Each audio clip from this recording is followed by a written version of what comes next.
Peace. What up, though? Tapping in. Let me know if my mic straight. Mic check 1 2 1 2. What up, though? Let it all work out. Let it all work out.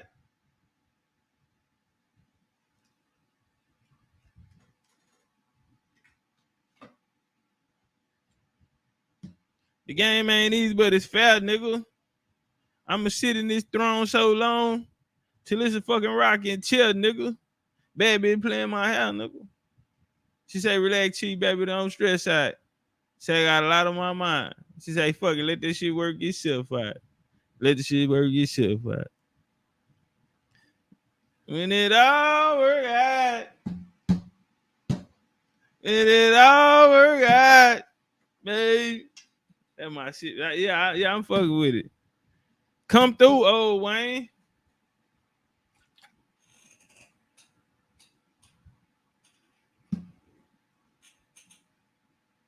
Bad bitch playing my house, nigga.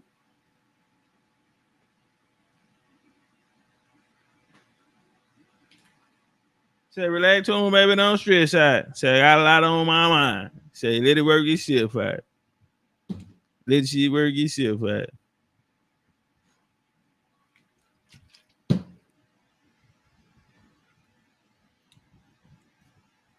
Got a lot on my mind, though. What up, though, man? We got a little something for y'all today, man. I wasn't gonna pop out. I said, let me go see the family. You feel me? I ain't got too much time, man. I mean, but we're gonna make it happen.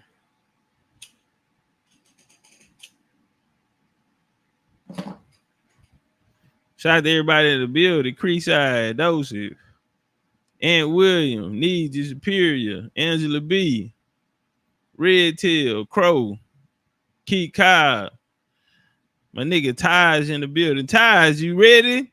Go on, gas the whip up, man. You taking me to country cooking, man. T Quartet, MJ in the building. Big Block, Miles Henderson, City B, B Pitts in the building. Big Meat, 260 in the door. Question, the one. Nay. Danny Berry in the building. D Berry. Ami in the building. Angie J in the building. Kalal. Need you water. Say, get the lights up, fam. Get the lights up. HBM in the building. Big old engine. Hold on, fam. My lights ain't up. What we doing, fam? I know y'all just getting in here, so I'm gonna give y'all a little grace period just for that. But let's take the accountability. Let's take the time to look down and make sure we're not that guy. Yeah, let's get the lights up, man. Help me get in the algorithm. Big Dead, BCU in the building. Sigo in the building. Worldwide Barber in the building. AJ need to hold something. I'm gonna see what I got after I finish doing what I'm doing. I'll see what I got. I got you, nigga. Almighty Law in the building. Mozzie. Darian. G Smooth in the door. Copper Rose A. Reeves. King Solo and Rod L. Sankofa. And the homie Keith. Real in the building with the 4-leaf clover. Mike Fury, what up, though? I can't get everybody. Shout out to everybody, though. Clearwater, Florida in the building. Creek Blood in the building. Shout out to them Creek. Shout out to the Creeks out there. LA in the building. T Game in the building. Real in the building. Real Clement.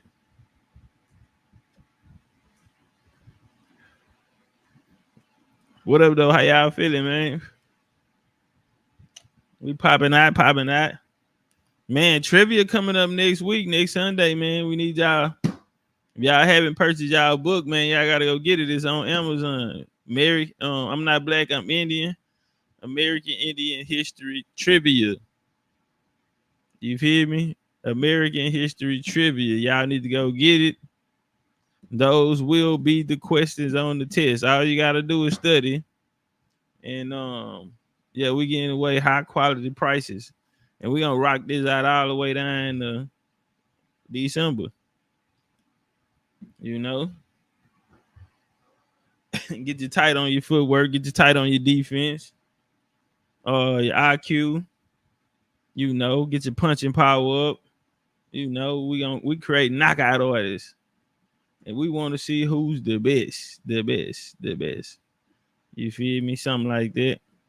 Man, we got some news you can use. Want to jump right into it. I do want to say this here. I got the Gullah Geechee bill. It is ready. So I'm going to put it up on the site and y'all can purchase it. I mean, if people are interested, I got to have enough people interested in it first. I'm going to be honest. Once if there's some people out there that say, yeah, I want it, you know what I'm saying? Then I got you. But if people interested, we'll drop that Gullah Geechee joint. It's the best one. I was gonna throw like the war stories and all of that in there before, but trust me, this is the hardest one. And they say make sure y'all hit that like button. Nah, that's a fact. That's a fact of life. City B said he wanted. All right, that one person. If I get enough people, man, we get 20 people that want it, then we'll drop it.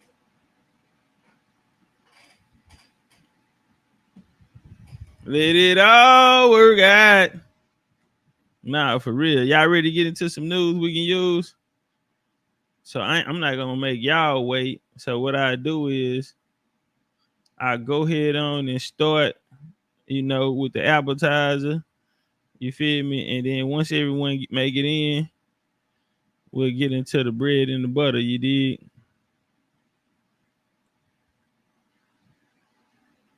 Like a counselor to him, man. That's included because remember, brother, come on now, man. You want to bring hold without using the DNA. There's 5 facets to history and how to get research. No, it's not. Nigga, that template was created, and I'll go get you the guy who created it. Pan-Africanism never was a genre. Afrocentrism never was a genre. African studies never was a genre. That was created. And watch, he named down all up. Listen, history, anthropology, archaeology, linguistics, and genetics. All this, that's the colonizer playbook. No, but no, you use your grandma and your daddy might not even be your daddy. That's a colonizer language. No, it ain't. Hey, do he got slave records? Do he got slave records? Yes, in the carrot. Yes. Hey, hold on, Garfield, brother Garfield. So you say y'all eat fish, so you are African because you eat fish, right? No, my brother. So Aki. You know what Aki is? Yeah, I know what Aki is. I had done a bitch before. So Aki is from Ghana, beloved. It's from right. That's why I said I had a gun a bitch before. Now watch this here. Joe 47. It is first and second gens. Oh, give me all the. Yeah, Joe 47. A copy will be sent out to everybody. You know what I'm saying? Because it will be a genre on the trivia too. So, yeah. The ones that wear deodorant. But now, so without DNA, why without DNA? Why are you trying to take away what is there, what is naturally us? Come on. What is naturally us? Hold on. I'm gonna do it like this here. I'm gonna tell you why, brother. You know what I'm saying? Because DNA, why we so? Because it would be different if the Pan-Africans didn't teach us to hate the white man. You feel me? Like we didn't. Hold on, y'all. I gotta give him a lesson. He said, "Why not DNA?" Man, I want y'all to listen, man, because I know a lot of people taking it disrespect and all of this here, but this is real, bro. Nah, this is real, man. Listen to him, bro. I'm finna talk to his heart. Niggas say, "Why don't y'all accept DNA?" Now I told him, I say, bro, it'll be different. Just listen to it. Shout out to the homie Indian King, man. Indian King went and found that video, goddamn. We about to watch a couple bodies today, a Pan-African. Cause see, Garfield and Rob Bourne ain't the first body. And I'm finna show you. See, ain't nobody got more work on killing Pan-Africans than me. Ain't nobody killed more Pan-Africans than me. I'm talking about live and in action. And in the manner in which we went and slayed them. Now, hold on, Garfield, because Garfield, I thought you had something for yourself. I thought you was like a top guy around here. Like you having a little trouble, man. It's Dumpers. different when you gotta come stand in front of the big chief, man. We didn't come up with this concept on our own. They told us that the white man stole us, stole our history, took our names, raped our women. They made us hate the white man. And now today, the Pan-Africans want us to team up with the white boy or to trust in him. It's the Tuskegee experiment shit. Now, hold on, man, because the Pan-African was telling us to get the jabs over there on your channel and shit. And I'm trying to figure out, man, why y'all teach us to hate the white man if everything y'all gonna do is be right on side by side with him? It's nothing that y'all people have done without the white man, not only a regular white boy, but the colonizer himself. See, it'd be different if y'all ain't teach us to hate these people and that they did all these bad things, and now you tell us to come trust their signs. Garfield, I don't know, man. You know what? I actually understand. Are you a man? Oh, he actually understands what I'm saying. He actually understands what I'm saying. Hey, y'all, let's get the likes over 100, bro. We got 138 people in here. We only got 75 likes. Let's get the likes up, family. Come on, hit the like button. Ohio player, man, let's hit the like button. Keisha, what up, though? Y'all heard him how he said, oh, I actually understand what you're saying now. No, you don't. Listen, anybody teaching that Pan-Africans are colonizers, they got it from Legendary Topcatz. If you niggas gonna teach my shit, give me my credit. Or I'm gonna call you out for plagiarism. Fuck it. I'm just gonna go and do it. I'm getting too many goddamn little screenshots, bro, of niggas out here teaching that the Pan-Africans are colonizers working with white folks and working with the church, and they are not saying that they got it from me. There is no book out there ever written that says that. That is my information. That is BCU information.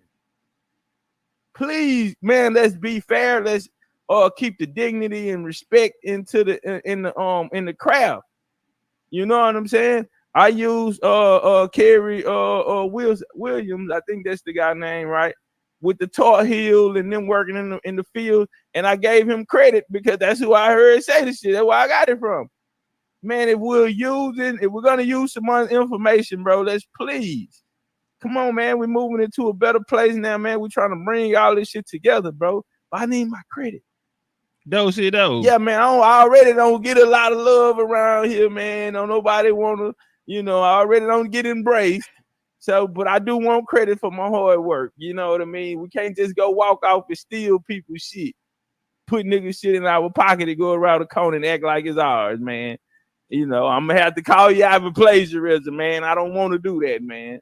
I really don't. But I work very, very hard. Mason. No, what science the Mason guy? I'm not a Mason. I'm not Take off on Rob Bowen too. Rob Bowen, are you a Mason? No, yeah. He's not a Mason. Okay. What I do want to say to you, I appreciate you having me on your channel. But I thought you destroyed me. Bro. Look like you running. Ken. Look like you're running. I thought he destroyed me. What was the destroy? Because soon we get to talking this African shit. Now let me skip up to Rob Bowen. See, we gotta find out the word because I don't need you to try as a kind of African. So what descent of African are you? Oh, I want to show you in a debate because damn nigga, why we gotta do all of this here just to know what tribe you niggas from? He wanna show me in the debate. Brother, what type of African are you? Hardest question in the world for a Pan-African. Y'all niggas been running around here with this Pan-African mumbo jumbo since the 1700s. 1700s. And now look at you niggas. Boy, y'all Pan-African elders rolling over in their grave. Yeah, they rolling over. They said, oh, these some weak ass niggas out there on the block now. You mean to tell me these niggas out here these niggas done lost the lead? Yeah, them niggas, boy, y'all had a head start since the 1770s. And you niggas out here, nigga, we get to 2023, nigga, and you niggas don't know. Woo, it's so hard to get an African tribe up out these niggas. Because I want Come on, to show bro. you. From the Arawak tribe. I want to show that you know, man. I'm not talking about no DNA I want to see those Indian faces. So when did you learn this, Rob Boy? Because 2 years ago you ain't know what kind of African. No, 2 years ago, no, brother, you just never. No, No, 2 years ago I was putting it together. That took a while to do, bro. And what really helped pretty much. Hey, how much credit? That's How much exactly credit what do I I was give? telling you. Sister Blackfoot said DNA was not out here over 20 years ago. It just came out. Well, yeah, 1990. 1990, we're gonna get the human genome, and then later they'll say they finally cracked the code. But these brothers are older than 1990. So I wonder why they just love that white boy so much. Is he dropping that white dick on you? Is he dropping pink dick on you? Hey, y'all, let's get the likes over 100. How much credit do I get for you getting into doing your genealogy? Listen. I gotta get some kind of credit. Nah, you was still talking about boxing back then. This is from the Aboriginals. I was debating why before when I start talking to you, still ain't had the answer? Nah, son, I had it, son. But So you just keeping it from me, huh? Hey, y'all, you know what makes this even funny? Because Garfield is sitting there playing this to his chat. I don't know if he watched the whole video or what, and this is his first. Bro, they are all sitting there quiet. He got a panel full of niggas right now. Correct. They are having to watch this. Not your boy, Rob Bowen. I know them Indians ain't got Rob Bowen on the back foot. Now. See what I'm trying to say is, back then, I read. Not Big Bad Rob Bowen. Not Rob Bowen and Garfield kicked my ass on my show. Take a minute. Why you ain't accept mine though, Topcatz? I'm gonna tell you what helped me. When I did the DNA on the Ancestry.com, I found all my cousins and shit. So when you did, and when I did that, it matched it. So then because I had a gap in my. Did you do it Amazon Prime? Nah, I did Ancestry. They do 1-day shipping. I heard. I did Ancestry.com, bro. The same place. So without the DNA, he talking shit because he ain't did none of it. So without the DNA test, you're not African, Rob Boy. So without the DNA test, you're not African, Rob Boy. Y'all see the screen switch, huh? Garfield clicked that. That nigga cut it. He cut the show. Listen, nigga, this was your idea to come out here and play this to your chat. This was your idea. Ain't nobody tell you to come do this. You played this to them people, and it was about to get worse. So without the DNA test, you ain't no African. That nigga cut it. He cut the tape. Nigga cut the tape. Say, man. Say, nigga cut the tape. Now watch this here, y'all. Check him out. I heard enough of that, man. Once he said that Amazon Prime, I can't even that. Topcatz is a comedian, man. He ain't nobody to debate, man. I changed my mind. I can't debate that. I know you can't. Now, what the fuck did I do wrong? Why you can't debate me? I can't debate that man. Let's get some hands and feet in the chat. Let's get some hands and feet in the chat. Hands and feet. I can't debate that, man. Let's get some hands and feet in the chat. Why you can't debate me, nigga? Cause see, Rob Bowen can't do now. I don't know what you are sitting over there listening to these niggas telling you, oh, that nigga ain't this, he ain't that, he ain't this. And then when you get there, nigga, what you do? Pack it up. Hey, I want to appreciate you letting me on now. I gotta go. I bet you do. Let's get some hands and feet in the chat. I bet you do gotta go. Pack it on up, nigga. Roll it up because you can't stay here. Roll it up. And then as soon as he left, I said, all right, shout out to Garfield. Rob Bowen, don't you go nowhere. Don't go nowhere. Another body. Check him out. Not Big Bad Rob Bowen. I found my cousins in them, and I found, okay, so what kind of African are you? After 5 minutes of questioning, nigga, can we get the tribe? You niggas ain't no motherfucking African. Hands and feet on them. All right, man, let me go find this other joint. Hold on, while I'm looking for it, let's go into another one. Let's see what else we got in here. You know, we kick so many of these niggas in their ass. Hold on, let's go to this one. Hey, let's get the likes up. Rainy storm in the building. Creek similar said in a documentary on Black and South in Jamaica. We also went through that. Sure, waiting for the discussion to begin. Okay, it's beginning. How you doing, brother? Who are you? Can you? I'm good. Huh? I say, who are you, brother? Can you introduce yourself? Hey, can we get over 100 likes in here, bro? We got 150 people watching, only 97 likes. It's 150 people watching. We only got 97 likes. Can we please?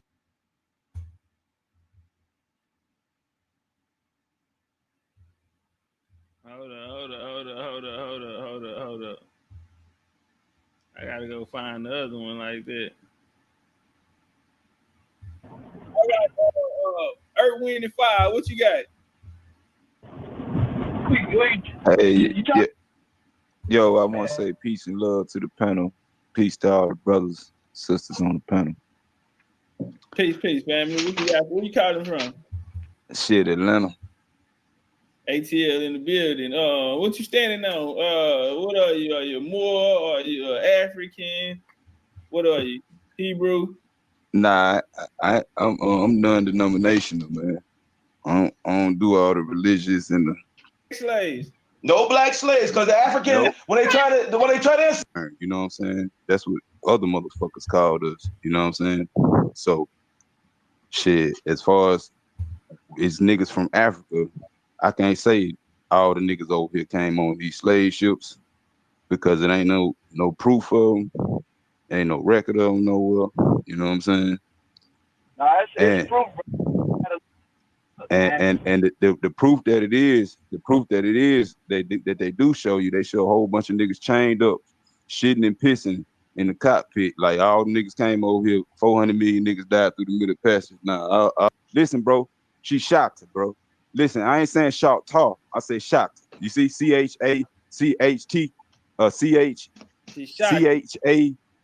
CHAHTA, that's shocked, and they put it on the Dawes roll as shock talk. You feel what I'm saying? The shock talk is like the Iroquois Confederacy got that shit from Haiti No Shun. You feel what I'm saying? The Choctaw have slaves. Commerce or admiral. And that's still Moors. I'm gonna start kicking people out. More by some more. Bro, I'm gonna start kicking people out the panel, bro. But y'all listen, man. Y'all gotta understand it is people listening. Everybody ain't come here to hear nobody screaming and hollering at each other, bro. These people come over here for information. In order for us to get the information out, bro, we have to be able to hear what each other is saying, bro. We grown like a motherfucker, bro. I know it be Raw Rumble on the other shows and shit, but we really want to get something out of this one. You know what I'm saying? We want to really try to get some information out of this one. A lot of people find it on the History Channel. Do you have another source or something I could pull up to find that information? While we have the family here, because you're saying a lot of things, can you give us a source we can pull up and show the chat what you're actually talking about? Yeah, well, you can go to the History Channel. They talked about the Incas. All you got to do is Google it, we can't watch the History Channel right now. Do you have like a source, a book? But they give you the connection from the Americas. It started from the North America, and we went out from North America into Africa. What year was this? I don't have it. I don't have it on the top of my dome, but if you Google it. Yes, sir. If we Google what? You go. All you gotta do is go into the History Channel and Google the Incas. Yeah, I'm not. I don't. What you didn't even give us an episode. I'm telling you the episode. I'm telling you the episode. All you gotta do is hit the Incas, and it's gonna pull. And they're gonna pull it up. Then they did the see. Do y'all understand the archaeological? Do y'all understand? You're going all over the place, brother. I just need we stand in Mexico. Why you want to leave so fast? Why? Because you just telling us and confident about what you were saying, but now it's kind of like you don't want to talk about it. No, I want to tell you more. I'm saying as far as the History Channel, and then I got references. I got references on the Inca Moors. You can go. What year? What year? The year is in ancient times. This is BC. This is before the European was running around. No problem. What year? This was before the European even was here in this land. You see what I'm saying? Because we brought the European Albion here. What year did you bring him here? We had to bring him here in the 1600s or the 1500s. Was it 16 or 15, brother? I want to say 15. Is that your final answer? Huh? Is that your final answer? Cosmic Sun. I want to say, I'm just saying off the top of the dome, we brought them about 1500. What's up, Acorn? Somewhere around that point. Because we ruled. We got Acorns in the building. Brother, it's okay. Hold on, because it don't even seem like I'm talking to the same guy anymore. Right? Facts. And we set that territory up for the Europeans. It's the phones with somebody or some shit, you know, because you had a lot of company. I thought we was going to, you know, that we was very happy to have you here. I do want to say that we are, but I thought we was going to get like, you know, you had bars for us, brother. And now it seems like you're not sure about the things you're trying to teach us. No, I'm sure. What? I'm sure. I just got to get my reference points. That's all. DP2 I'm live sure. in the house. Okay, no problem. And I get the reference points for you guys. I can get the reference points for you. No problem. Because everything I'm telling you, I can give you the reference points for it. No problem. We'll come back to you, brother. Get those references. We'll come right back to you. Hey, Top, can I tell you something real quick, man? Who that? Look, man, peace and power to everybody, man. Much love. But, I just wanted to close out on this, not close out, but this Anthony Johnson thing, man. He was a colonist. And he came over here in 1621. He arrived in Virginia, and they say that he was Portuguese from the province of the Portuguese Angola. So he and where you think the Portuguese come from? Listen, right by his name. No, I'm asking you a question. Where you think Portuguese come from? You ain't about Europe. To do that, he comes from Europe. They come from Europe. We not doing it. That shit, yeah, like more outbursts from you. We thought you was the smart guy here today, nigga. No more outbursts from you, nigga. We thought then he bringing up the Bible. Nigga, you ain't got nothing on us when we come shake you down. Nah, man, no more outbursts for you, nigga. You have lost the right to do outbursts in this motherfucker, nigga. Yeah. All right, Chief, turn up. But no, that was it, man. Anthony Johnson was a colonist. He was not indigenous to the Americas. He was born in supposedly 1600 to Portuguese and in the Portuguese colony of Angola, and he was of Portugal descent, they say. And right by his name, he was a colonist. So at the end of the day, another Black European. He wasn't homegrown here. You could keep doing your thing. I just wanted to get that out the way because I think they forgot about that one. Appreciate that. Earth, Wind, and Fire, what you got to say? I ain't gonna let you just be quiet on that, Earth, Wind, and Fire, because that one was for you. You know that. What you mean? I told you the motherfucker showed up off the boat with they fucking slaves. You told me he was Aboriginal, nigga. I said the motherfuckers pulled up with the slaves, man. Niggas brought slaves over this motherfucker. I'm gonna let you make it with that. I'm gonna take that. Listen, bro. We know what happened though, but I'm gonna let you have it. I said the nigga Anthony Johnson had slaves with him. Bryce, you didn't I say that? From America. We said the same shit. Nah, you was on the Moor side, right? I said he brought slaves in America, man. Y'all was talking about Judas Prudence and some shit like that. So what? Nah, you ain't with the Moor no more. I ain't never said I was no more. Nah, no problem. I ain't never said I was no more. Now the immoral Inca is something else than a Moor. You see, the immoral Inca, that's something different than a Moor. Man, y'all have made more leaky, bro. See, listen, bro. Homeboy, man. Listen, bro. Documents. Bro, you got different ones out here, bro. These motherfuckers look like us, but they ain't us, bro. What kind of Moor are you? Huh? You a Temple Moor? I ain't no damn Moor. All right, no problem. You FBA? I ain't no FBA neither. You an ex-Hebrew? Hell no. All right, no problem. I ain't with, like I just told you, I'm non-denominational, nigga. Right. So that means all the denominations that you gonna spit up. We ain't gonna charge you with that case, brother. We gonna take the more in. We ain't gonna charge you with that. What's that with you? Hey, can I just ask the brother? Do you like have you traced your genealogy? Like how far back have you traced your genealogy? On both sides of your maternal and your on my mother's side of the family, I go as far as her great grandmother. So Okay, so that's where to me that would be like my fourth grandma. You feel what I'm saying? Okay. I mean, not fourth grandma, but you know it's kind of tricky with when you're dealing with the greats. But shit, that's you talking about what year? Like what year was they born? On that side? This had to be early 1800s. 1800s. Yeah, you know what I'm saying? Where? Oh, you and where? Your fourth where? nigga was born in the early 1800s. How old you is, nigga? Goddamn. Yeah.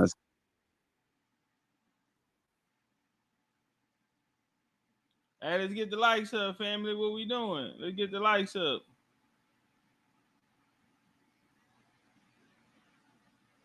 Americans are classified as aboriginals.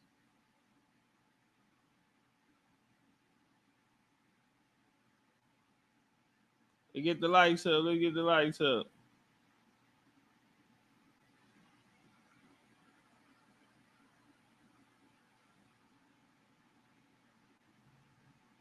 In their constitution, that's a fact. Niggas say you niggas Arabs around this. The Spanish Inquisition. I do subscribe to some of us might be Black Europeans, some of us might be people from the west coast of Africa, some of us might be Black people that's just been here even before colonialism and even before the Dark Ages or the 1400s, you know, if you will. So, you know, I don't believe everybody that is called nigga in America is an Israelite. Some of us might be the sons of Japhet concerning my faith. Some of us might be Hamitic sons, if you will. But no, I don't think everybody Black in America is Israel. Or I understand some of us might be indigenous to the land. Some of us may not be. Okay. Are you familiar with the Jews, the Hebrew, the Black Hebrews actually coming here and help colonize America? I am familiar with some of the Israelites that did participate in the Inquisition and colonizing America. So when you just look at the history of Black people in Europe in general, we were not always the most upright of people. You got niggas like Ivan the Terrible and shit. Man, we was something else. So Tim, so what's the difference between a Deuteronomy 28 slave trade victim and the Black Hebrews who actually started the slave trade? What would be the difference? Well, I would say the difference is concerning my faith, I will answer. I believe that Yahweh may have had some forms of grace on some of the brothers. Like, for example, I grew up with my dad in the household, so I didn't experience the part of the curses where it talks about the man leaving the household. You see what I'm saying? So I think to a certain degree, they may be set up for a judgment later on, you know, but nonetheless, I do think that there might have been some Israelites that didn't necessarily go through chattel slavery. You know, Septimius Severus, I believe, is an Israelite, and I believe he's descendant of Jacob. You know, I've seen some scholarly writings that talk about how the word Phoenician may have started off with the sons of Cush, but in some contexts, some writers refer to us as Phoenicians and even Ethiopians. So do I think the Israelites that helped put us in slavery, do I think they still Israelites and Jews, even though they didn't go through chattel slavery? I do believe some of them are. You know, if I could be transparent and answer the question directly, I do believe some of them are. Okay, no problem. Let me ask you this. If someone was to ask you, could you prove you're Israelite, or you're Israelite by faith or by bloodline? I would have to say that I believe I'm an Israelite. I believe that I'm an Israelite by way of faith, which is to believe without proof. So I would want to be transparent with anybody who asks me, do you believe you're an Israelite and can you prove it with physical, tangible paperwork? No, I don't believe any of us can do that. You know, I don't think the Vatican is allowing everybody to see all the information worldwide. So I have my reasons for believing why we can't physically prove that we're Israelites. And I'll be more than transparent with Black people to say, I believe we Israelites based on the faith of me hearing 2 Israelites called nigga in the Bible and the curse of Deuteronomy. And I'll take whatever criticism comes with that. But I just want to be straightforward and transparent with Black people. Yes, I do believe we are Israel based on faith. And I cannot bring you a shred of DNA from King Solomon's living room, sir. Absolutely not. All right, no problem. So I do want to I say this here as far as the if the transatlantic slave trade never happened, Well, let me ask you that. Do you believe in the transatlantic slave trade? From what I was taught, I believe the transatlantic slave trade took place, as well as a few other slave trades. So I do believe it took place. Absolutely. Are you familiar with when the Jews left Portugal after I come whatever the fuck humble decree, however you say it?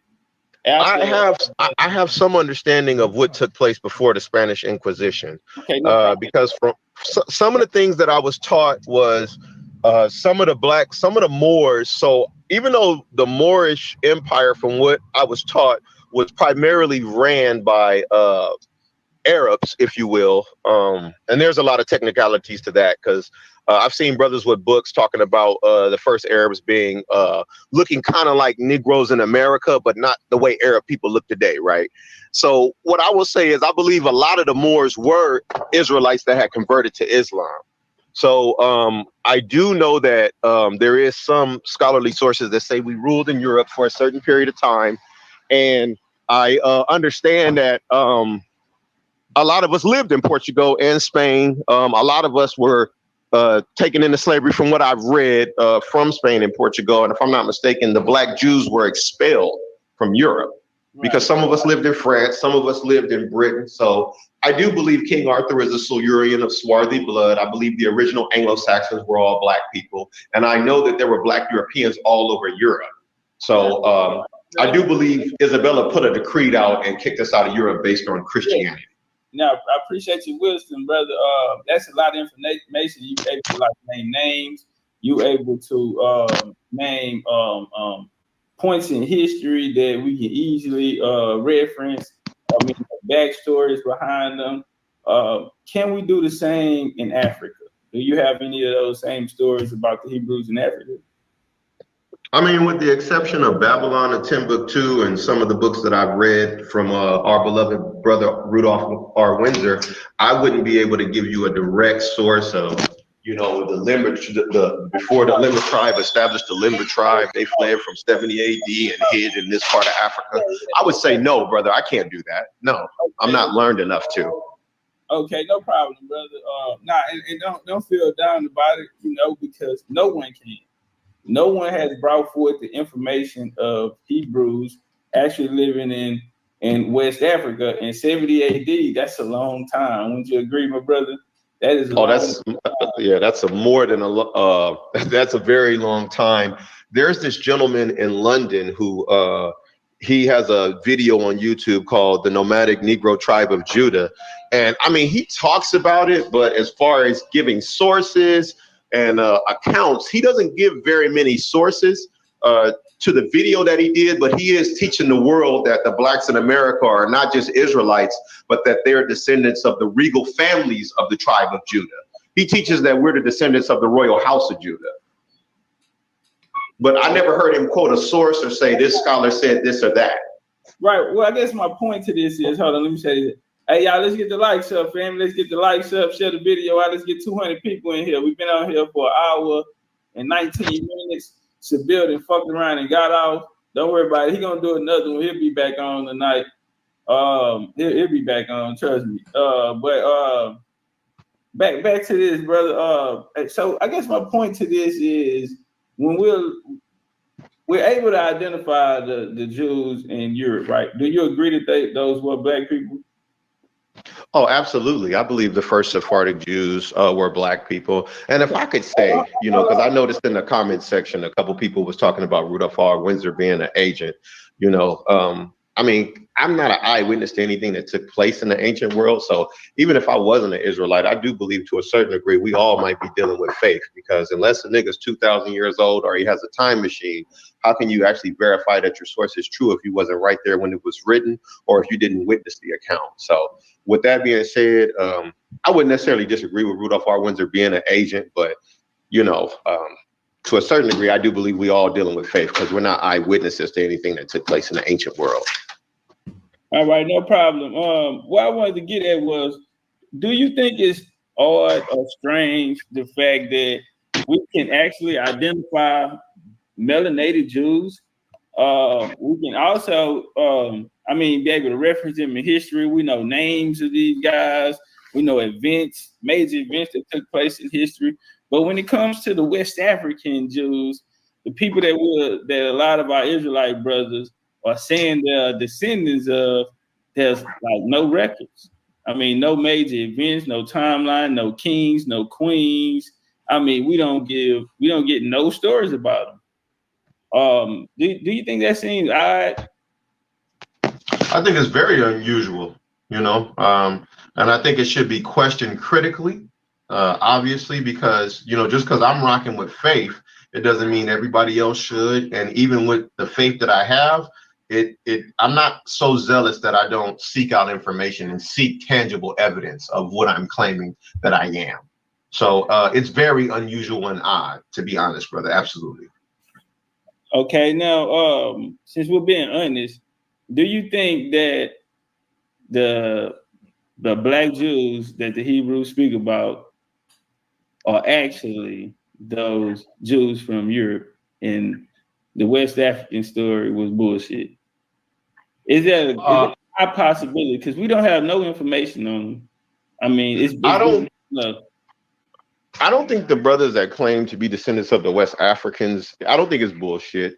But like I said, there's still a lot more that I need to learn, and there's still a lot that I need to search out myself before I can say definitely that it is or isn't. But I don't think that the Jews of Portugal and Spain, talking about so-called black people, black Europeans, and the brothers and sisters that claim to be descendants of the West Africans, I don't think that it necessarily means neither one of them are not Jews. I just don't have the paperwork to prove nothing like that, brother. As far as being transparent with black people, like I said, bro, I don't have DNA evidence of King Solomon. You feel me? I don't have no lab to take it to. That point, but right, I got to be honest. I'm rocking with faith, but I can't prove that we are. And I believe they're Israelites, the West African brothers, as well as the Jews of Portugal and Spain too, the blacks that came out of Europe. So I don't think we're not the same people. I will say that. Do y'all share any culture customs? You know what? To be honest, Topcatz, brother, I mean, when I look at the Limba tribe, right, I gotta say. I mean, with the exception of us probably having the E1B1A markers, those of us that do have it, I can't say that I sing the same songs as the Limba tribe or the Yoruba or the Ashanti or practice any of the same customs. I can't see a cultural connection between us. It might have something to do with maybe I'm not learned enough, but as far as what I've seen, they on a totally different program than us, brother. I agree with that as well. Y'all let me know if I'm choppy there, because y'all don't know if it's choppy. Can you hear me straight? It chopped up a little bit, but I don't see a connection between us culturally as far as the things that we do and the things they do right now. No, I don't. Right, and so I mean, about your opinions, do y'all? I mean, when we get a lot of these Sephardic Jewish last names, a lot of people around America with those same last names. A lot. Ask me the question one more time, Topcatz. No, I was saying that a lot of people share those Sephardic Jewish last names. A lot of them, have these Sephardic Jewish last names. None of them have these, absolutely nothing about Africa is almost like it never happened. Literally. I wouldn't say that I have an African last name. My last name is Moore. So Bishop, hold up, Bishop. Hey, do you have a beard? Did you grow your beard out? I did. You don't have it anymore? I don't have one of those long beards, but I let the hair on my face grow and I don't line it up. So I do keep the law as far as letting my beard grow and not rounding the corners. I'm gonna let you ain't she gonna handle that. But I want to ask, what about your edge up? Do you still have your hairline? No disrespect. I still have my natural hairline, and when I go to barbers, I tell them not to line me up. Okay. Now the reason why I asked is because one of those, one of the ways you can spot the Jews, they don't have hairlines, by the age of 20. You talking about Jewish people or the black Jews? About the Sephardics. But a lot of the Caucasian Sephardic Jews? Nah, ain't no such thing. Ain't no such Well, thing. isn't there Jewish people saying they're Sephardic Jews? Nah. When the white Jews came to America, they was claiming Ashkenazi. And Okay, I see what you're saying. We see that in the 1800s. Before then, all the Jews here was Sephardi. The laws passed in 1740, Plantation Act, these different laws that was passed to actually get them to get these people citizenship here. Yeah, those were passed for black Jews, you know, and that's what I'm saying. We actually have people here claiming the Hebrew identity. You have the Society of Israelites in South Carolina. You had Kadash, Bet Elohim down there in South Carolina. I mean, black Jews were down there trying to figure out, you know, if the black Jews down there running a lot of these situations down in South Carolina, Sephardi's, where's this African? Why didn't the African Jews or the African cousins from Deuteronomy 28, why they didn't build a relationship with those guys? Why wasn't they hanging out at Kadash Bet Elohim with these guys? We don't see them nowhere with none of these Jews in South Carolina and the New Jersey area, Boston. But, you know, these were all these slaves, these Deuteronomy 28 victims are supposedly coming through. But when we going out there, we see that the Sephardi's running the slave trade before the Revolutionary War. I mean, it's a Sephardi party around here. And you said they was the one starting the auction? A shadow of a doubt. Okay. You gotta understand.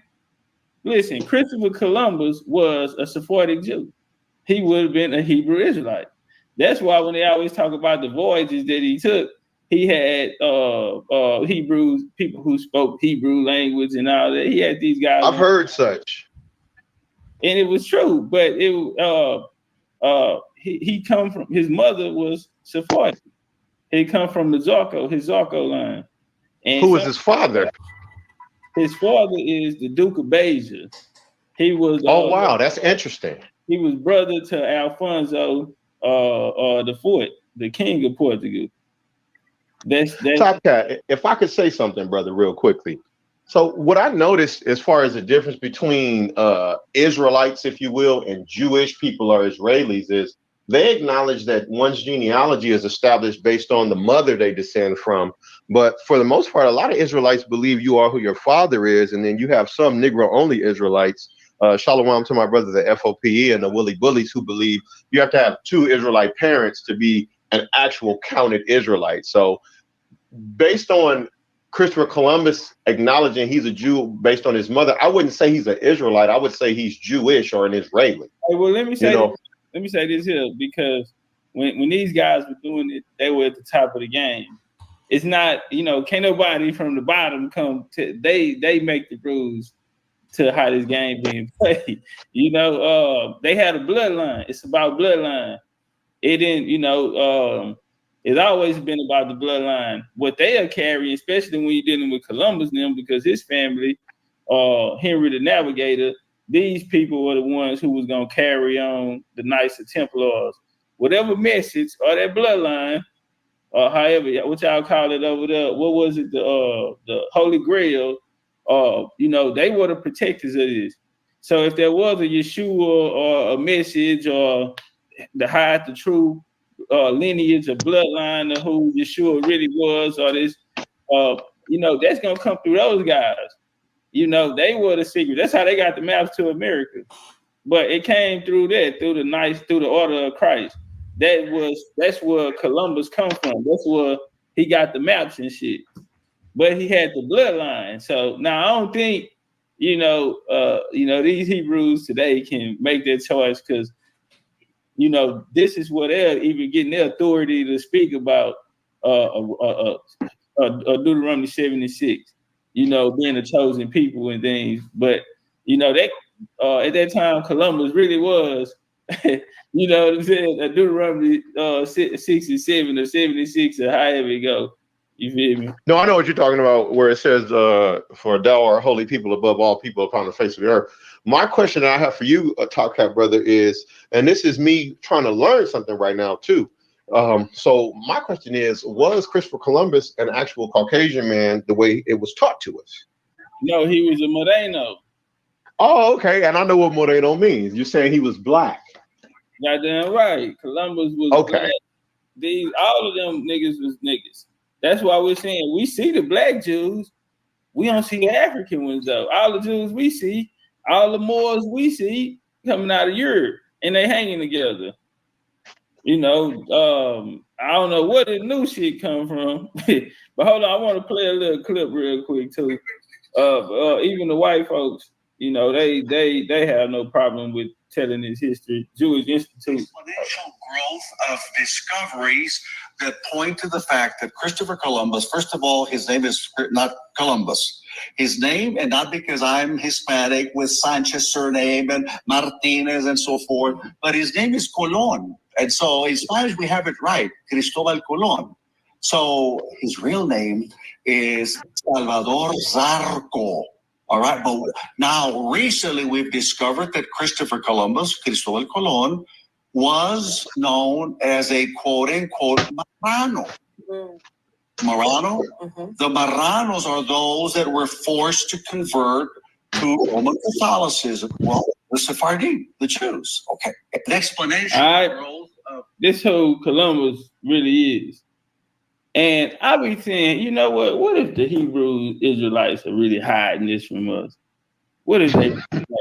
That's terrible, brother. If that's what's going down, that's terrible. What if they know? Because they know that the Jews started the slave trade. Now that wouldn't be good news if that was to get out. You know that the Hebrew Israelites out here on the Sabbath and you know, trying to get other people into his book. What about? Do you believe King James is Hebrew? I do believe King James is a so-called black man and an Israelite as well. I do. Are you familiar with his participation in the transatlantic slave trade?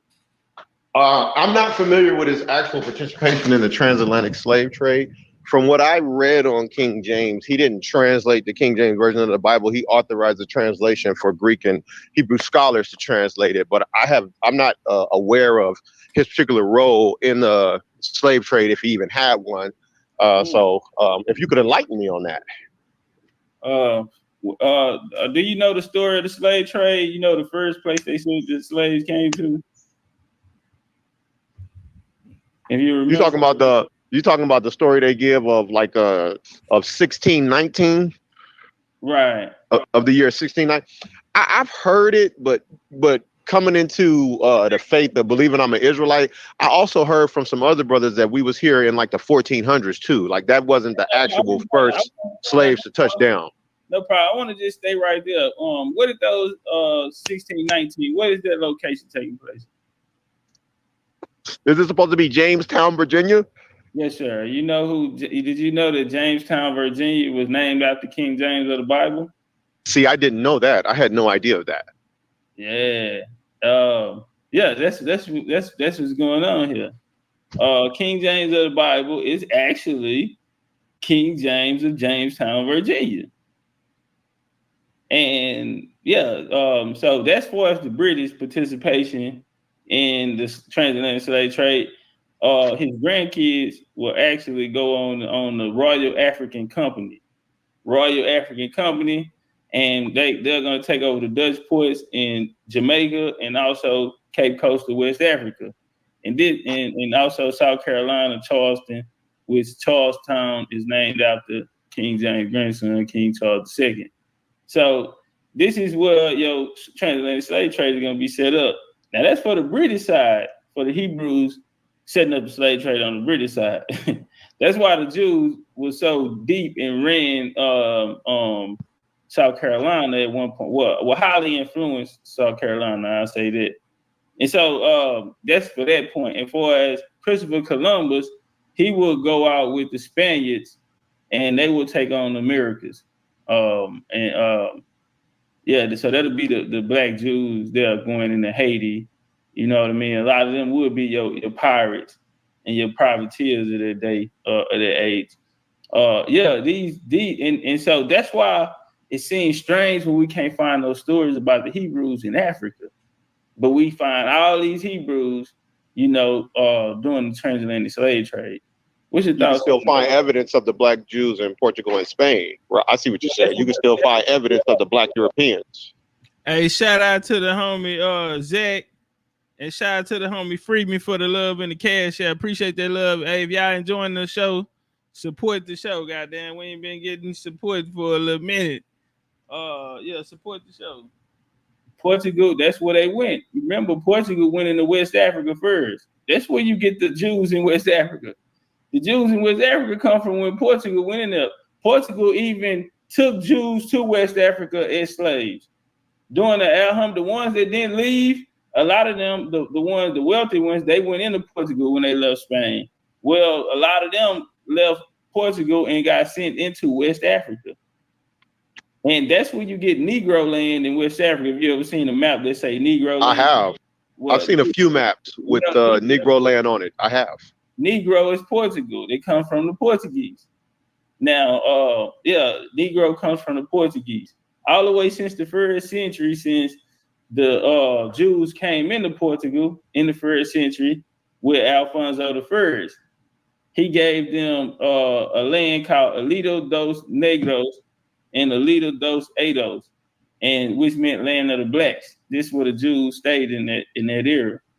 Now, this is the first century, but when they got put out in the 1400s, a lot of them were taken to West Africa as indentured servants, and so we don't see the Jews actually coming out into the trade, into the slave trade. We actually see them orchestrating it. And that's why a lot of people find it strange, when the Hebrews come out with a victim story, instead of acknowledging their actual role in the slave trade. Yes, sir. Okay, I see what you're saying. Well, Topcatz, you think it might come from the fact that, for example, right? So I'm aware of Jewish people's role in slavery, but a lot of people are not aware of the fact that there are even black Jews. Some people think it's the most, it's like the craziest thing you could say to them. So I think a lot of that comes from the fact of maybe brothers believe that when it talks about Jewish people's participation in the slave trade, that it's talking about the Ashkenazis or like the Caucasian Jews that you see today, which some of them have admitted that their family members did own people with melanation with slaves. Some of them do admit that they own slaves. But what you're saying is they're not the source of the slaves. You're saying that it's the actual black Jews that started the slave trade. So I understand what you're saying now.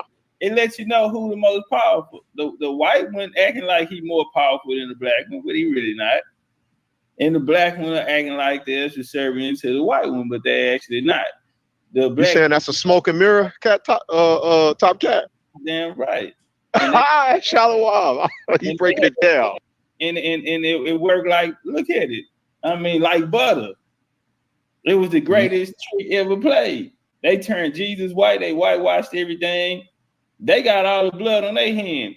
They brought the white Jews here through their programs of 1790, 1810, the 1830s.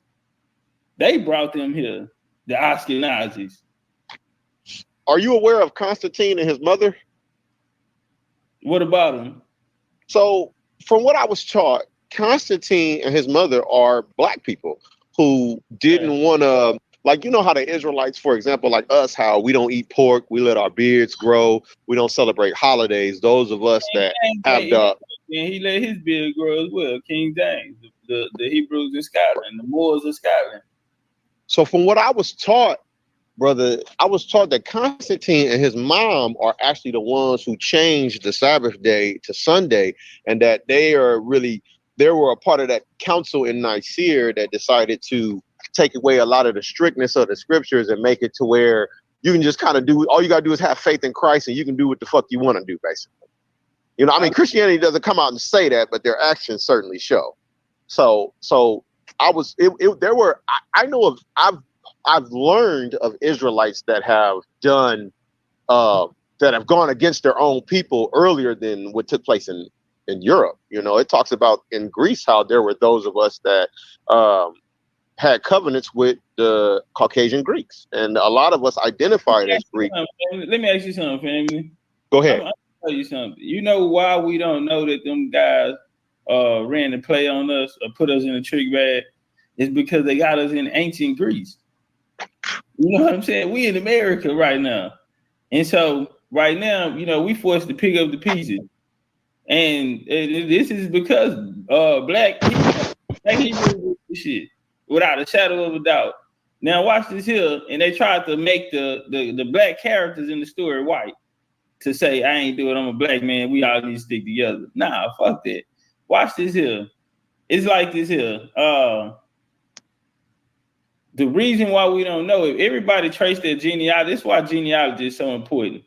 Because you know, those type of things prey on people who don't know who they are. You know, that's why those doctrines are created. And then we get in them and they telling half truth, contradictions, and all type of shit. Everybody, and so today, even today, a lot of those converted Jews, they went over, they call Baptists today. You feel me? They the Baptist church praising Jesus today. And the whole time they are converted Jews though. And so like little trick shit like that, how they get you on, you know what I mean? But to keep the game still going. But here we do genealogy. That's why genealogy is our foundation. We don't want to go by faith no more. You feel me? Go out on faith, and no disrespect to nobody who do, but we've been doing that, and it's got us nowhere. We want to actually know who we are and where we fit in the story, and so we can have a better chance on navigating this matrix that they trapped us in. But because the whole time we've been taught to worship these people or to go to them in our these times where we need someone, man, and we leaning on the colonizer. You know, we are actually colonized, and we actually in the stage of sleep when we're thinking we're woke. You know, and so man, it's been a good bit. What's up, Shrug? Let's see, we got you up here. Hey, y'all, link in the chat, man. If somebody want to come.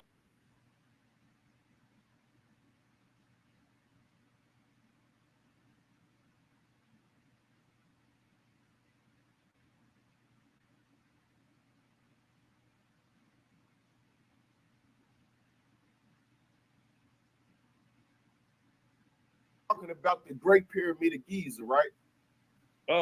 Pyramid. We have our. Okay. Hey, boy, or the trust in him. Y'all. We use the Pyramid of the Sun. The Pyramid of the Sun. Yes, now, the reason why that's a very difficult shit, like the civil rights movement failed us. Dr. King failed us. Malcolm X, he works in them, and I found inviting, people. You can question their scholarship, but to say that did they fail us, that's where it gets, a little silly, a little disrespectful. Get a little Mickey. I'm Borgen, bro. You can hear me? No. You perfectly clear. Okay. Steve Moses says, yes, they failed us. We just discovered some of the most important pieces of the puzzle. What do you have to say about that? So boom. I don't know you, C. Moses, right? I don't know you, right? Okay. I'm not exactly sure if your method of doing research, right? You uncover some stuff, right? And let's say, for instance, the information that you're talking about, right? It's just recently discovered. How can you hold that against people who was doing research 50 years ago? That don't even make sense, bro. It's nonsensical. Well, he should have set his ass down. They should have set their motherfucking ass down somewhere. Nigga, if you ain't got the right answer, nigga, go sit your ass down somewhere. Yeah. Cause nigga, you come out here with some wrong information. I'm not showing no mercy on you, nigga. I'm gonna put my foot up your ass, and they go for these niggas today, and they go for the master teachers of the past. Hell, is y'all still getting shit wrong? You niggas been getting shit wrong back then, and you niggas getting shit wrong today. I don't want to hear no goddamn excuses about it was 50 years ago. It was wrong 50 years ago, nigga. It's wrong today, nigga. The truth was the truth 50 years ago, and it's gonna be the goddamn truth today, nigga, and tomorrow, nigga. The truth is the truth. If you niggas out here lying, you done got caught, and I kicked you niggas in your ass, nigga, forward. And these little Pan-African niggas today, you can get it too. You niggas got a house built on lies, and that's coming down on your head. You know what I mean? Again, bro, let's look at Dr. Sheikh Anta Diop, for instance, right? You talking about the nigga that was fucking a white bitch but out here teaching black power, that guy? Do you think he actually went to Niesco to prove that the people that was in the Valley of the Kings was black, just to, you know, shun another part of our history? No, that's not what was going on. We got to be serious. So, like, here's the thing, right? You can research your point of view and all of that and present your scholarship. You know what I'm saying? Boom. All right, bet. That's what you got. You know what I'm saying? But to hold that against people who was trying to raise the collective consciousness of the black community, you know what I'm saying, at the time, to say that they failed us. You know, like niggas be saying this silly shit like the civil rights movement failed us. Dr. King failed us. Malcolm X failed. Hey, man, you until you can match their work, until you can match their scholarship. I ain't talking about no YouTube. I'm talking about, nigga, you wrote a book. That shit was peer reviewed. It came back good. All of that. Nigga, all that shit they wrote is fake. That's why y'all, listen, brother, if them books they wrote was so powerful and had so much truth in it, why y'all can't use that shit when y'all come fight me? Y'all can't use it. Nigga, all of that shit they taught, nigga, is what I'm teaching was wrong. Hell is you talking about? Match their scholarship. Pan-Africanism is dead today, nigga, because of the scholarship them niggas put out was fake. What part you niggas don't understand? That shit is dead today because of that whack-ass scholarship them niggas made up and put out today. That's why you niggas getting y'all ass whooped around here. Because it was fake. Until you can do that, you cannot sit here and judge our elders like that.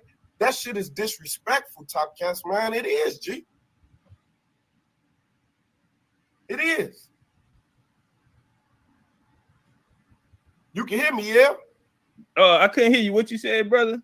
I said until you can match their work, you know what I'm saying? You're not in a position to judge them. Okay, let me ask you this here. If you built the house, brother Rob, and while you was building the house, we come back 30 years later and realize that you built it wrong, so this house is about to fall down, so we all need to get out. Will we say that you failed because the house stood for 30 years, brother Rob? Well, I mean, somebody lived there. Yes or no? No. Okay, break it down. Would you say you didn't fail because the house stood for 30 years? It still fell down because it wasn't properly built. You made some mistakes. And when you say properly built, right? You talking about techniques. You talking about the way that, you know, architecture, it might get better as you go. Yes? No, because no architecture. So nothing has been. Oh, my fault. Go ahead. The pyramid is still standing, brother. That's right. This nigga. So no, the archetype don't get better. They can't build pyramids today. This young nigga is good. How you gonna try to go toe to toe with me, nigga? What is this? Hey, chill out. My hand's too fast, man. I hit hard with both hands, the left and the right, man. You gotta say that's right. All right, so I'm right. To use that example, right? You know, so boom, let's build on that example, right? The Great Pyramid of Giza you talking about is still standing, right? Now you talking about the Great Pyramid of Giza when you say that. I'm asking, Topcatz. Oh, no, wait, say it again. Now hold on, y'all. Hey, hold on. Hey, that's the real Ride Hayes. Unc, that's you for real? Look, is that the real Ride Hayes? If that's Unc, pull up.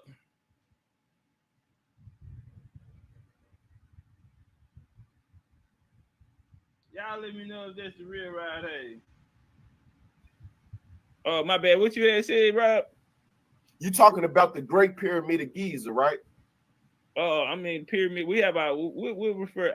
I'm from America, so I refer to American pyramids. We use the Pyramid of the Sun.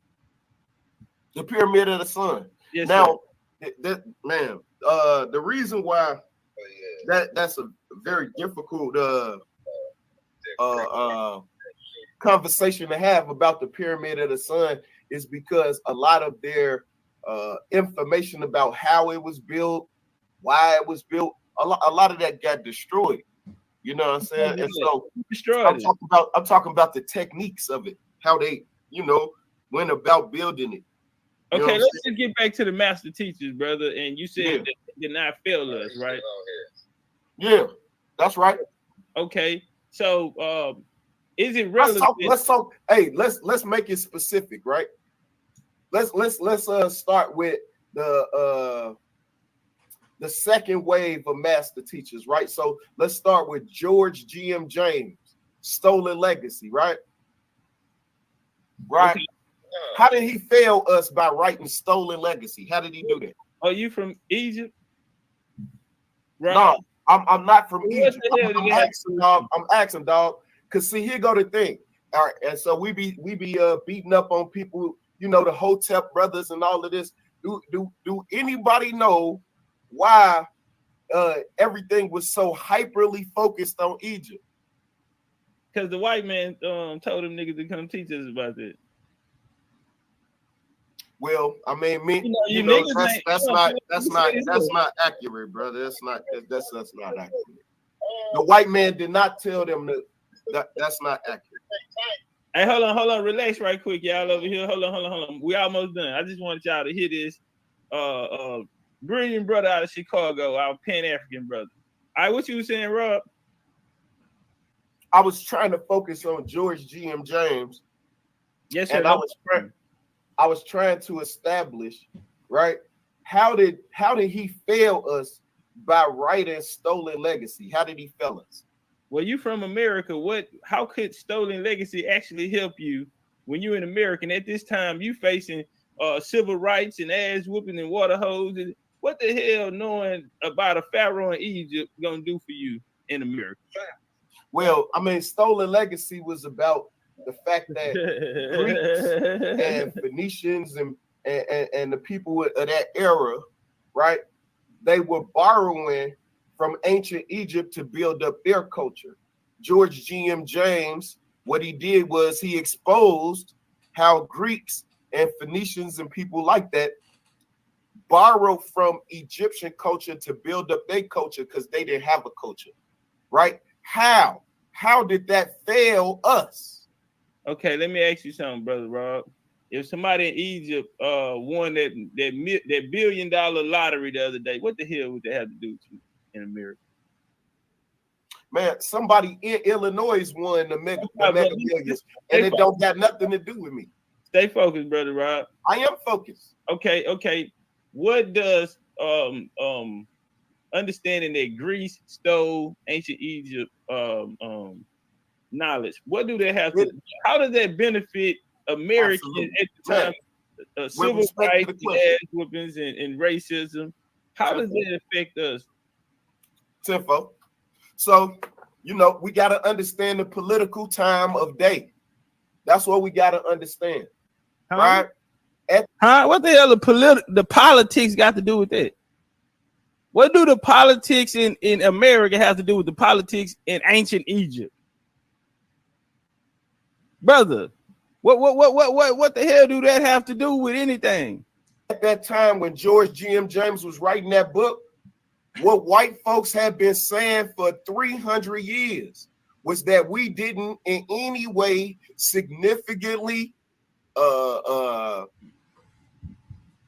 add to society in any way. That we were people that came from no culture, and we just had bones in our nose, and we was running around in the grasslands of Africa. George G.M. James, J.A. Rogers, all of these people, what the reason why they was talking about Egypt, what motivated Dr. Ben to go over there and study Egypt and people that came after him, was to prove that the highest culture that ever existed in the world was founded and ran by black people.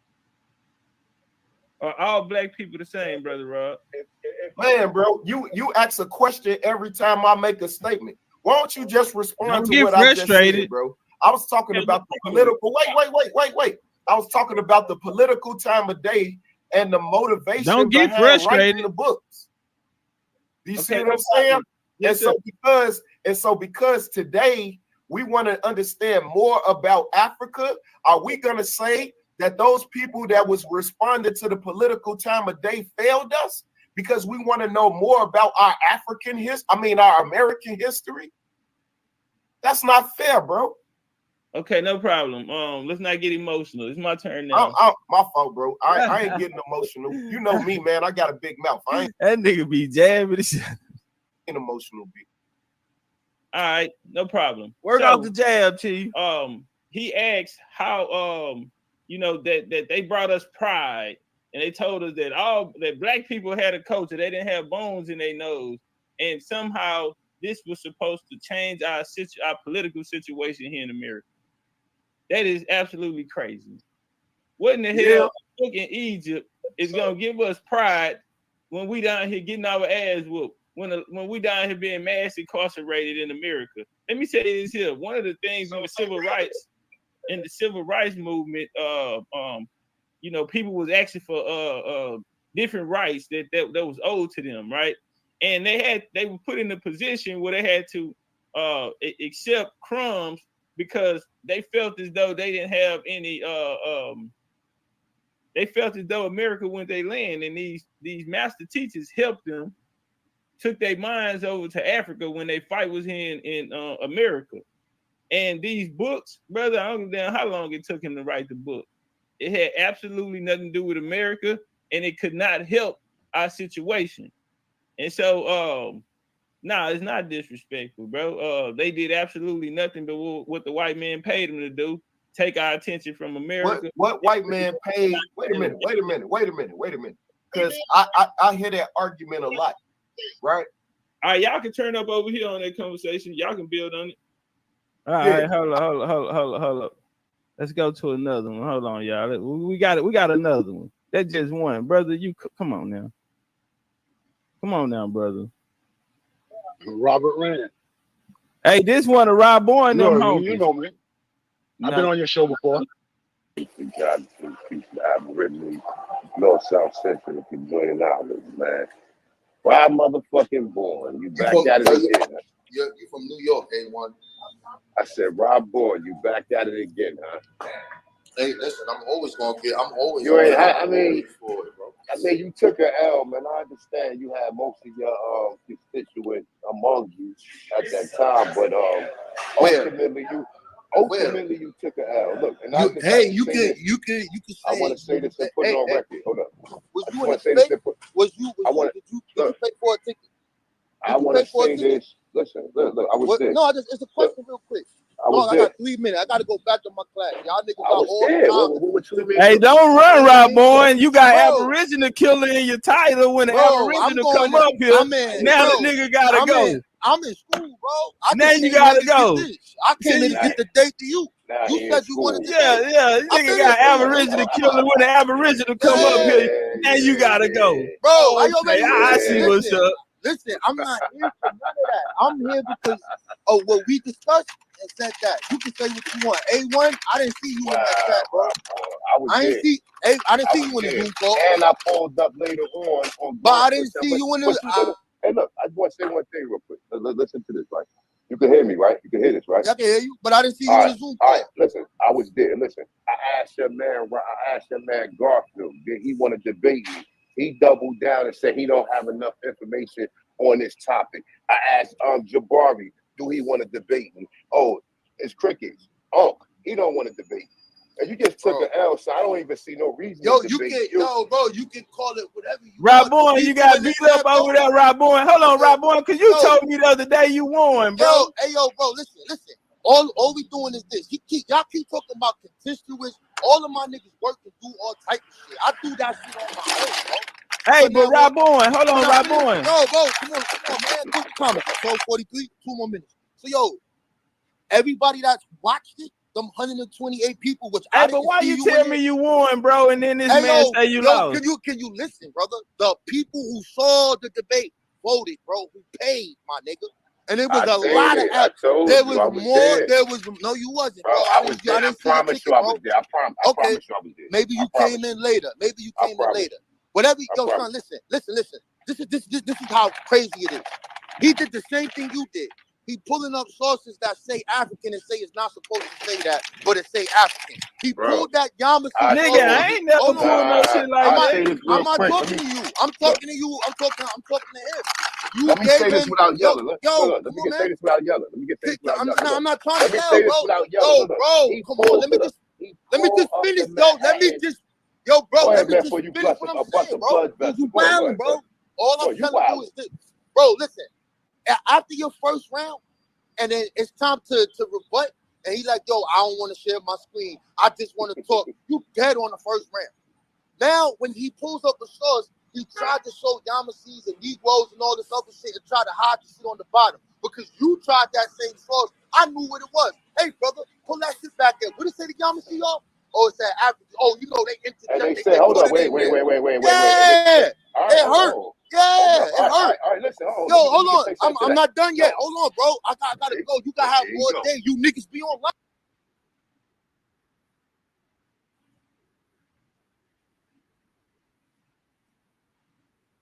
I would like to get it done. Yeah, that's why that's so high. Because if I'm bringing somebody up, what am I supposed to take you serious right now? And then you deduct a whole nother grand off of that 5 years ago, bro. No, that price is up. At 5 every single time a year go by.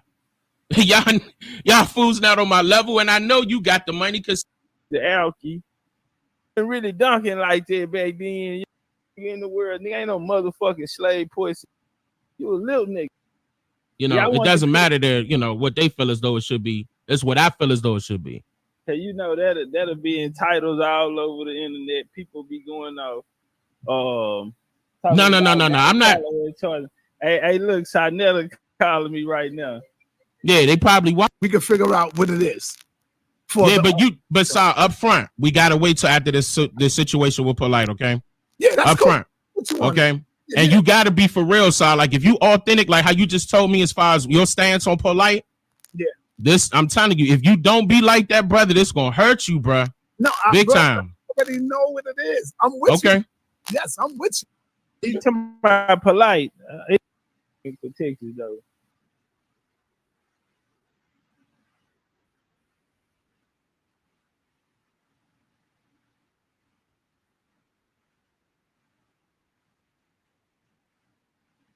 The translation of the Israelite Morse, to translate certain things, but there were a few scholars, if I'm not mistaken, from some of the stuff that I studied that. I appreciate you acting like this, brother. Everything should be done in decency and order. Shut the fuck up with all that bitching and belly. Everything should be done in decency and order, brother. You just played my close twice. So shut the fuck up. I ain't doing none of that. Prove your motherfucking point from here on out, or I'm gonna kick your ass out, nigga, because you played with it. Now we can run it back. We can get back on the line up and play like me. Be the Israelites. Yes, sir. If I could, I mean, obviously, it was like I think my 2 times great. What is your? They show how they manicured they limbs. You know, they got a Baptist church and all that shit. But see, I was somewhat of a rebel. I believed in the Bible, but I wasn't really fucking with that shit because I knew what I had going on in my life. Somewhere in that Bible, somebody could show me where I was wrong. And I did not feel like that at the time I was young. So I was ducking them shit.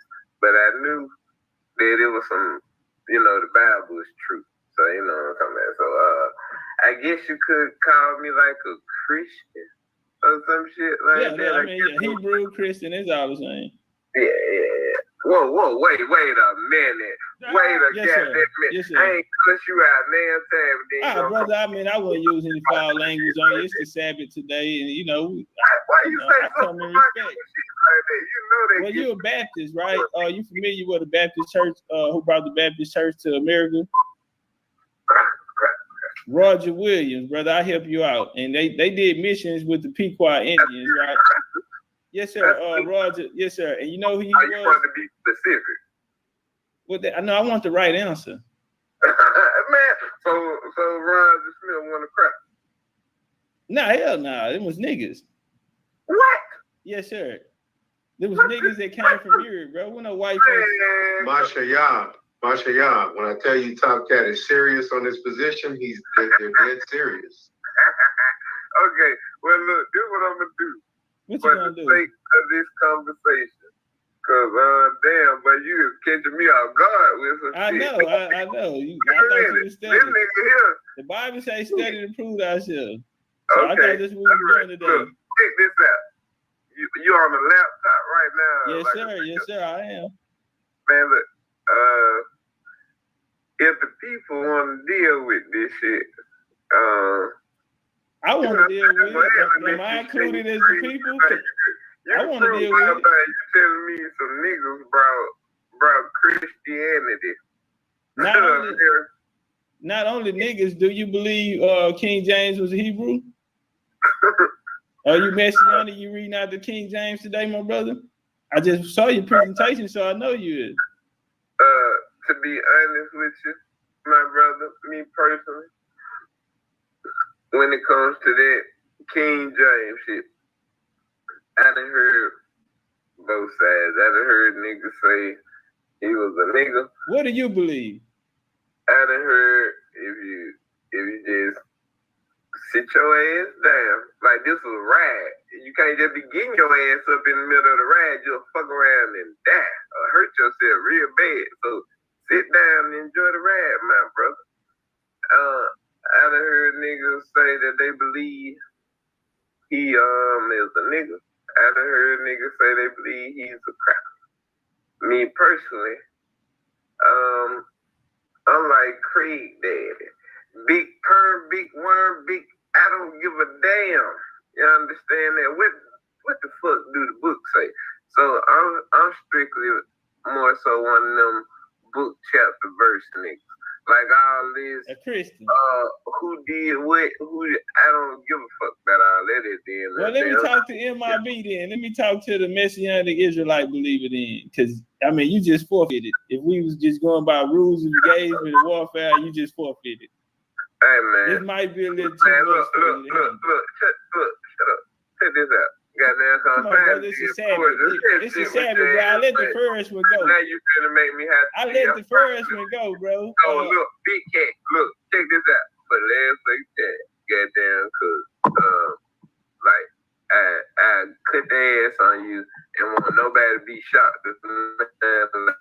Why this nigga muted my mic? Why you gotta mute my mic to say that, bro? I ain't even talking. No, he got that. Still, come on, like, alien, big cheese, Legendarytopcatz. Topcatz, like some pussy. You understand what I'm saying? Got my mic muted, once y'all. again, mind your tone and keep your hands on your fucking head. Now take your shit off mute and be very respectful this time, or I'm gonna be very disrespectful when I go to debunking y'all stupid ass niggas. Do you understand what the fuck I'm saying to you, nigga? Brother, it's the Sabbath, and I don't think Yeshua will appreciate you acting like this, brother. Everything should be done in decency and order. Shut the fuck up with all that bitching and belly. Everything should be done in decency and order, brother. You just played me close twice. So shut the fuck up. I ain't doing none of that. Prove your motherfucking point from here on out, or I'm gonna kick your ass out, nigga, because you played with me. Now we can run it back.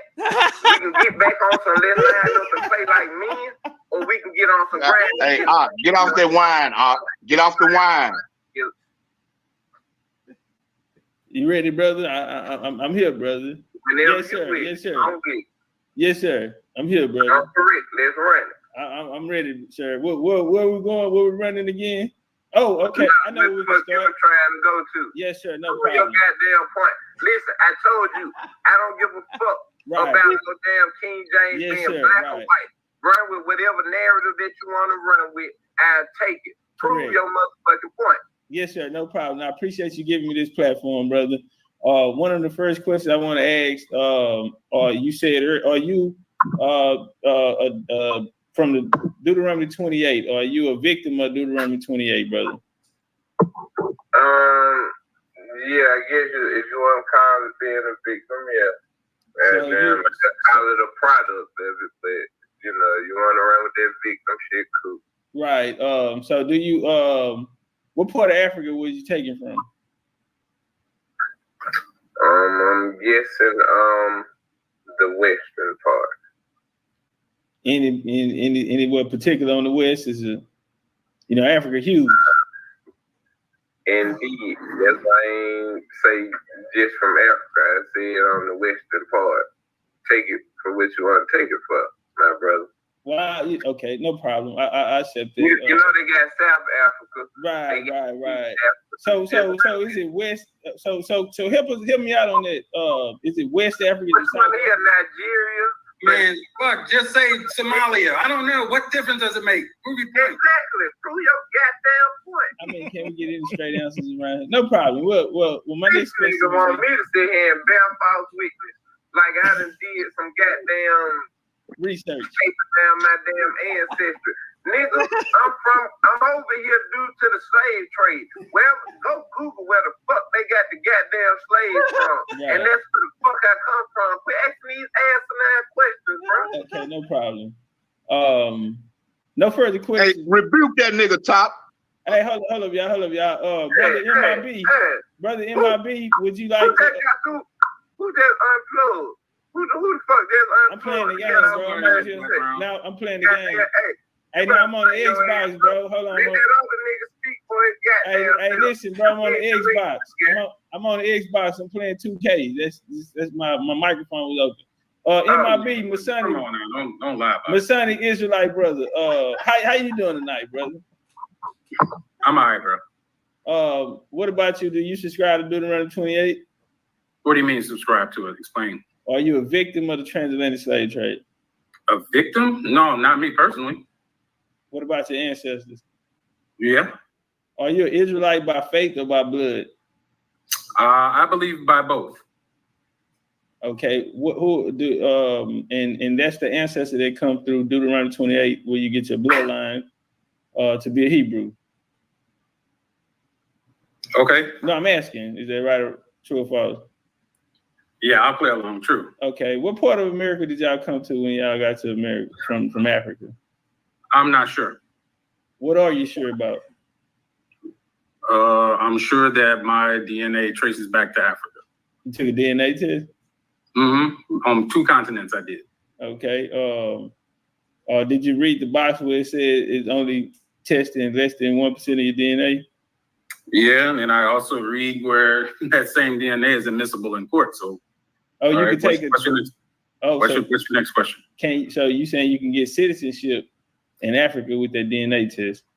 I didn't. That's a straw man. I never said that. Well, you said you could bring it up in court. Yeah, because I'm just saying the DNA science is there. That's your final answer? Yeah, man. Come on, man. This bring out what you got, bro. For real. I am not here to answer 100 questions. Relax. Bring out what you got, man.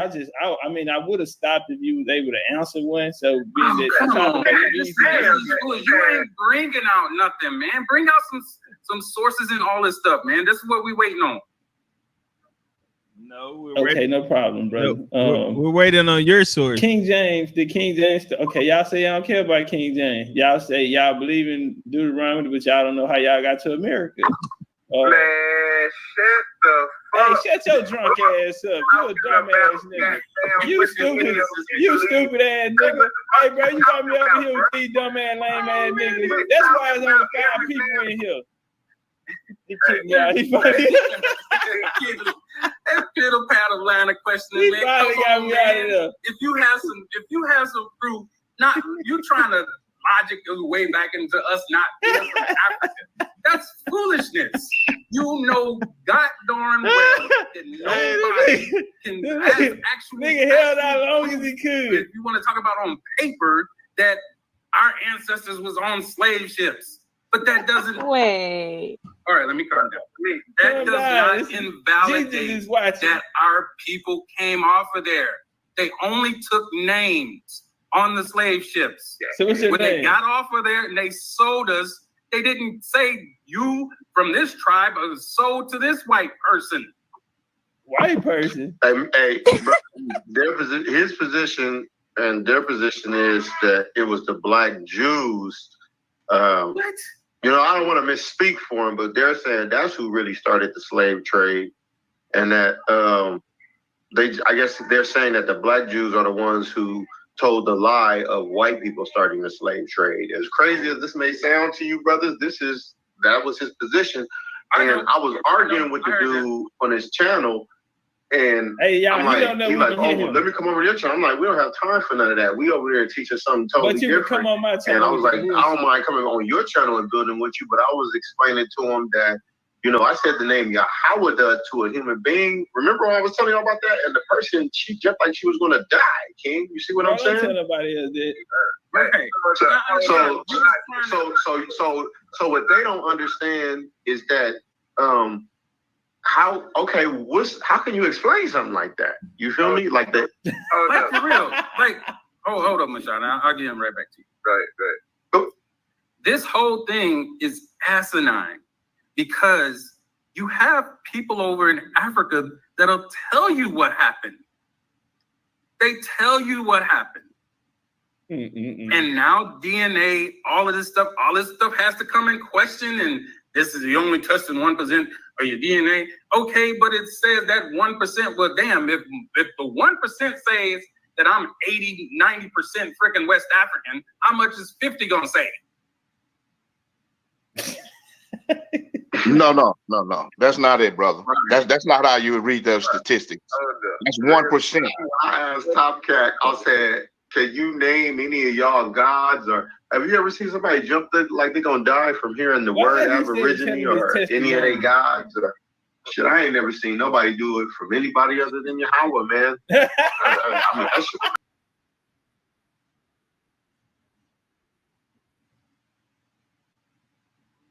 Boy, I had them niggas hot. That nigga got him frustrated. That nigga called me all kind of bitches and hoes. Everything but the son of God. Boy, I had him hot. But I'm on their territory, so I gotta use my finesse. You know what, brother? I understand. It's okay, brother. And then I got the other one.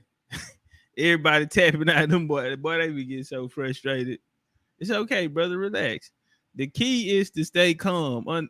Stay calm in the storm. You feel me? And I'm gonna get my win. I just need to get close enough to him. And when I said, man, shut your drunk ass up. Goddamn Hebrew alcoholic nigga get drunk and want to read the Bible. If you don't get your all right, let's turn up.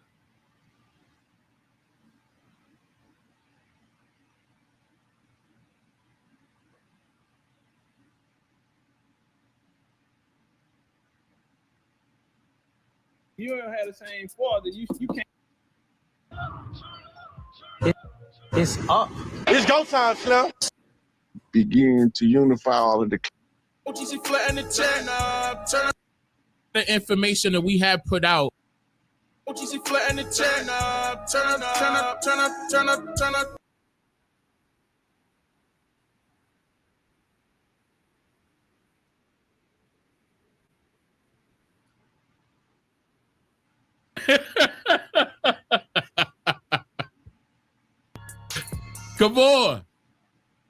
Come on, let's get it. Turn up.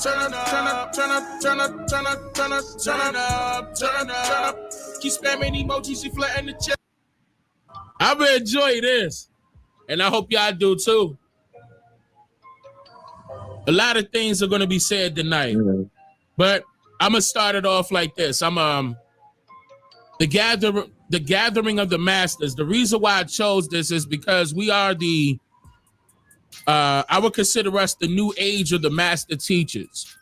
There's a lot of information that we have put out so far And regardless, you know, we do it from our perspective, so it's different perspectives, but it's all for the same goal, for the same cause.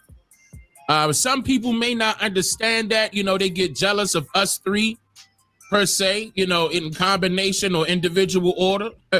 We can see why, because we putting in the work and they not. Even older, what people would call master teachers, will get upset about the information that we provide, but it's all about elevating our people. It's all about making them aware. It's about bringing that awareness amongst our people so they can finally know what happened to our people instead of hearing it from complete strangers, and they won't ever be able to heal.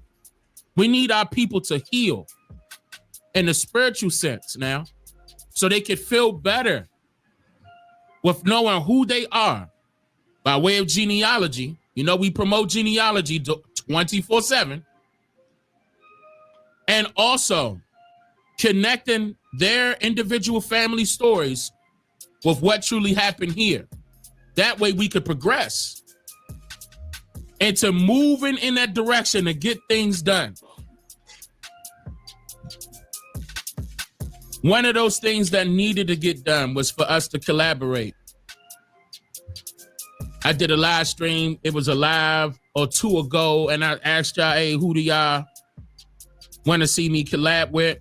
I mean, ever since 2021, y'all was screaming, Rod Hayes, the brother's here now. Me and Topcatz collab as soon as I saw Topcatz. Real recognized real. All of us doing our thing individually. Foot is super glued to the gas pedal.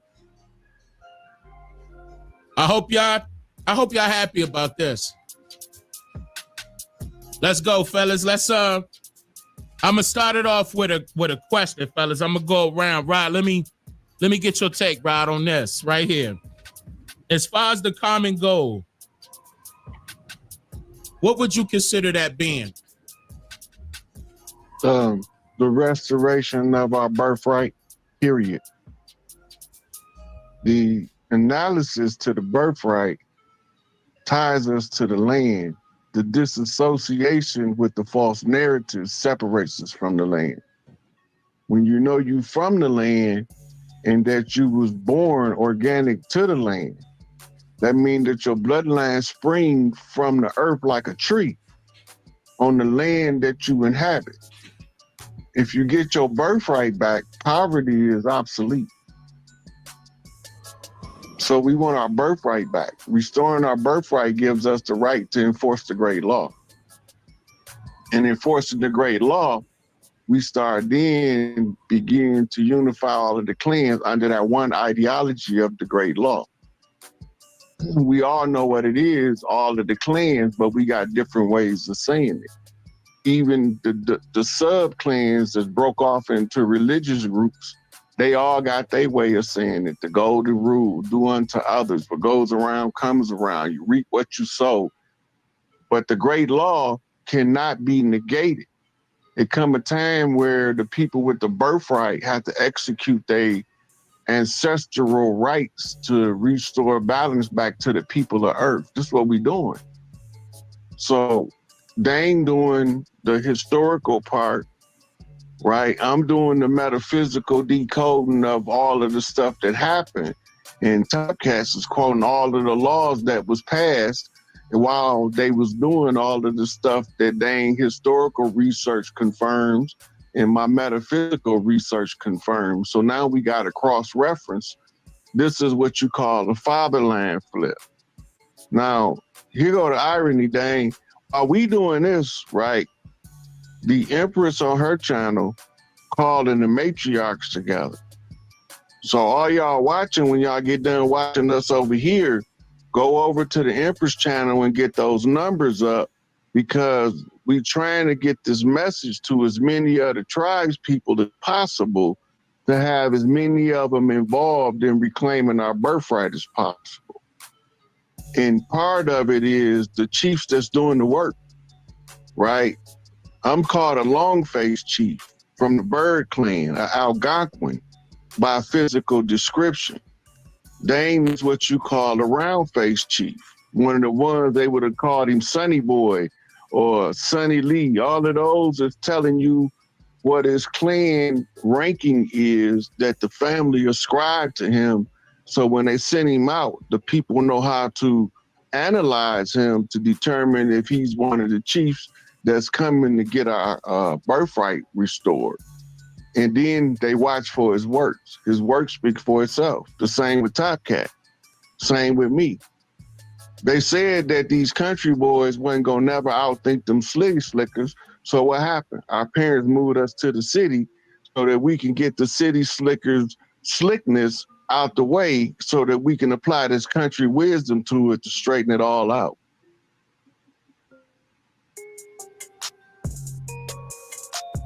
All right, hold up. I'm gonna ask Topcatz that same question. Hold on, is my mic on? Okay, it is on. Same question, Topcatz. It's like, where do you see that common goal? What's your take on that common goal? When we look at the common goal, you know, especially in this age right now, I mean, it's real clear. Because we was to go back 5-10 years ago, you know, the world didn't look like this. And right now, we dealing with a great awakening right now of masses of people, you know, even people that's getting the wrong type of information out there, you know what I mean? It's still something inside of them that awaken everybody up. That common goal is going to be some people who was given the eyes to see, the ears to hear, and that country wisdom and that ancient wisdom, that confirmation from the ancestors that's going to send us out here to the people, you know what I mean, with the message of the ancestors to bring it all together.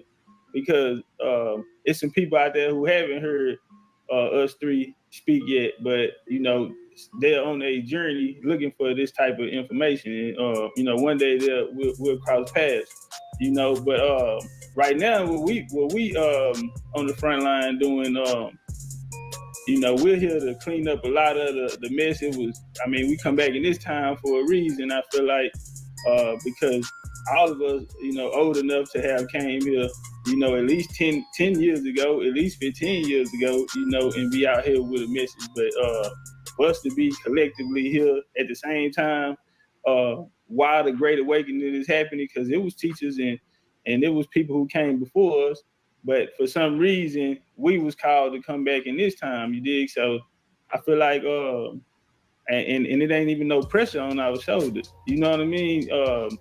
And it also ain't no giants for us to really stand on, not coming from this field right here. So like the title say, we have developed and became, you know, that representation of the ancestors here in the most crucial time that, you know, that it was needed when the Great Awakening started to happen. You feel me? So, man, I feel like that common ground and that purpose that's out there is being served right now, man. And tonight again, this is confirmation. You feel me?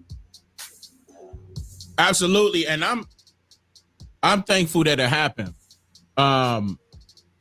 Like-minded brothers.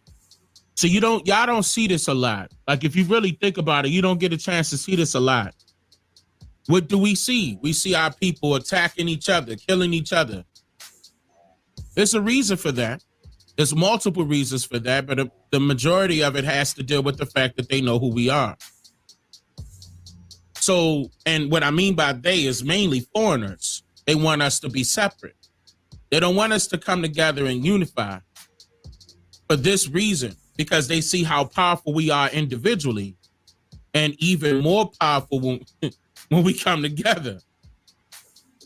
I say on that note, real quick, Topcatz, I'm gonna come to you on this one. What's your take on the American Indian indigenous, what I want to call it, paradigm? Why is that so important? Man, it's so important because it's the message that we got from home. If people wanted to be honest, then we'll come out and say that these lives that they're living is a life that somebody else gave to them.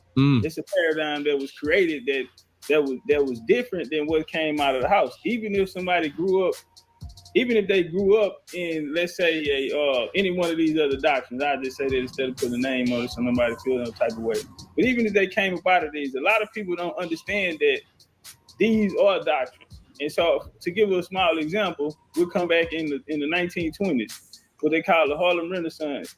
In this era, the Moorish Science Temple, the Hebrew Israelites was popping, Marcus Garvey, the UNIA, which he came pushing a message of people, the Hebrews here, and he also came with the Back to Africa joint.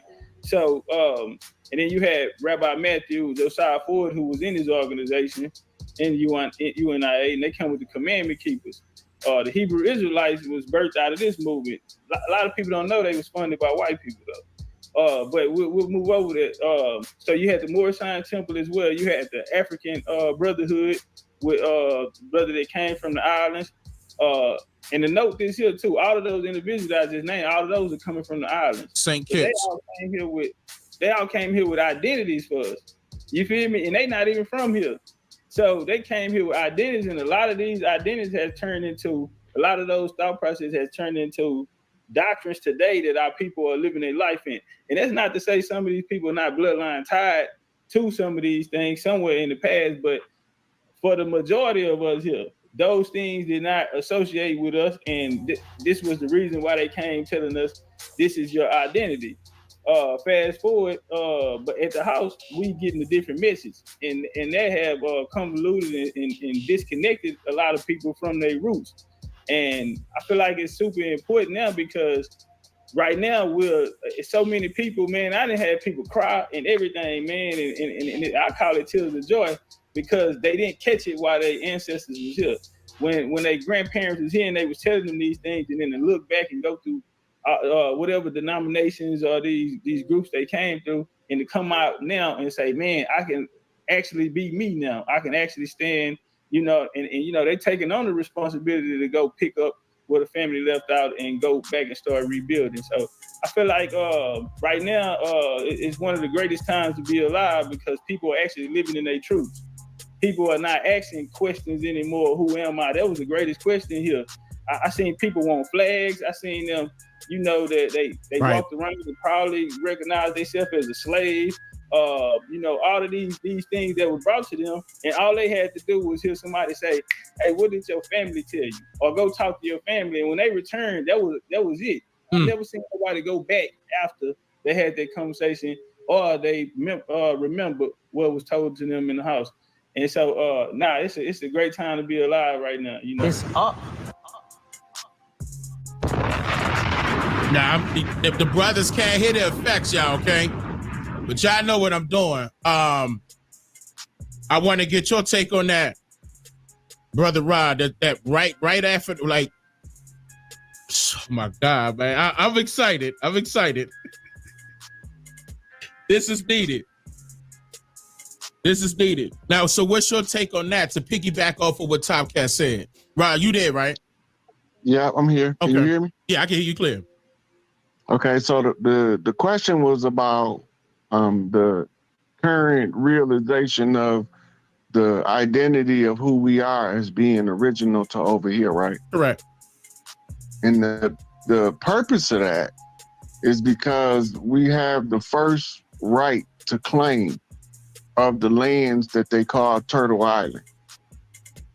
Now, not to cut you off, brother. Now, hit them with why that's so important, though. That right there, so they can know. They got to know this. That's where I'm going with this, Dane. Let's get it. Because so now they paper genocided us. They misclassified us. They gave us an erroneous history to divorce us from the land. This is the George Washington challenge. This was the 200 years blood conjure Crispus Attucks to keep us from violating the blood ritual that they did in the lodges after the American so-called revolution. Remember, the Boston Tea Party was about a 2% tax increase on a beverage. But now we getting taxed every which way but loose, but ain't nobody protesting. We getting taxed at the register, at the car dealer. We buy a house and we still paying taxes on it. We want to drive, we got to go pay taxes in the form of driver's license and license plates and registrations. And ain't none of these people that's demanding this from us supposed to even be here. Relax and take notes. We are in a police state, and the only way out is to acknowledge our birthright as to who we are and realize what was happening with the paper genocide. Because now, after 200 years, we know the difference between us and the Negropeans that masqueraded as us, that signed all of them erroneous treaties pretending to be us, but they didn't even have none of the names of none of the chiefs. No treaty is named. There is no treaty with Chief Standing Wolf as the signature on the treaty. No signature of the treaty of Chief Stormcloud. That's not on none of the treaties. All of the names are Western names, what we call English names, European names. These are not our people making these agreements, but they making these agreements at our expense. When you go into their judicial system, they label all of the 9 treaty tribes as belligerents and outlaw tribes in they legal documentation. They called us perpetual enemies to the state. This is the justification for COINTELPRO. To get rid of the leaders, the little young and upcoming chiefs, before they realize that they have a right to oust these imposters from the land by blood right, by recognizing who they are. They told us that our chiefs was gang leaders. They ain't never tell us that gang mean tribe. And very few of us had the audacity to go look it up and find out that a gang was just another way of saying tribe, but you got to give it a negative connotation. So when you see these vice lords, these GDs, they tribing up and they establishing their territorial boundaries and they calling it gang war. But the war part was being instigated under the COINTELPRO operations by putting plants in that sick the vice lords on the GDs and the plant in the GDs that sick the GDs on the vice lords. So now it looked like some ignorant buffoons is out in the street blatantly killing each other with no direction, aim, or purpose, but there's an unseen hand at work. They have it documented, they infiltration tactics, techniques, they federal informant program, they government snitch program. They got the whole video of the one that looked like us explaining how the FBI was having them infiltrate everything we did. Right. So they going all out of their way to make sure that we never realize that we have a autonomous sovereign right to serve notice and shut their system down. This is why in their Declaration of Independence, they say when the government go rogue, you call on the spirits of the earth. The spirits of the earth is going to manifest as tribal chiefs. This is the part they ain't telling you. When you call on the spirits of the earth, they're going to be the tribal chiefs that's going to come back. It's going to take a couple generations of eyes on the problem before we produce an offspring, because the prayers of the nation, that's the womb of the mother. So we going to produce an offspring, a group of offspring going to come about that with the solutions to the problem that the last 2-3 generations was looking at. It's go time, Slim. So this going to tie all of them organizations together, and somebody gonna have to explain how, even though it looked like they was misleading us, some of them was giving us codes. Like the reason Marcus Garvey came with the Back to Africa is because they had already took some of us to Africa, and he wants you to be aware. But he can't tell you because of the George Washington Challenge and the Masonic oaths that's tied to it, and he was a Prince Hall Freemason. So he can't come directly out and tell us, but he could spell it out in a series of codes that any other chiefs that develop itself to a certain level will clearly be able to see what's going on. And then you'll be able to see that at the end of the day, it wasn't the pale face that brought him down. It was some people that looked like us. Mm-hmm. And the same thing with Noble Drew Ali. The police couldn't have never got to him to abuse him in their system if his buff tees didn't leave him hanging. Because back then, the police wasn't like they is now. They wasn't paramilitary troops. They was some old goofies walking around with a badge enforcing the policy of a corporation. They had to deceive the people with the appearance of legitimacy by wearing uniforms. They call it a uniform system. So the importance of us and the re-emergence of the knowledge of self is what's telling us we from this land. And that knowledge of self is going to give us a system of activity tied to raising the matriarchy in order to get the tribal mother's position back in place, because they got the first right of claim to the land. When we do that, the people who wrote the paperwork up got to give the foundational documents to the rightful heir that they've been watching since birth. So they know who we all are.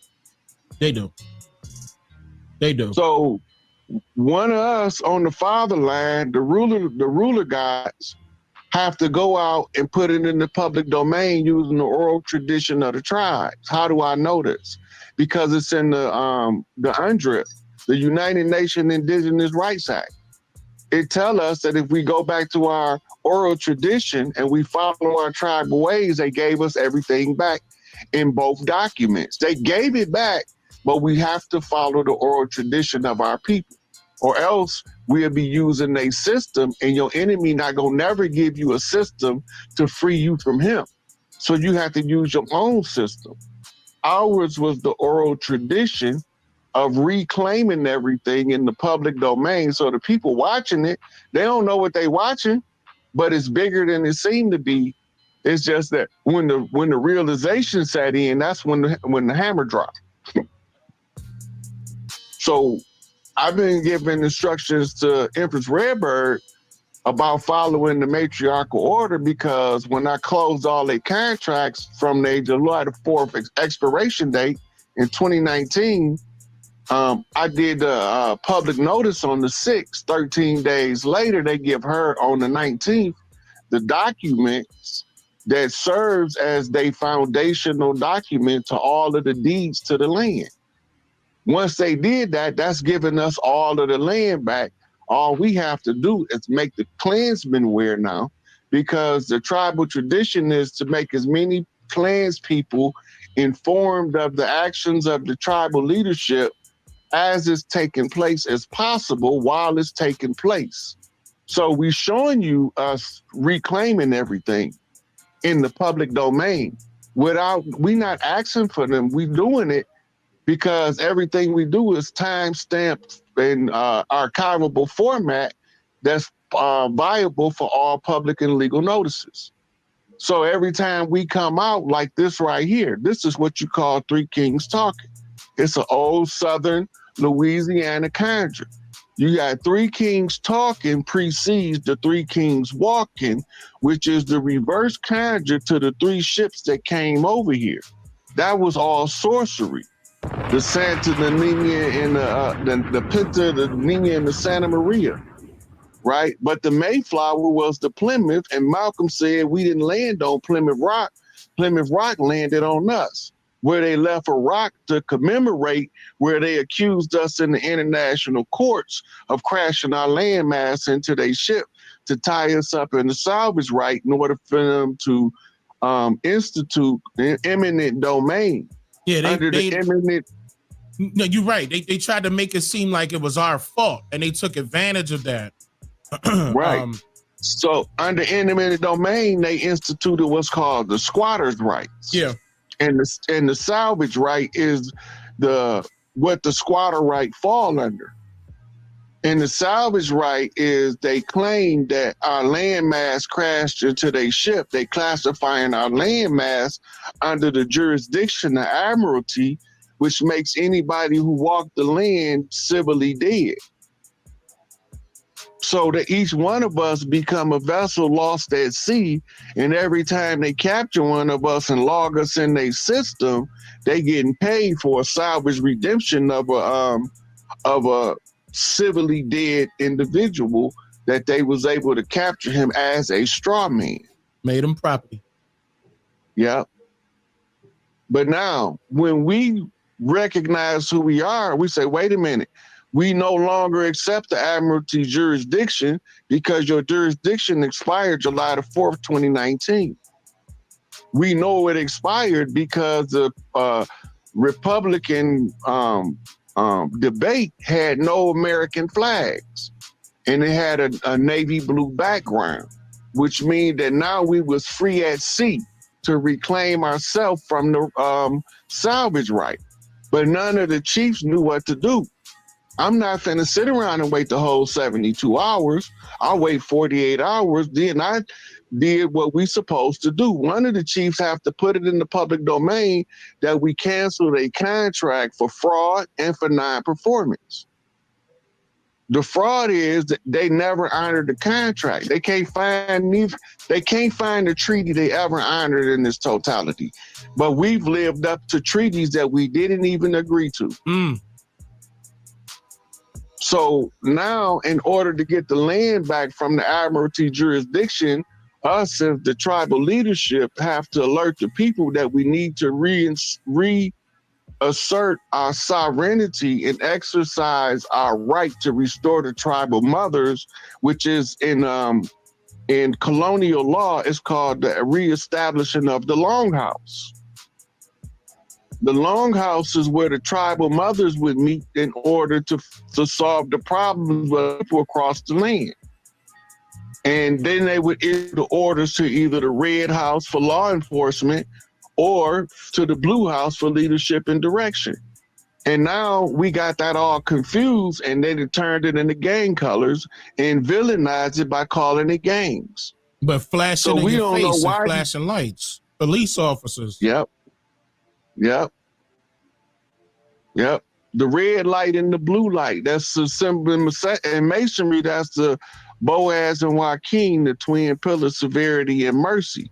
Good cop, bad cop. They come in like that every time. Blue pill, they telling red us pill. what they doing.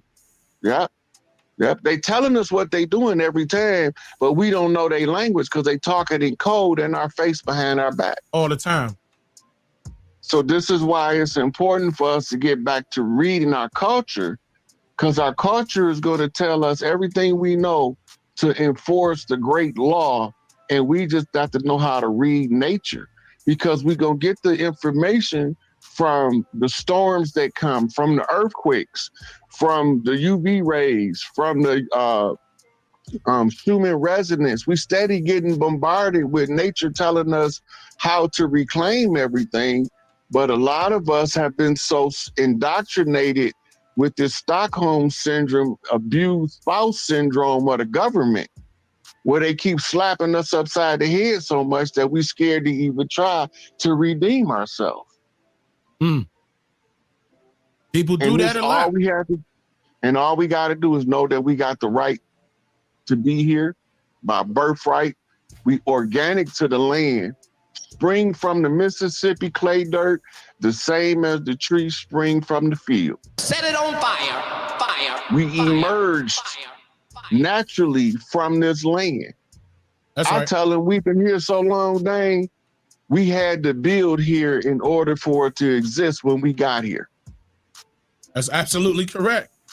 There wasn't no here before we got here. We had to make it what it is in order for us to have a claim of right. And this was all done by our great mothers that preceded us.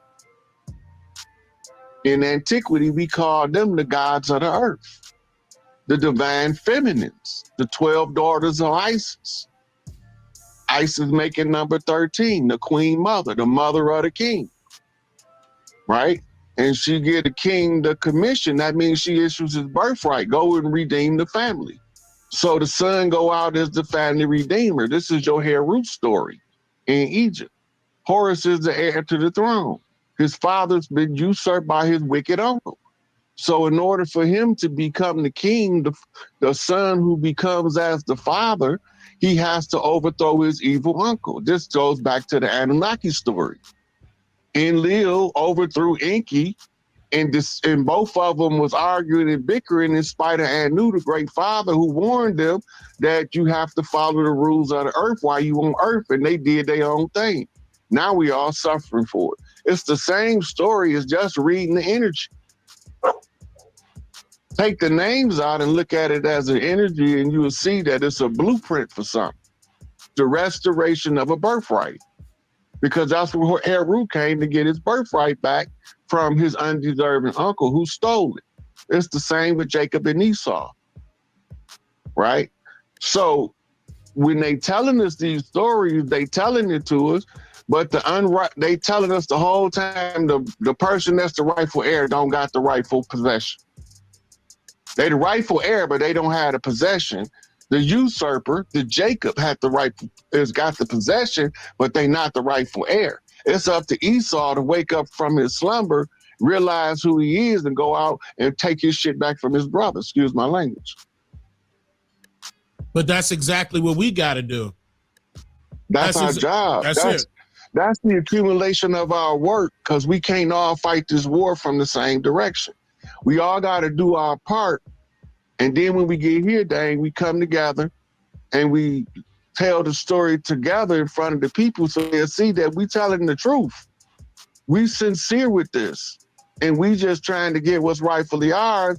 We ain't coming out here to hurt nobody. We just coming out here to tell the truth because we've been lied to. But of course they're going to make it seem like we're trying to, yeah, I mean, I'm glad y'all spamming up the 13% in the chat. I'm glad y'all spamming up that 13. Make sure y'all spam up these brothers too. Y'all could get some BCUs in there. Definitely get some BCUs in there. Go ahead, put it in there. And speaking of that BCU, we talk about Big Chief University. That's what that stands for. I want to get your take on that, Topcatz, right there, like basically piggyback off of what he was just saying. My bad. I had to go get some water. I ain't catch the end. My bad. I had to give me a water. But what break it down. Throw me an alley real quick. We're talking about how being aware of our birthright and our claim put us in the position to bring our pieces together for the public to be the judge. It's up to them now to make up the decision if they're ready to receive their birthright, because we did the work to prove it. Now that's a fact.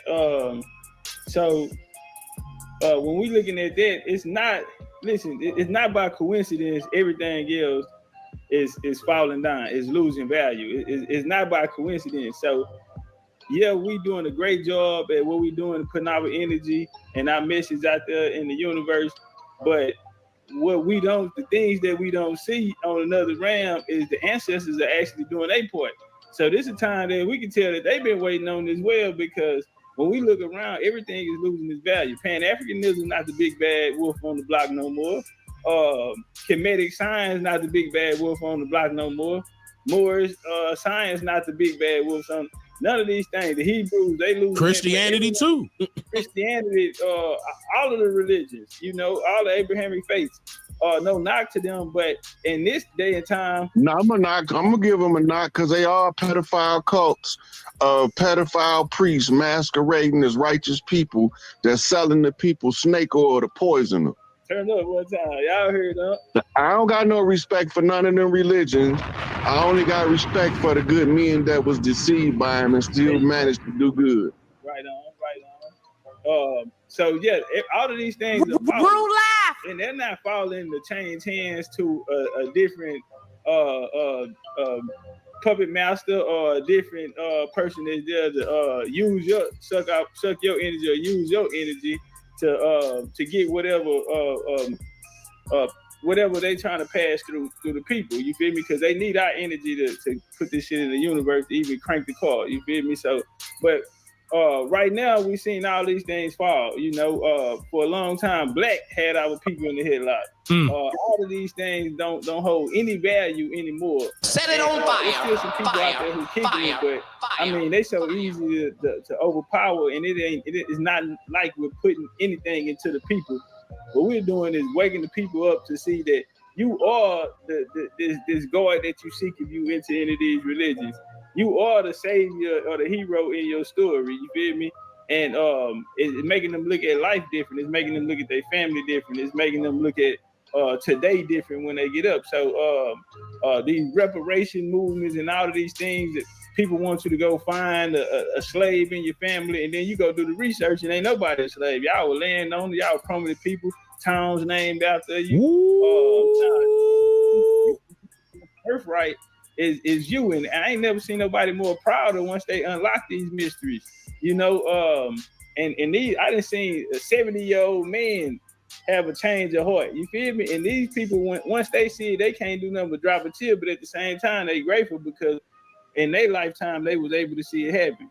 So now I think this is the most positive thing for the people because it's no cut on it. It's straight from the soul. And what I always like to tell people, no matter what they caught from you or picked up, once they open the door, they still have to do the work. That's what I like about this here, because you're still gonna have to be responsible of creating your own reality. You still have to do the work. This is something that you can't copy off the next man's paper unless y'all got the same mother and father. If y'all don't have the same, I don't care if you have the same mother. If you don't have the same father, you can't copy off the next person's paper on yours. And that's what's so beautiful about this here, because the ancestors, they gonna get that work out of you. You gonna be sincere. You gonna be sincere, homie. You gonna because you still have to do the work, and everyone is on this journey. So it is not a sense of a master teacher of you believe everything coming out my mouth, because I can't tell you your story. Dane can't tell you your story. Unc can't tell you your story. You have to go back and do the work on that, and we have to go back and do it on that. So everyone is held accountable in this. And it's beautiful because to me, all it's doing is growing soldiers. You know, it's growing warriors. It's go time, Slim. Everyone got the strap on them when we come out. And man, it ain't nothing more powerful or beautiful than that. And then at the same time, for us, the land, people are finding out they own so much land. Or coming up as a child, like we used to have to go to the country all the time. When my aunt and my mom and them grew up, they was first generation in the city. My grandma and them come from the country. They was born in the country. And then they moved here for to get the family to get jobs or whatever. The wells or something like that ran dry where they was at in the country, and the economics went as powerful as they were, so we were living out the land and self-sufficient back then. But once people got to the city, like I'm second generation, so all my words may not still be right. You feel me? But what it showed us though, we going back and we remember this time because we grew up in the city and we looking at that land in the country like, man, ain't going out there, there's mosquitoes out there, it's boring out there, and now we seeing the value in it. You know, this land been in our family since 1836.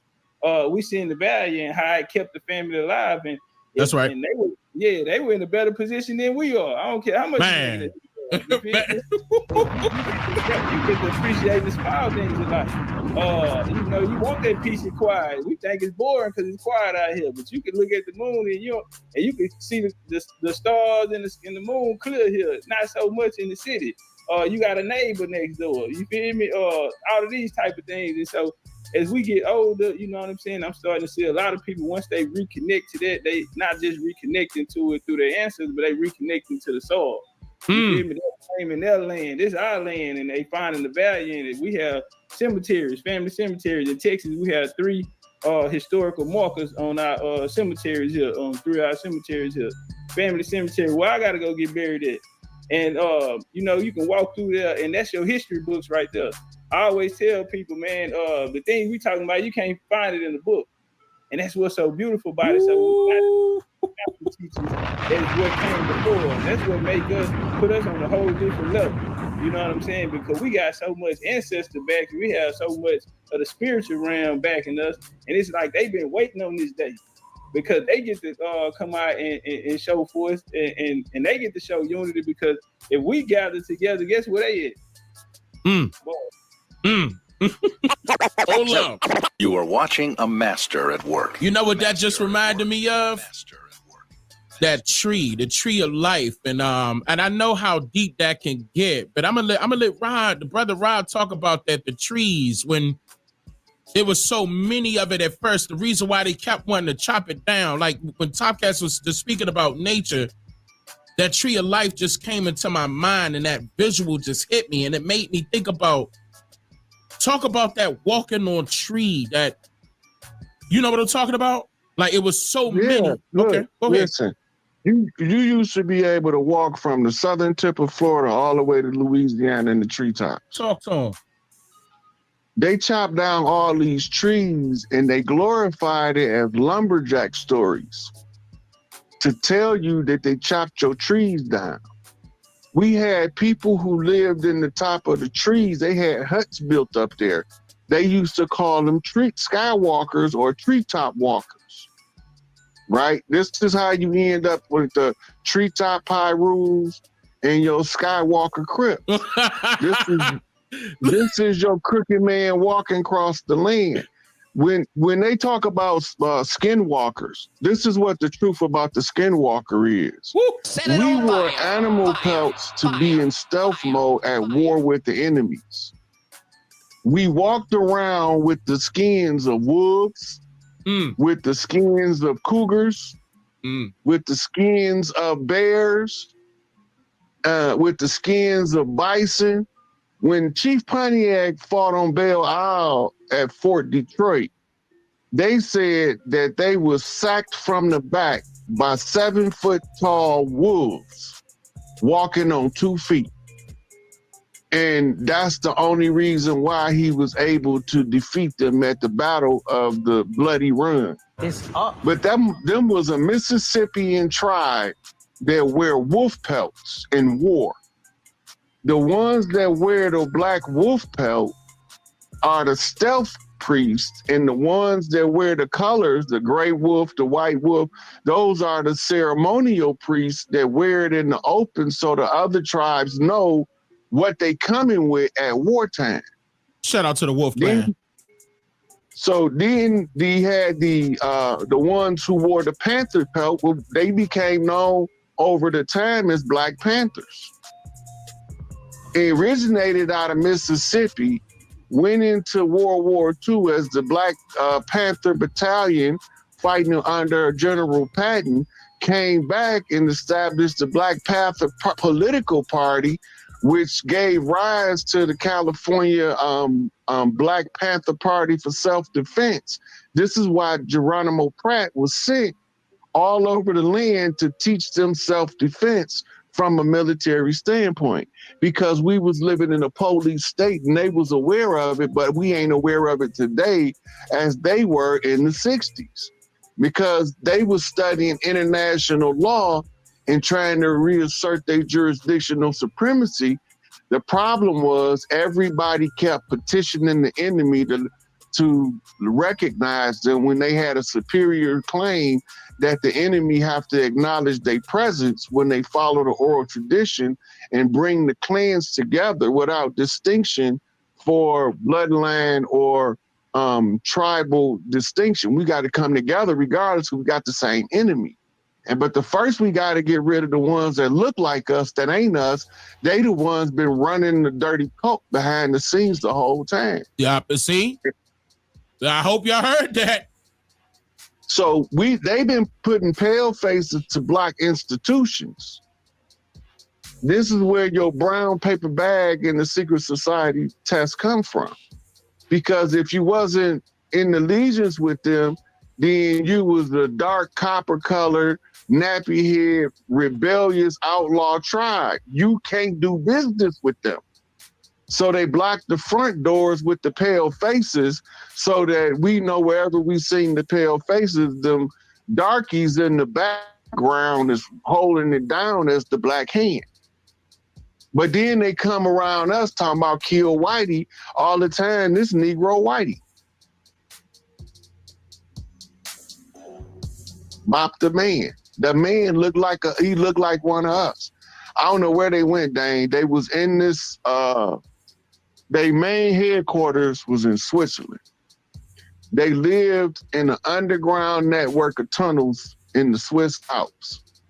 And ever since 2022, the Interpol and the Earth Alliance was moving them out of there. I don't know where they took them.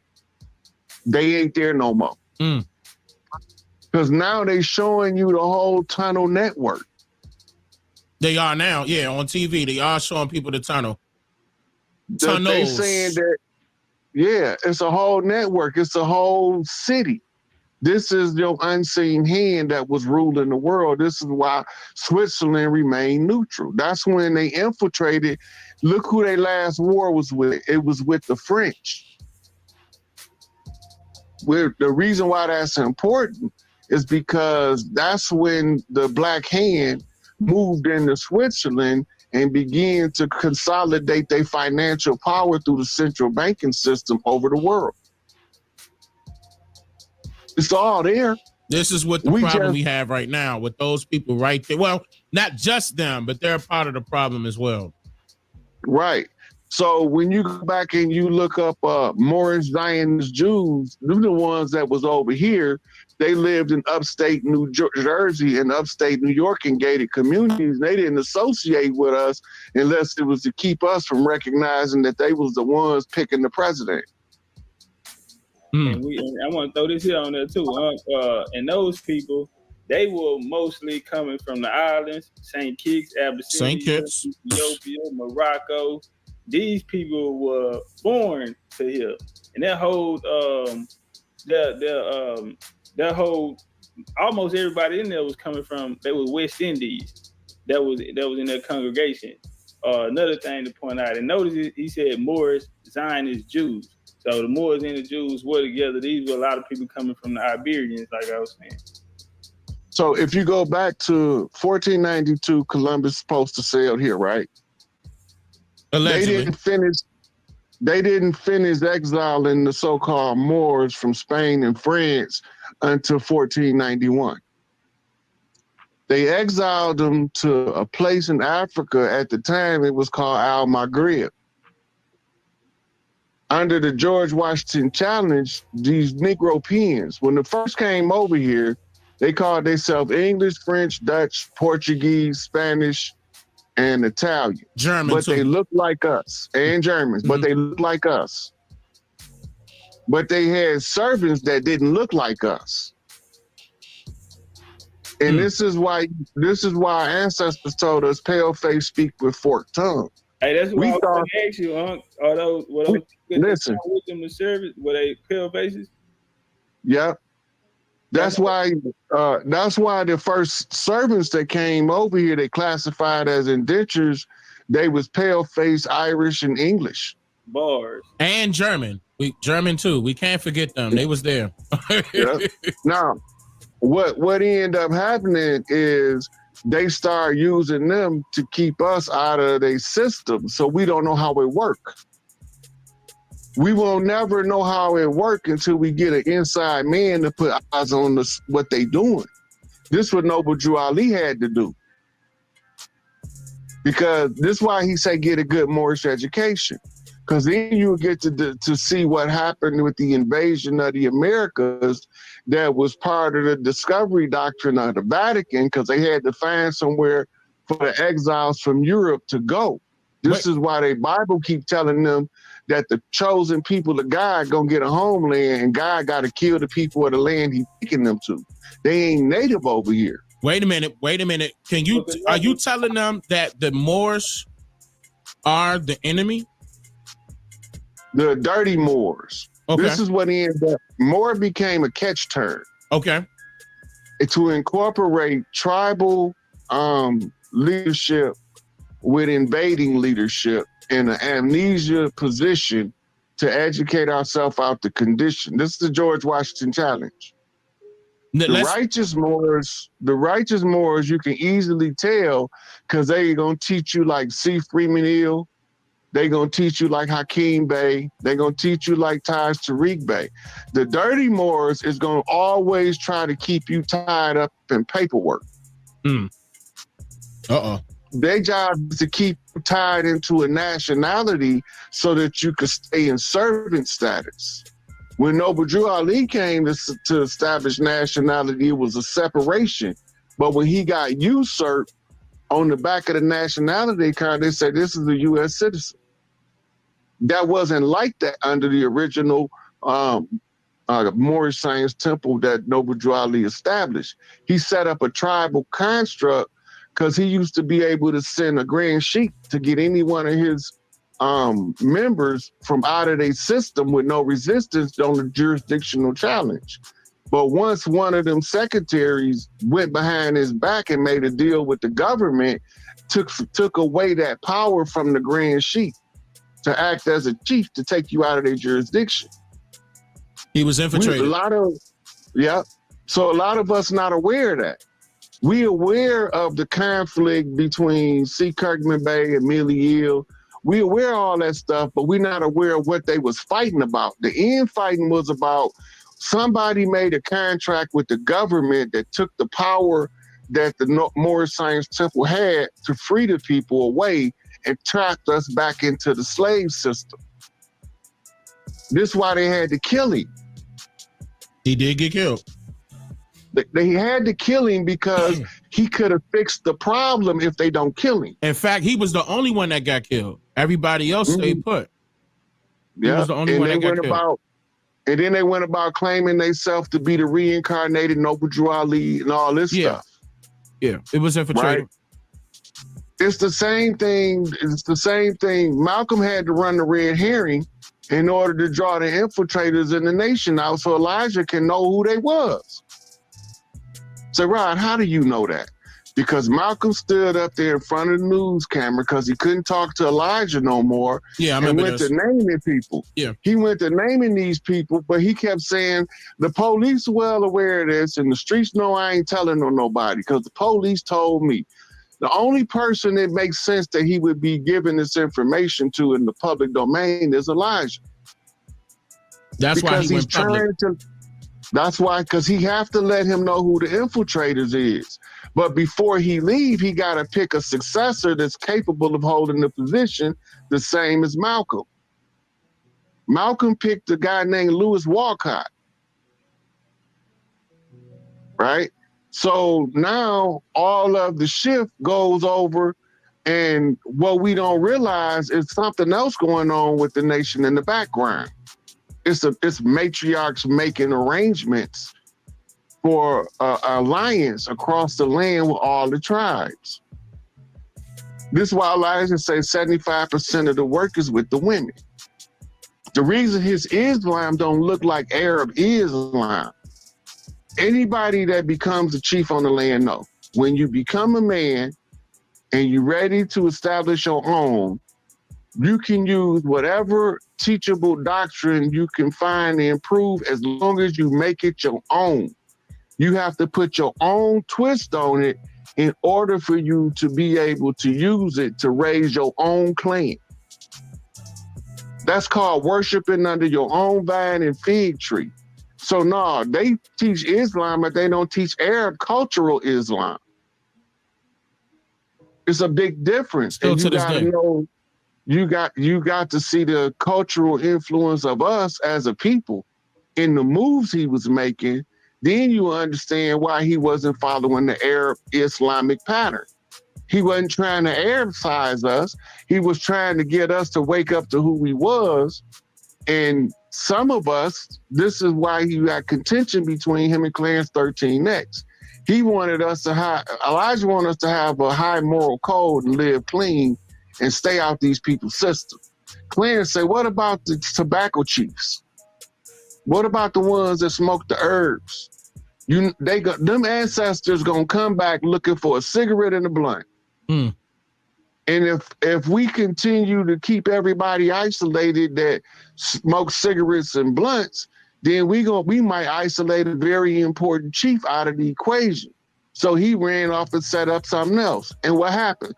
Some people that look like us murdered him.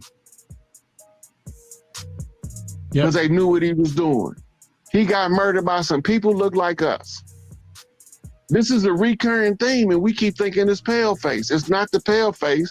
It's the ones that look like us. That's why Tupac say, on all my riding, I never thought that somebody that looked like me would actually be the one to shoot me.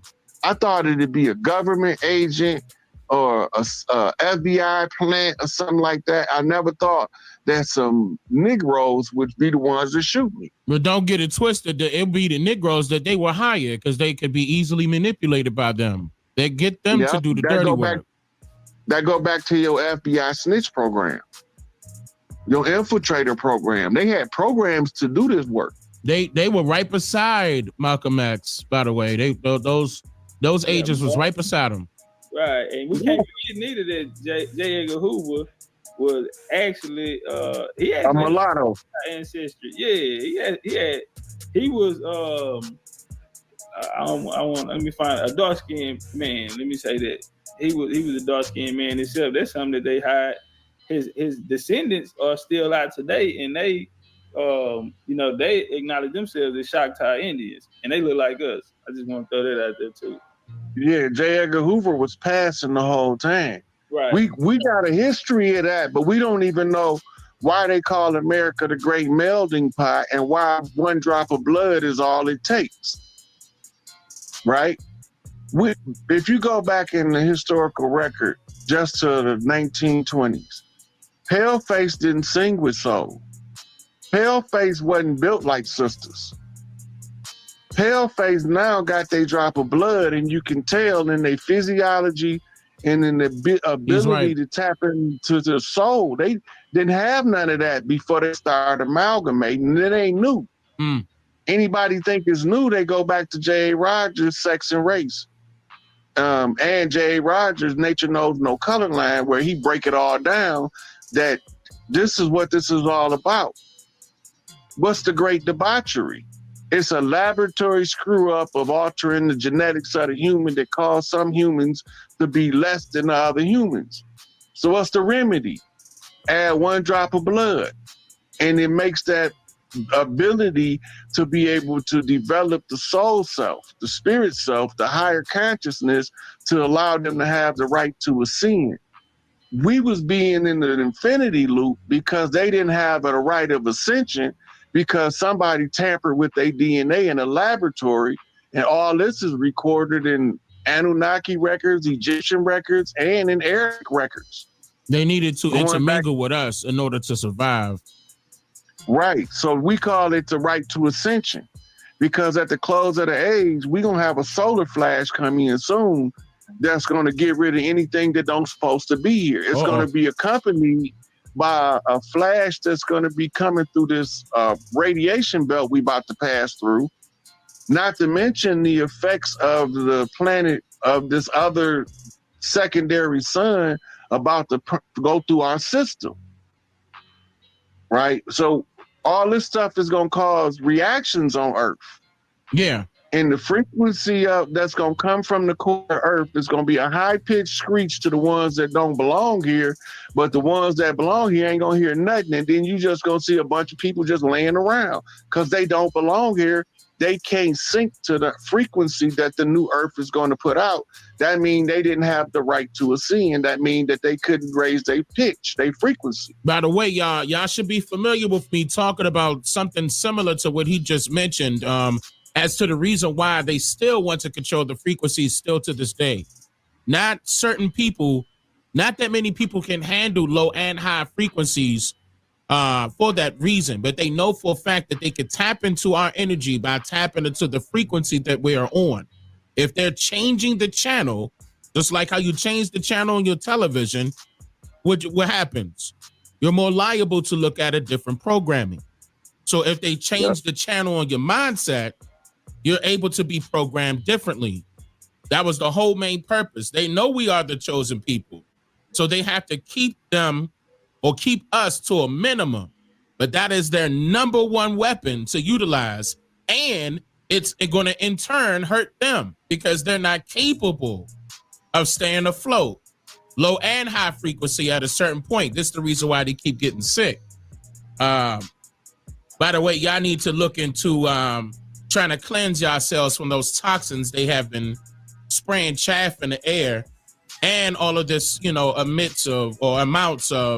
greater amounts of radiation going through your skin. I mean, these were weapons designed to stop the people from being the chosen people. Actually, for the last 2 years, they've been reversing the chemtrails. It looked like they still putting chemtrails up, but those are chemicals that's been used to bind against the chemicals they put up, and it come down in gorilla hell. It come down in atmospheric river floods. Correct. So they had to clean it up because they lost. We won. Our people just ain't aware of it yet, and it's almost time to celebrate. And the celebration is already scheduled for 2025. I've been telling people this before it was ever announced, the annual celebration, that when this was all said and done, we was having Mardi Gras coast to coast. The reason why we know that we're winning, the reason why we know that is because those pale faces that he's referring to are dying faster than they are being born. So they were hurting their own people this entire time. The only ones gonna make it is the ones who've assimilated the one drop of blood. If they don't have that drop of blood, they're gonna have to be recycled into a family to have that drop of blood in order for them to make it through the ascension. Now they got a gateway to make it through the ascension. You supposed to be a God and you denying somebody the right to ascend. This is why we had to go through the misery chapter, because we had to suffer the afflictions we afflicted up on them as melanated people. We wasn't the guilty parties, but Mama said the good had to suffer with the bad in order to balance out the books. Negative, positive. Mm-hmm. You can't, the person that did the dirt, the one that watched them and didn't say nothing had to suffer just like the one that was doing the dirt. Right? So now you got, when I first was telling people about the sudden dropping dead of people back in 2019 and 2020, they thought I was crazy. But then when the government came out with the sudden adult death syndrome, people started inboxing me talking about, you said that was going to happen. I didn't tell you that for you to say I told you so. That's the worst thing I want to hear. I want to hear that you adjusted to the information and it allowed you to stay out of their way while all of their dirt going down and they getting cleaned up in the process. You don't want to get caught up in somebody else's drama. And that's what we always trying to get caught up in some gossip that we end up missing the important messages. They use the gossip meal of the celebrity circle to keep us distracted because we love that trash, that low vibrational, low frequency garbage talk. Right? That's the lowest frequency of energy exchange among humans, gossip. And the celebrities make the perfect fertilizer for gossip to grow. And if you want to get a bunch of nosy, gossipy people distracted, all you got to do is give them some gossip they classify as juicy. Ain't nothing more juicy than TD Jakes getting caught at Puffy freak off party. That's juicy gossip. No, for real. That's compelling gossip. That's the gossip that make people that wouldn't even listen to gossip say, wait, what'd you just say? Mm-hmm. Now you're getting people that don't even deal in gossip being nosy because the gossip is so juicy, it's irresistible.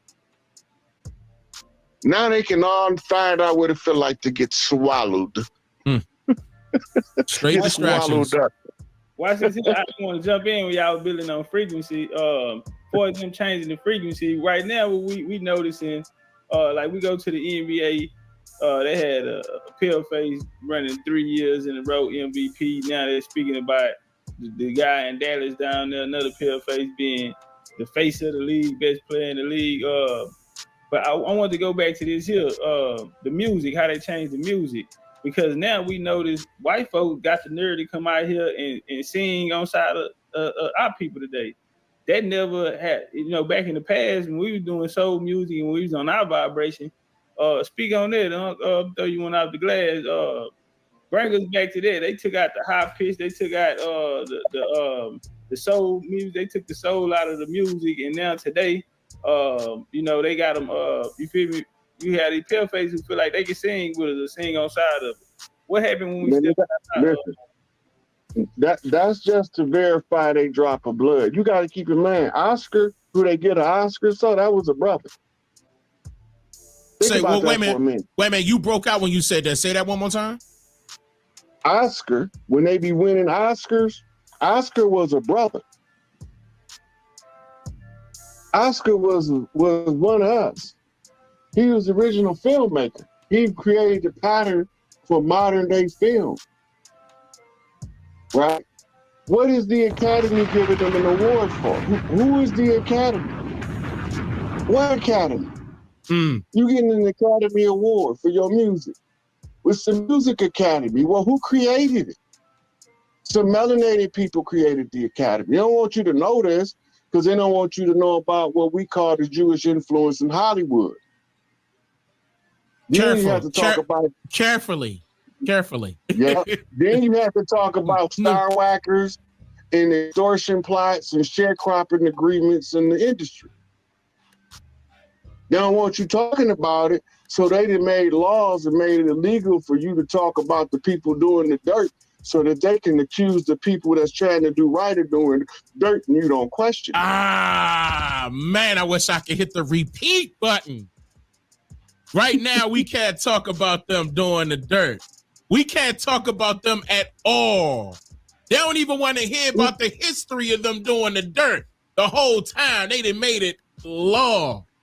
I can't believe that. And then they also accuse the ones that's trying to do right and hire people that look like us to co-sign it. And we fall for it hook, line, and sinker. And then you let somebody who could have gave you keys to your freedom get snatched up by the system. Jonah in the belly of the beast. Now you ain't got no one on the front line for you or that proper representation. Yeah. They doing it on purpose. That's survival of the fittest. Hey, what about this? Go back to COINTELPRO. To stop the rise of any potential messiah who could incite the masses, who could unify and electrify the Black nationalist organization to become one front against the system. This is what their purpose is. So what do they mean? We all recognize certain chiefs from our historical memory. When they come to the forefront, some of us whose memory is strongest can identify them. They tracking us through astrology, birthdays, and geography. What longitude and latitude, what's the star alignment on this day? This is where a chief gonna be born.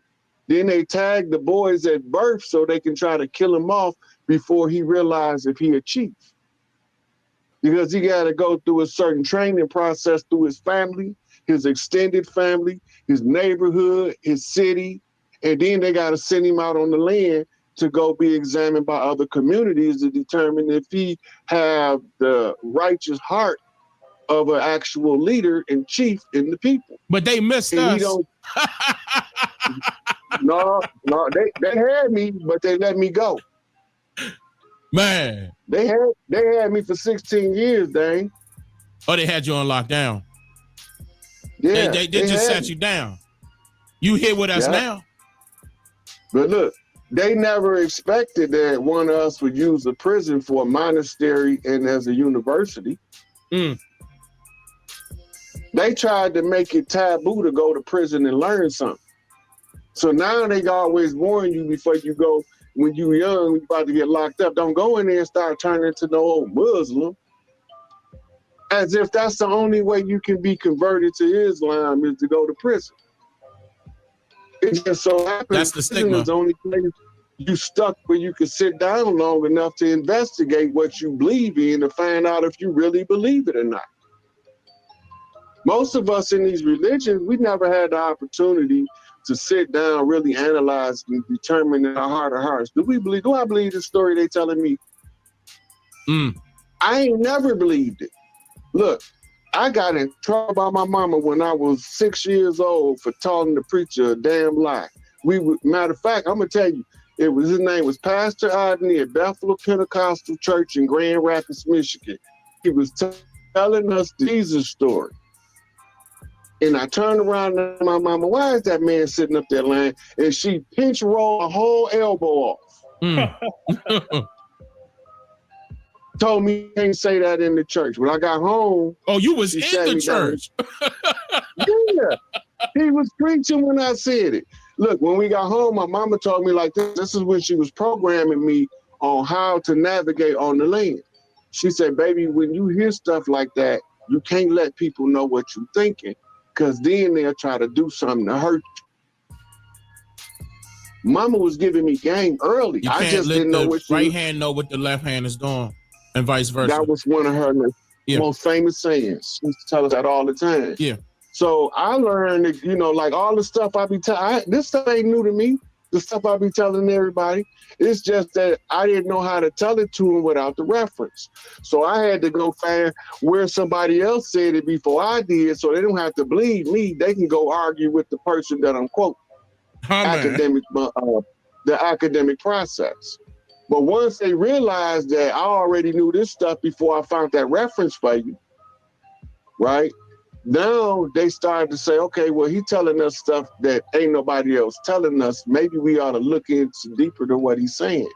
And the bottom line of what I'm saying, while we on this show right here, three brothers, on the fatherland, we got a matriarchal meeting happening on that's called a collateral attack. Anybody that don't know what it is, look it up. It's collateral attack. We doing two different things among the tribes on the land. The matriarchy is moving on one area in the matriarchal meeting, and the brothers over here, the three chiefs, is talking, because we got to get it through the people's head what's going on the land.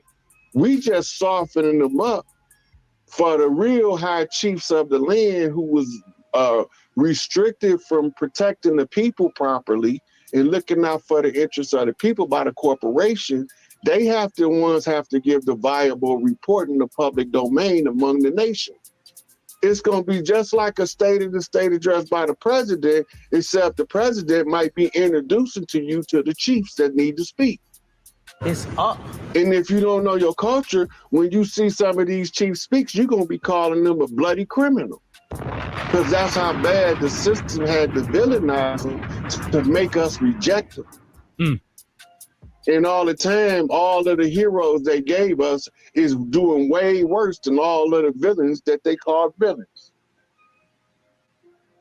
They calling our tribal leadership villains, but all of they business moguls and political giants is all pedophile Pizzagate cult members. They preachers, they ministers, half of them is... The majority of them pedophile priest cult members too. And the politicians. Yeah, all they said, they political giants. They got the Senate and the Congress out there. You know what a Congress is? It's a Congress is a grouping of mayors. Mayors is town mothers. Now we chasing drag queens across the land. That's all these men masquerading as the town mother. They call themselves mayor. The only man supposed to be the clerk. He supposed to be the one come out. And you remember in the old movie they had the dude roll the scroll out and read off to the public? That's his job. He ain't the mayor. He's just the speaker. He's the town clerk, the town speaker. He come out and tell you what the town mother said about the next ration, the meals coming in, the almanac say the storm gonna come. Yeah, he just reading out her edict to the tribe. The tribes in the town. But we don't know that a mare is a female horse. We think that a female horse is a stallion. Megan, Joshua Pete. But we won't ever go look to find out who Joshua Pete is, so we won't ever know that they've been showing us all the time. I ain't gonna lie, I'm glad I'm not the only one that thought that was a male, but go ahead. Look, just Google Joshua Pete and Megan Thee Stallion gonna come up. I could have seen I seen a video when Joshua did the drop it low and 18 inches of pecker fell out.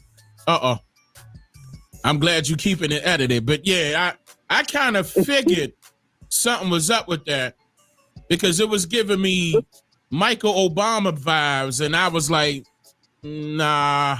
You know, it's four of them, and one of them is, or at least one of them is a female for real, but it's like four of them. It's about 6 Obamas.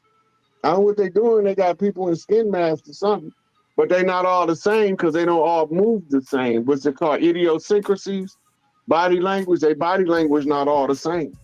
Their height is not all the same. Sometimes Obama taller than Michelle, and sometimes Michelle taller than Obama. What's going on here? And he didn't slipped up and said Michael 3 times. At least, and that was wasn't even, he didn't slip up. He said it on purpose. Yeah, he did say it on purpose. He wanted you to know who Michael was, right? Why Joan? What's her name? The Joanne. Comedian lady. Mm-hmm. The old comedian lady said everybody know. What's her name? Joanne Rivers. Joan Rivers. Yeah, Joan Rivers. Yeah. Yep. And she died like a couple months after that. As soon as she said that. Just for no reason. She just was dead. And there was no cause of death. She just dead. Yep. They got rid of her quick. Look, all of those artists that died them mysterious deaths, they classified them as suicide. They didn't do that, man. Kurt Cobain didn't kill himself. All of these artists, when they start getting to a certain level, if they won't give up their rights, that's what you call assault. They won't sell their soul.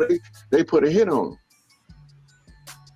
Yeah, that military in Hollywood, their job is that to reach out and touch these entertainers and make it look like accidents and overdoses. And and see I'm glad you brought that up because that goes back to my brother Coolio. And when I was talking to Coolio, and we were talking about a lot, that brother Coolio was on point. I'm talking about on point.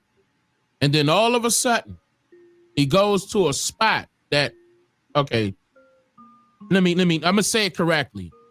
His manager goes to a spot that Coolio is not familiar with.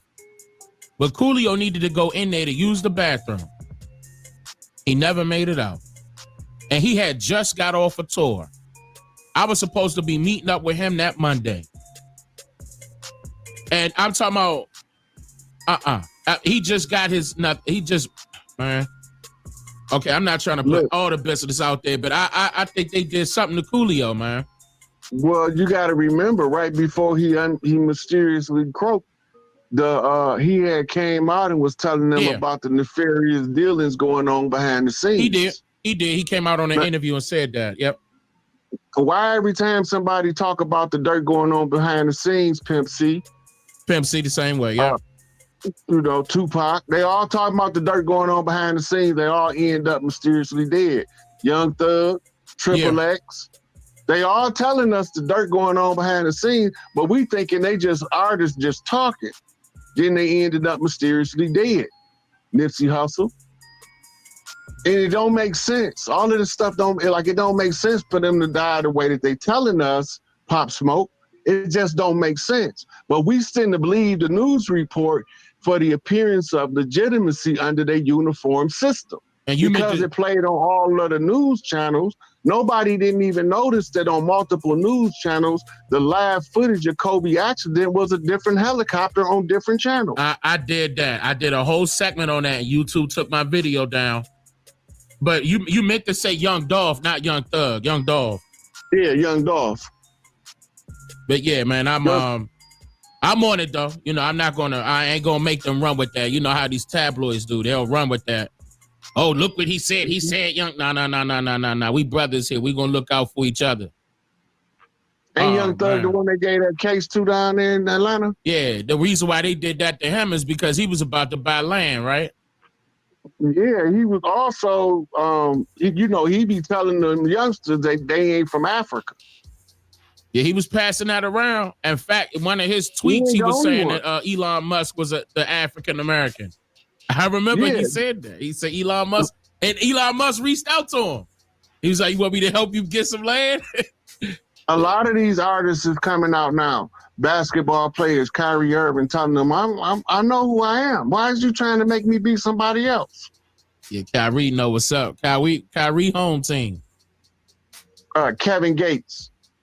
He home team. 2 Chainz. Home team. You can name them. Ice Cube. I can go through. Ice Cube, Chingy. Out of Memphis. Duke Deuce. Yeah, that's the brother out of Memphis. Out to the homie King Los too, man. King Los be dropping it too. Yeah, Nelly. Yeah, Nelly. It's all the Wu-Tang boys. They almost all of them was Shinnecock. Yeah, we got to shout Killer Priest and Killer Priest. Yeah. Waka Flocka. Home team. Flavor Flav. LL Cool J. Mike Tyson. Hold up, Mike Tyson. Jackson. Cicely Tyson. It's a whole man. We could keep going down the list. James Earl Jones, Danny Glover. Oh, and what's my boy name? The narrator. I call him the narrator, y'all. But he housed the boy. So he been old ever since he been acting. The actor. I forgot his Morgan Freeman. That's his name. Oh yeah. Mm-hmm. Yeah. Yeah. Oh, don't forget Barry White. Yeah. Sam Cooke. Michael Jackson. Yeah. The whole Jackson clan. Shout out to the Jacksons. So, look, most of us don't remember when Michael told us he was going to sacrifice himself for them kids being abused in Hollywood. I remember it clear as day, but they don't remember that after that I was either VH1 Music Award or MTV Music Award. Mike was standing up there doing what's called the T-pose. And they had the fan blowing on him, and all them kids ran out from backstage and started grabbing his legs. And they ran this press run in the news for the following 2 weeks saying Michael Jackson think he Jesus Christ. That was them letting you know they finna go at him. Hey, hold on, you just made me think about something. So on this podcast, Boss Talk out of Dallas, they had this guy on there, and he said that Michael Jackson, after that when he got burnt, he ended up he was on bed rest, and they had prescribed him prescriptions and all that. I forgot the lady name, but he supposedly went to a party with her and overdosed. They were doing coke, and Mike supposedly overdosed. And so when they brought it back, they next album he released was Thriller, him coming back from the dead. So they were saying that Mike actually died. What was that, 83, 79, 83, one of them. He got burnt in 83. He came out with, matter of fact, he was on tour with his brothers on the Victory Tour when he got burnt up. The Thriller album was already out. Okay. They did two Jackson's album. They did Triumph and they did Victory while that Thriller album was on the chart for like 3 or 4 years. Now, when he got burnt, wasn't that Pepsi commercial he was shooting? Yeah. Okay. That's so when he got done getting burnt up, if you go to Larry King and you look at this kid named David, that's Michael Jackson with no makeup. Every time you seen Michael Jackson, he had makeup on because his face was distorted from the fire. He was really burnt the F up. Mm. And so without the makeup on, reconstructing his face, he wouldn't allow his face to be seen in public. That's why he was walking around with a mask on like it was jab season or something. The chat saying Dave. David. Yep. Dave. Who is that? Who is Dave? That's Michael Jackson on Larry King after his so-called death with no makeup on. And wow. So the public didn't even I got to look that up. Listen to him talk.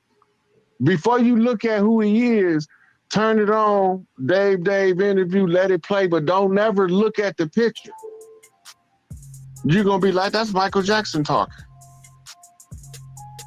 The reason why he talked with that slight lisp, because the fire had burned his nose up, and the flames went in his nose and scorched his nasal cavity that made him talk with that hum at his voice. It's an unmistakable hum. I knew it was going to be on the front of him, and they kept saying how it landed on his on the back of his neck. Yeah. Right. I knew it was on the front. They was downplaying it because they didn't want us to know how bad, because that was an assassination attempt, by the way. I'm sure. Right? They was trying to kill Mike back then, because then he had 27% of Sony. See, I kind of figured it was something, because at that time, notice how he ain't even sue Pepsi. Right. You see what I'm saying? It was assassination attempt. Yeah. So it turned around, then they continue to do business with Mike. He ended up leaving Sony with 52%. Yeah, he had it, 52%. Had half of Sony. Mm-hmm. Sure did. And then they came out with all of these laws to bust up his estate once he passed over. Yeah, I don't know. I can't understand how they was able to get his estate. I don't understand. They didn't get his whole estate. All they got was Sony and the Beatles catalog, and it's another artist catalog he had that was big. Sony was 52% of not just Sony. That was all artists that Sony distributed from other labels as well. Yeah, every one of your favorite artists. Yeah, every one of your favorite artists. Yep. Yeah. He was getting paid off their music. Every one of your favorite artists, from Prince to James Brown to whoever was being published through Sony, Michael Jackson was getting the cut. That's why he could go spend $300 million like it was pocket change. Yeah, he had that money for sure. Yeah, they just did some stuff with his estate to block his kids out. I saw that. Yeah, I saw that. That's why I was who's in charge of his estate? Because his estate's supposed to be private. Yeah, the only one they couldn't block was Catherine. The sister wasn't that the sister, right? Catherine is mama. Oh, his mother. Okay. But no, LaToya was the one that was trying to come after it, right? She was the one that was trying to. Somebody that didn't like Michael at all was trying to come after it.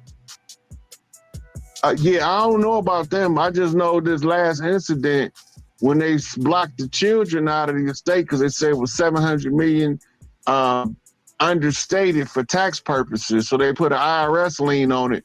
And then they said they didn't touch the part of the estate that was left to Catherine, his mother.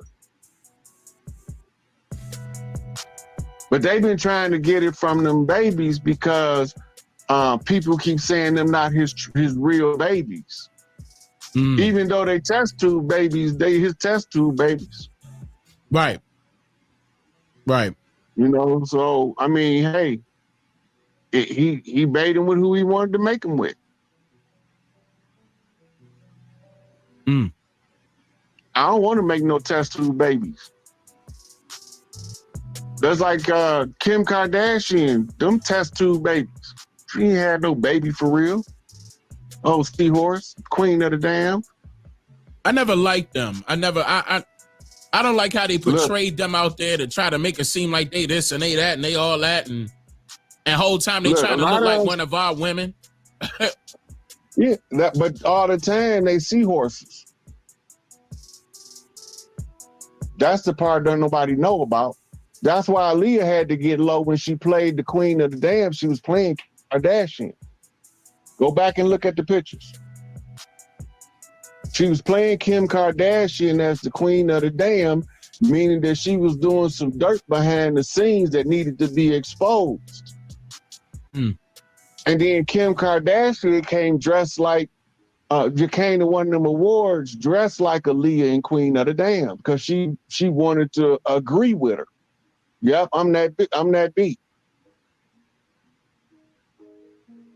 All this stuff going on in our face, Like, for instance, the Travis Scott situation was a whole ritual. It was a ritual, public humiliation, divorce from a witch's coven. Cause he ain't really been having nothing going on ever since. And they just the last people they just cashed him out this year, probably like a month ago. Mm-hmm. He had insurance, but the whole thing was to make him look like a villain. So it'd justify that that Kardashian chick he was kicking it with leaving him. Everybody would look at her like she did some noble stuff all the time. Her and her mom and them set the whole ritual up. I don't trust them. It was a witch's coven, public humiliation, divorce. That's what it was. Oh, and that's another person that we forgot, Kanye West. But I was upset with Kanye. I'm not gonna lie. When he was with that, I was like, why? Why get with her and then have your child by her? He did it. It was a military action by Kanye. It was like grab the bear and hold him. The same reason Puffy is laid up with Clive Davis.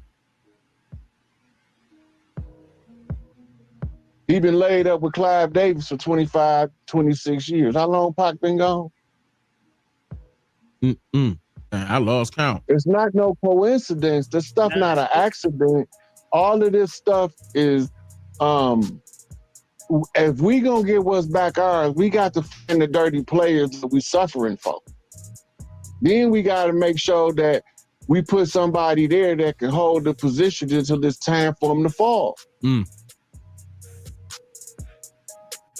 With Puffy job, he was assigned to Clive Davis because he was, he was a universal sex agent. And been that way for years. He been dibbling and dabbling on both sides of the spectrum of the sexuality since he was a teen.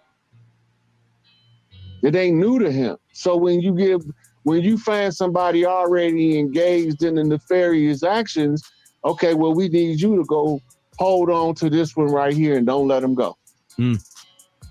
Use your lifestyle to trap this one. His assignment is Clive Davis. Now, how it's going to play out, I don't know. But Clive financed all the freak-off parties and told him what information he needed on what people in order to use it as leverage for extortion purposes. Clive orchestrated it. That's what, you know what? I'm glad you said that because I said that during a live stream. I told them, I said, me personally, I thought that Clive Davis and the other guy that's ahead of Universal was the people that sent Homeland Security to P. Diddy's house to go get them tapes because they knew it was revealing. It's going to expose them. But it's also a bridge from the Epstein thing. Right. But yeah, a bridge. Yeah. It's strictly like subdivision type. Almost like, well, I wouldn't even say subdivision. They're all the same. Tentacles of an octopus. Yeah, there we go. They're on the same one. So when you look at the clientele for Puffy, you look at the clientele for Epstein, they different. The clientele is different, but the whole purpose is the same. Extortion. Yeah. This is like Judge Joe Brown did it. Judge Joe Brown, who you so brilliantly spanked not so long ago. Judge Joe Brown just gave a whole... folks don't like me, man. Go ahead. No. He just gave a whole discussion on they just convicted Trump of getting extorted and charged him with being a criminal for paying an extortion plot through his attorney. So they prosecuted the victim for being victimized, and all the time they never identified the criminal behavior of the hush money. All that's scripted. Yeah, absolutely. Look, I'm gonna show you something else. You remember the boy in Wisconsin that was playing video games with the judge? What you mean? The boy that shot the brothers at the so-called riot, and they acquitted him. They said it was he was self-defense or something in Wisconsin. I can't recall it. That must have been a while ago. This was the last president election around that time. Remember they had a little teenage boy shot them folks at the I think it was some stuff going on behind, I think, George Floyd. Right. And my son and a lot of those, the rap out of New York, all of them was in Wisconsin last election, trying to get somebody to vote there. Right. So anyway, the reason why I brought it up is this. If you go back, they got the little boy playing video games with the judge over the case, right? If you go back to Eric Holder getting arraigned in California, it's the same damn judge. Oh, they saying Kyle Rittenhouse. I remember that name. Kyle Rittenhouse, yeah. I remember that name. So I think they locked him up. So you been telling me he ended up beating that case? Yeah. Man, but I heard that white boy that killed whatchamacallit got put off. I mean, he was locked up for a second, but I heard he out or something like that. They dropped his case too, that officer. No, they just dropped some time. They dropped some time. His last name was Chauvin, wasn't it? Yeah. Right, Derek Chauvin. Yeah, he got took off on. I think an essay ended up taking off on him in there. You ever looked that name up, Dane? Which one? Chauvin. You ever heard of the term chauvinism? Nuh-uh. A male chauvinist? Yeah, I heard of that, yeah. Talk to me. Anyway, the term chauvinist is traced back to a guy whose last name is Chauvin. And he was the one who was one of the authors of Patriarchy. Interesting. That's why they call it chauvinism when the men try to silence the women. They call you a male chauvinist pig. You say when a male trying to side with the women? No, silence. Quiet her down. Go in the kitchen with your pregnant self and cook and walk around barefooted. That guy. Okay. They call him a male chauvinist pig. That's what they're talking about. Chauvin was one of the original patriarchal founders. Interesting. All of them people in that case got a historical character name, either first name or last name. I'm seeing that pattern a lot. They doing that a lot. That's a blueprint signature of the lodges, of the secret society. Yeah, that's how you can tell it was done by design. Yeah. They doing it in code. That's why when we came in with George Washington, we had to exit off the back of George Herbert Walker Bush, who made himself King George in the wee hours of the morning in 1991 with a Senate Select Committee. And it was written about by William Cooper and Beheld a Pale Horse. Yeah, I remember William Cooper. I got his stuff. Yeah, so when he made himself king, when Bill Clinton was president, he was still running the show. When his son became president, he was still running the show. When Barry became president, he was still running the show. And all of them grew up as assets, as CIA assets under him. Hillary Clinton was a CIA asset and her handler was George Bush. George Herbert Walker Bush, the old man. Right? He muscled his way into office by muscling out the Republican candidate under Ronald Reagan to become vice presidential candidate. I think the original person was supposed to run with Reagan was from Michigan, name was Moynihan. But then George Bush pulled rank on him. Yeah, they were saying a lot of people were saying that George Bush was the one that was going to start off the New World Order. Like that's exactly what his job was to do. He was set in place to start it. Well, the reason they say that because he said it out his own mouth. He did though. I saw that video. He said it out his own mouth. I seen it when it was live while he was saying it. And he went to talking about 1,000 points of light. Right? And people didn't know what he was talking about. right? But the whole thing is this. If you look at the dude, John Hinckley Jr., that shot Ronald Reagan, mm-hmm. and you put a picture of Jeb right next to it, you can't tell they ain't twins. Mm. Because that was George Herbert Walker Bush, illegitimate son, that shot Ronald Reagan. That's why he's the only person that ever attempted to assassinate a president and lived. Mm. That would make sense. It was a CIA operation.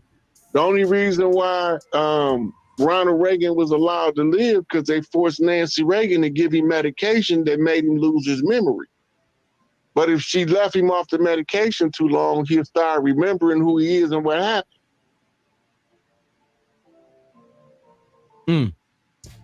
That's the only reason they allowed him to live. The CIA operations, they filed. Do you agree with William Cooper when he said, and Ted Gunderson also came out and said this too, if you're familiar with that name, came out and said that Kennedy was shot by the driver? Oh yeah, that's old news. Okay. The Zapruder film was the polished up public relations version of the assassination. I got it. It was altered back then, and with modern technology, it's so obvious that it was altered that all of us is wondering how we ever got tricked. But back then, the technology ain't where it was now, and we couldn't see the difference in the altered film back then. If you go look at some of the footage of the spacewalks, it's obvious they ain't in outer space, and it's obviously that they faking it. You can almost see the strings that they're using to try and make it appear like they in an anti-gravity situation. Yeah. All of that old stuff now is because we have been saturated with modern television. When we see it, we know it's fake, and we don't even have to second guess now. Just like right now, when I saw Tesla, I purposely sat there in the living room to watch the Tesla rockets go up in space. And as soon as, you know, they're talking about something, we're 100 from whatever, they giving the amount of them about to break out into space, the amount of miles they're about to, they're away from breaking out in space. And all of a sudden, everything goes dark. I'm talking about 4K cameras and you can't see nothing. I said, all right. Look, remember this, the rocket ship that blew up, right? All of the astronauts that was on there was found working at universities as professors. Mm. And they all say that looked like me, but that ain't me. But when you look at them, you're like, stop lying. Wait, hold on. How am I? See, I went more then. Wait a minute. So they actually end up finding, you know what I always thought that about those type of situations. What if they actually find somebody bump into or recognize the person that they have in there? So they weren't even astronauts. They was astronauts, but they was also professors. You gotta remember, all of those people that work for NASA as astronauts, you only go on, astronauts only go on spacewalks probably once every couple of years. In the interim, what do? They teach school. They teach physics. They teach quantum physics. They teach all this higher mathematics and this the philosophies of what's the dude in the wheelchair? Stephen Hawking and Einsteinian theories. This is what they do when they ain't preparing for a spacewalk. You got 500, a pool of 500 candidates to choose from to go into outer space. You only can choose between 5 and 6 of them. What the rest of them gonna do in the meantime? Sit around and get paid while they wait to go in outer space? And they getting paid no cash money. But you ain't got no work, they can't pay you. They only paying the ones that's supposed to be doing the work. So the other ones, they get them jobs. We're gonna put you at MIT. We're gonna send you to Langley. We're gonna send you to Harvard. We're gonna send you to Princeton. You know, and give them these jobs, these high-profile professor jobs, And then when they need them for a spacewalk, they call them in. That's not their whole life. That's like a supplement. So then when this spacewalk happened, when the shuttle blew up, and 10 years later, they find all these people that just so happen to be the same people with the same name. They saying it ain't them, right? They got the same name or a variant of the name of the person from the exploded Challenger spacecraft. What was it? Was it Apollo 13 that we referring to? I think it was Space Shuttle Challenger. It blew up off launch. Oh, damn. Like right here. And like before they even got up. Okay. Yeah, it blew up on launch. It went into outer space, it go up about cloud high, and then it blew up. Wow.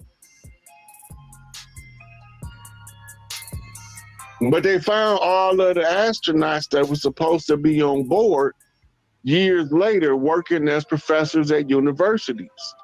I think like one or two of them was probably working as an executive at some kind of tech firm, but most of them was professors. Yeah, I mean, when it comes to that space stuff, man, I gotta see. My thing is this, man. I still haven't seen how that could be possible. Still haven't seen it. It's almost like they playing pre-generated shit. Like they giving me stuff from a computer. Like they giving me graphics on a computer. I'm not getting the feeling that this is authentic. I'm not getting that. It's the same with this Biden situation. He's AI, hands down. Well, and skin mask. It's both. It is both. Because when he go out, I agree with you on that. I didn't quote a few of those. Look, when his he earlobe be long as hell. Yeah, I know. I seen that. Look, when he be falling up the stairs and falling on stage, that's Jim Carrey playing Mask. Somebody said Jim Carrey. I heard them say that.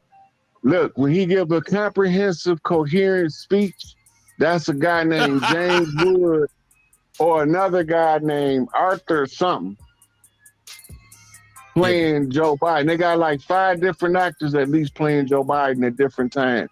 Some of them just use deep fake, and some of them actually they do use deep fake. They use deep fake, green screen. Go back to the inauguration. You see that plastic he was standing in front of? Yep. That's a holographic projection system. I did a few videos on that.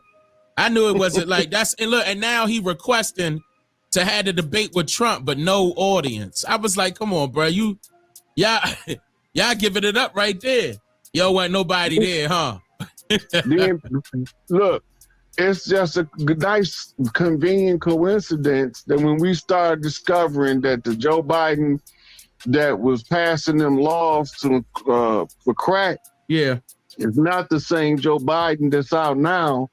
It come out that Barry say that he would take a third term. He said if he could do it from the basement over a microphone using deep fake technology.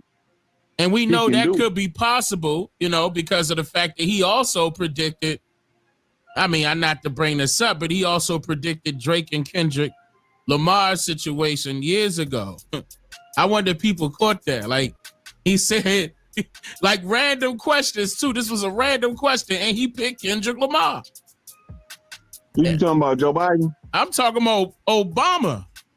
Oh, okay. Obama came out and said that on tape. So years ago. You gotta know the backstory to this character they call Obama.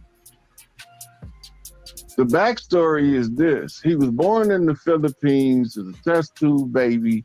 He was a genetic clone from a mummy they found in Egypt of the pharaoh named Akhenaten.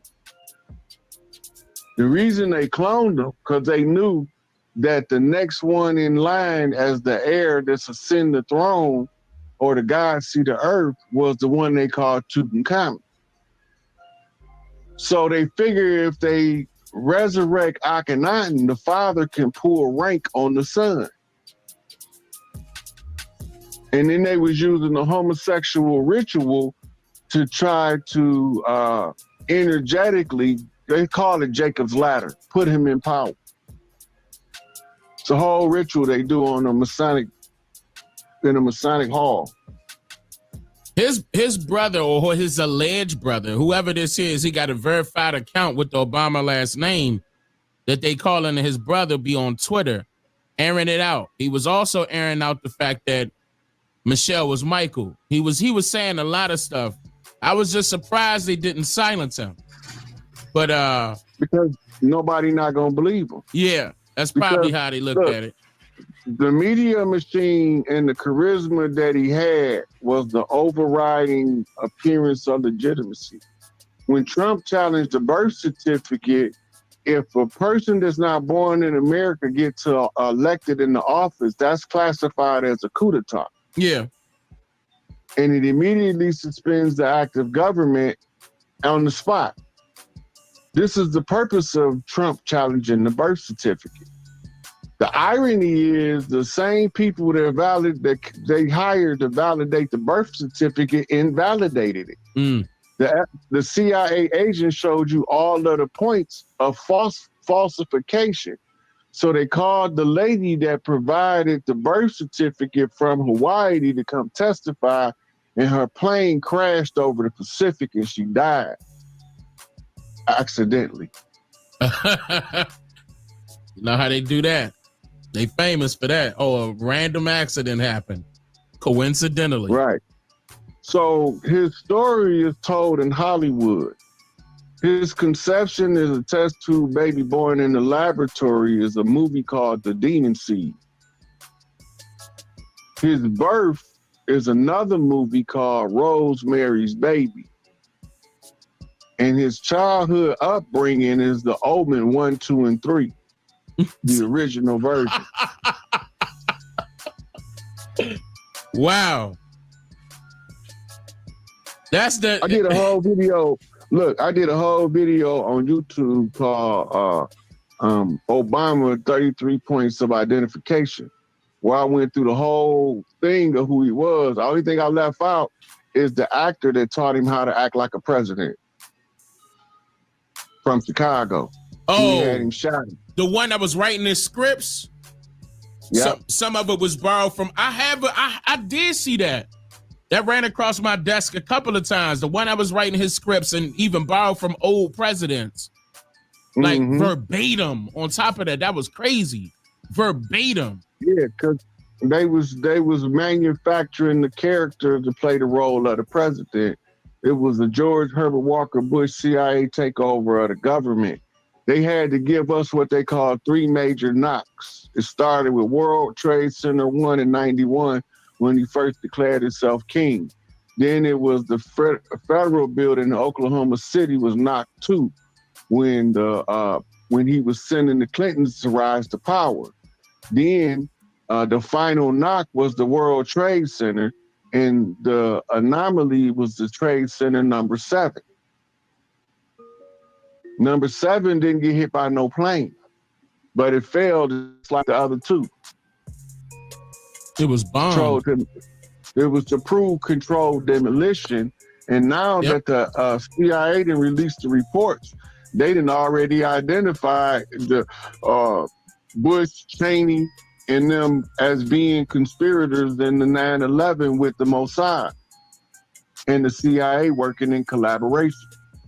That's why all of the I can't say it, Dane, but I know what you're saying. Talking about. I know exactly the special interest people that was in the World Trade Center was all moved within a month before it happened. 2 months before it happened. You right. You on it. Yeah. So they got rid of all of them special interest people, and then they left all of the other people in there as what they call sacrificial lambs. Yep. And then they told us that the Pentagon got hit by a plane. Right. But the footage shows what they call a Scud missile. Yeah. That was and hit. Scud missiles. Don't forget all that money that came up missing out of there. Too. Yeah, that's another thing. Cash money was gone. It was actually bars of gold, and they actually still left 2 truckloads in the tunnels leaving the trade center because the explosion caused the tires to melt. Yeah, they couldn't move. I remember that. They couldn't move. Yep. Then you had the lady, she was pale face, who did the demolition investigation, because in order for the metal to be molten, they needed thermite. Yep. And they found traces of thermite in the molten metal. And thermite is used to sever the beams in order to do a controlled demolition. Correct. It's going to eat it up like acid. Yeah, and it's going to liquefy it. Mm-hmm. So they go to all of the specialists trying to find out if there's any reason that thermite should have been at the World Trade Center, and all of them said the same thing. The only way thermite is present is if it's a controlled demolition. Now, here go the kicker. They able to trace the batch by chemical signature to where it was made and who made it, and it was found to come from the United States military. Yep. All this stuff are people seeing it, but they're not paying it no attention because it don't affect their day-to-day life. They want to know about get up and go to work in the morning, get these kids off to school. They don't have time to ask the hard questions about the anomalies they see in the stories that's being told to them in the public by the people who's supposed to be their government. That's true. But it's all there. It'd be right in front of them. They hide some stuff, but not all of it. And so, some of the stuff that they hide, it'd be right there. Most of the stuff, they don't hide. Some of the stuff that they do hide, they don't hide it good enough. It'd be right there on the surface. You could get it. All these flooded cities, burnt down cities, blowed up cities, raided cities. This is all acts of war. Absolutely. And they only, now if you notice, all of them is classified as either Native American massacres or African American massacres. If you look them up on the map, they're going to form a signature that lets you know that it was planned.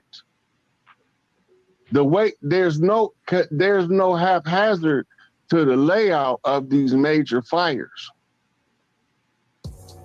And then we got to remember, in order to take the land, they was burning court records so that the person who owned the land, they could say, you don't own the land. They was burning courthouses up all through Mississippi, all through New Orleans, a lot of states, all through Alabama and Georgia, burning down courthouses and record halls and libraries in order to get rid of the evidence. And they also said that they were trying to, when they was burning stuff up, that it was because of the war. I'm gonna be honest with you. We can pinpoint where they had these wars at. Okay, I'm talking about their location where they met up and had war. Why are they tapping libraries, this and this particular circuit building? And I'm like, come on, bro. Like they were nowhere near in a way. Why are you burning up these places purple? Yeah, but it was to hide the truth. Then all of a sudden the Latter-day Saints got the rest of the records and he hiding it in a cave in Utah. Yep.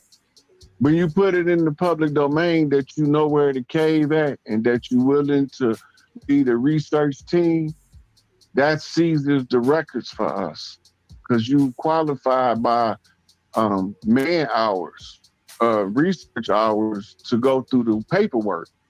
And then you have, once we get back into our jurisdictional supremacy, where we can override the corporation, then all of the organizations that do research can send you a support team. And they have to take the orders from you. How are we gonna organize this information to get it back out to the people? Because we got a lot of records in national parks across the land that once we realize that all of the records ain't lost, we can find out, like for instance, my grandfather land, my mother father, Hezekiah Johns from Magnolia, Mississippi. He used to own all of the land that's now all of those little cities in that cluster, Magnolia, Tylertown, Macomb, all of them little Sunflower, all them little cities. That was all my grandfather's personal farm until they took it.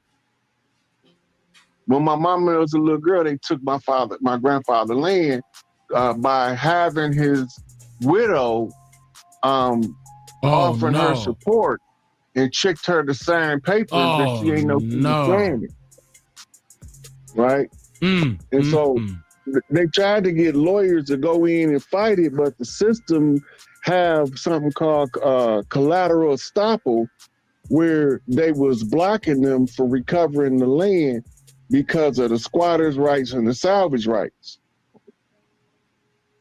So all that stuff was the admiralty way of stealing our property rights so that we could be displaced.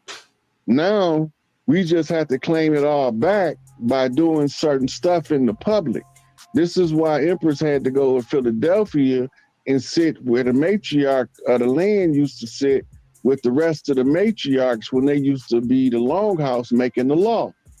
Because the ancestors put a curse in Philadelphia, which forced them to have to move to DC. This is what the whole move was about. Wait a minute. Back up for him real quick. Let them know where it first. Say it one more time, because let them know what you're talking about. Oh, there you go. Okay, so in the early colonial America, the capital was in Philadelphia. The tribes, the tribal networks would all send matriarchal leadership to meet in Philadelphia. When they was looking to establish the corporate domain, they had to go head to head with this constitutional convention against the matriarchs that was in Philadelphia. Right? Now, how do you undo a curse? You have to claim what the curse was there to protect and offer the ancestors an offering to let them know that you're there for it, and they lift the curse. So while the Empress was reclaiming the seat, the highest political seat on the land, at the same time she was doing that, it was another tribal mother in another room channeling the curse. She was reiterating the curse that was being broke by the Empress sitting there by telling the curse that was put on the people who was usurping us on the land and was feeding us these lies. All this stuff is on video, Dane. So now she had to go to Delaware, first state incorporated, before she go to Philadelphia, before the incorporation was established. When they moved from Philadelphia to DC is when they inserted the secondary constitution written in the blood of Crispus Attucks to keep us into a 200-year conjure war. The conjure war required us to not use firearms, but to use education and erudition to educate ourselves out of the condition.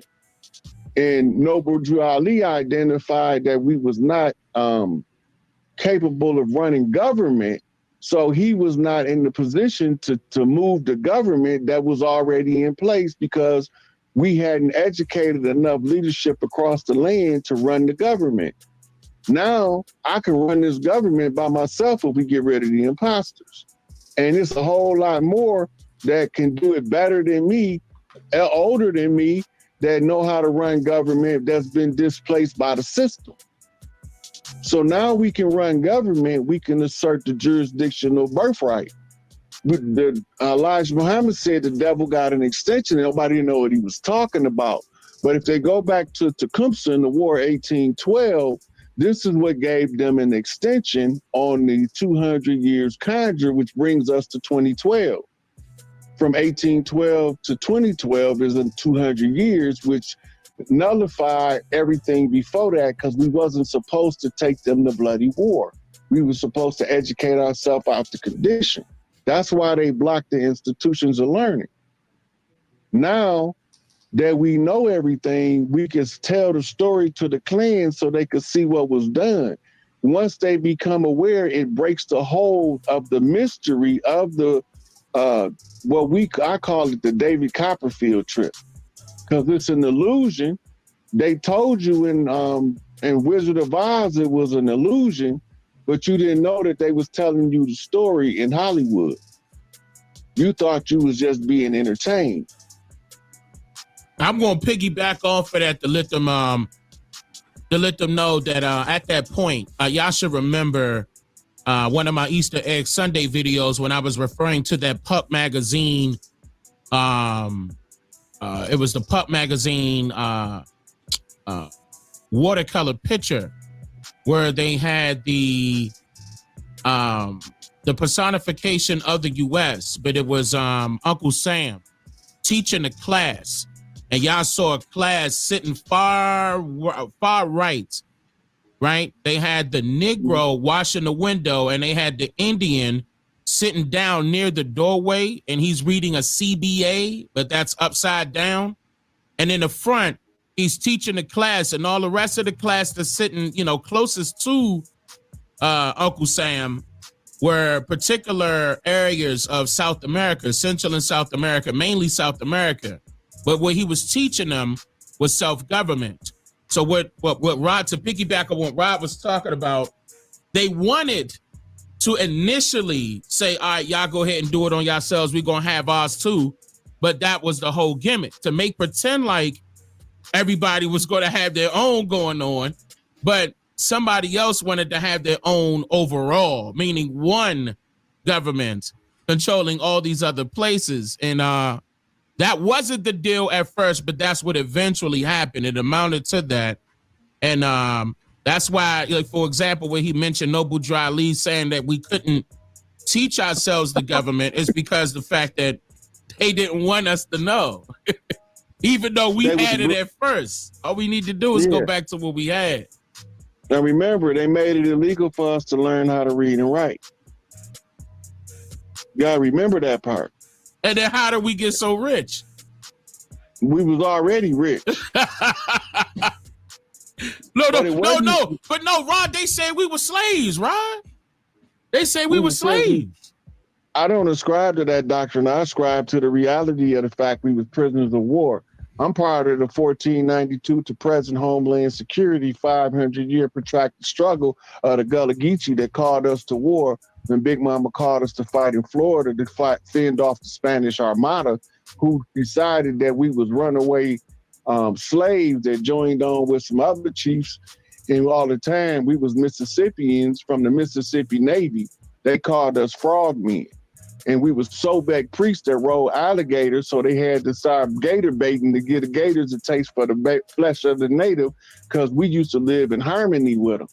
They got all these pictures of us. We used to ride the alligator all through the bayous of Louisiana, all through the swamps in Florida, and they had to burn down and chop down all the cypress trees because we was attacking them from the treetops. They couldn't handle that. And the so mountains. If you go through Florida right now, take 75 south into the Keys, and you see all them charred trees because they was burning the land. They was scorching the earth literally to try to get us out of the thicket that they couldn't come in and win that war. That's why the Gullah Geechee never lost.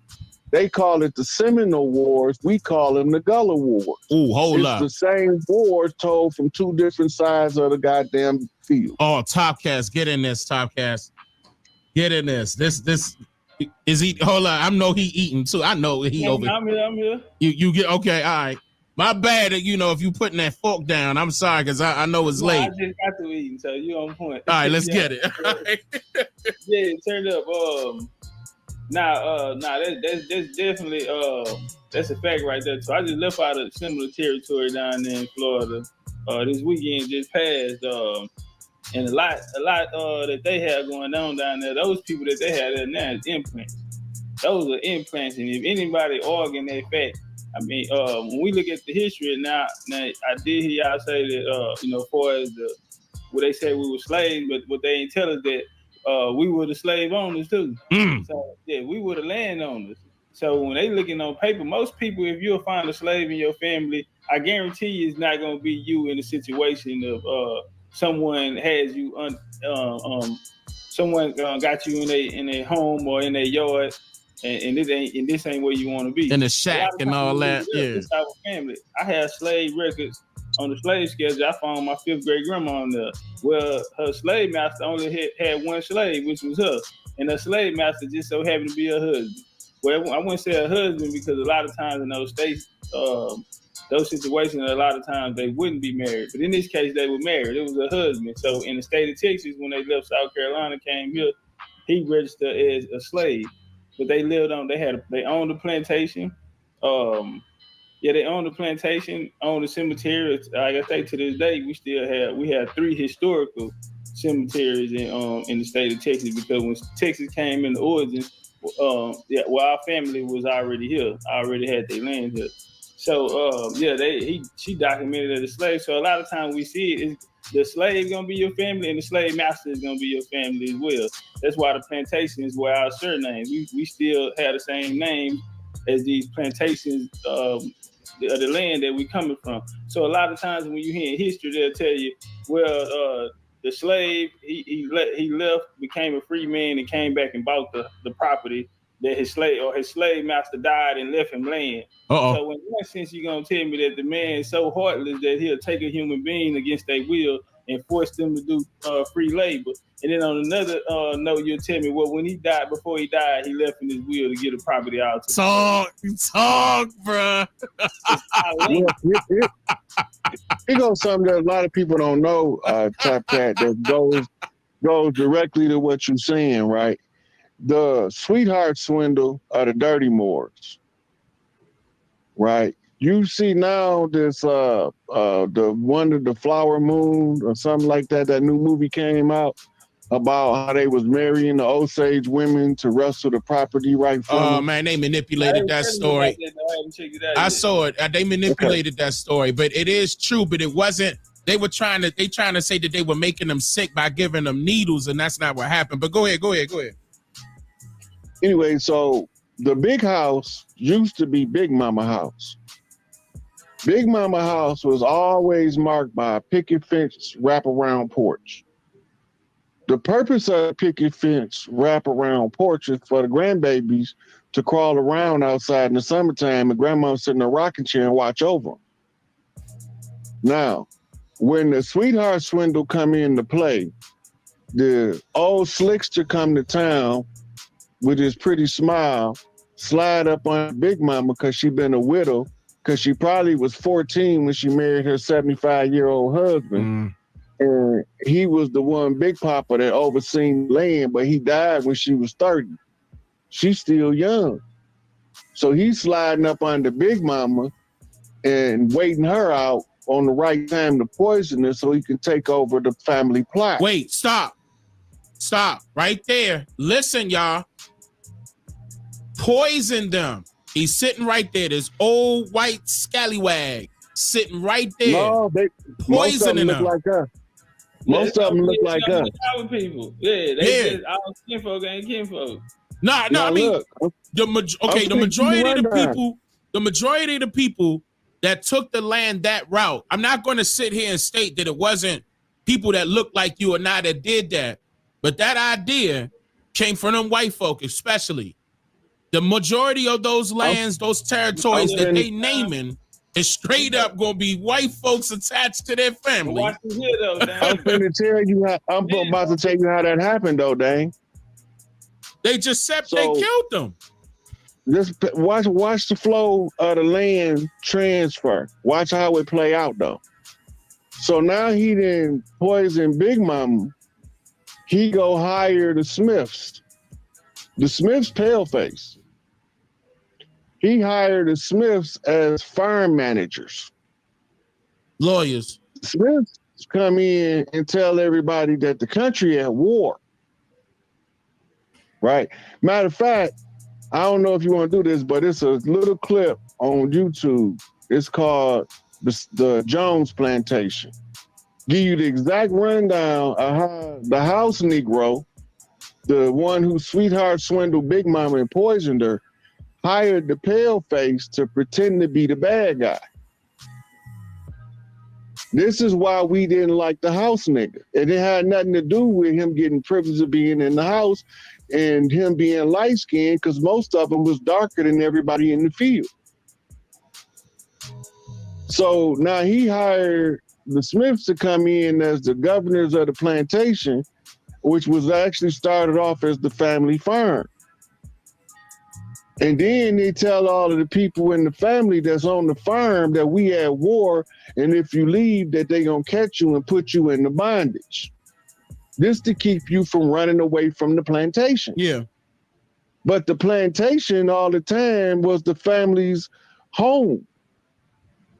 That's correct. This is why we wasn't running away. Everything Until was we there. realized, it took us a while to realize that something was going on up in the house that didn't make sense to us in the field. Them country boys is a quick study. So what was the first thing we did when we got ready to take over the plantation? We killed the house nigga. Because he was the one who had stole the birthright from Big Mama in the first place. And he put these pale faces up to act like they were some educated people from Europe that came in specialists to run the plantation while the country was at war and to make it more efficient. That's why you always see in the movies, it ain't pale faces whooping the brothers most of the time. Think about it. They've been playing the story in front of our face the whole time. I'm hip. I knew that was going on, but I'm talking about in a large mass, that idea of them poisoning them big mamas definitely came from the pale faces. Definitely.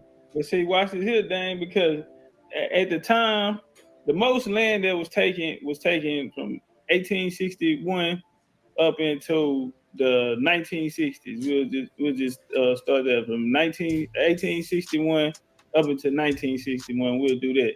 So most of the land that was taken in, when we see the uprisings and them burning it down, that'll start in 1898. All this is happening after the 1877, what they like to call the end of the Reconstruction era. Once they said they took the military support out of there.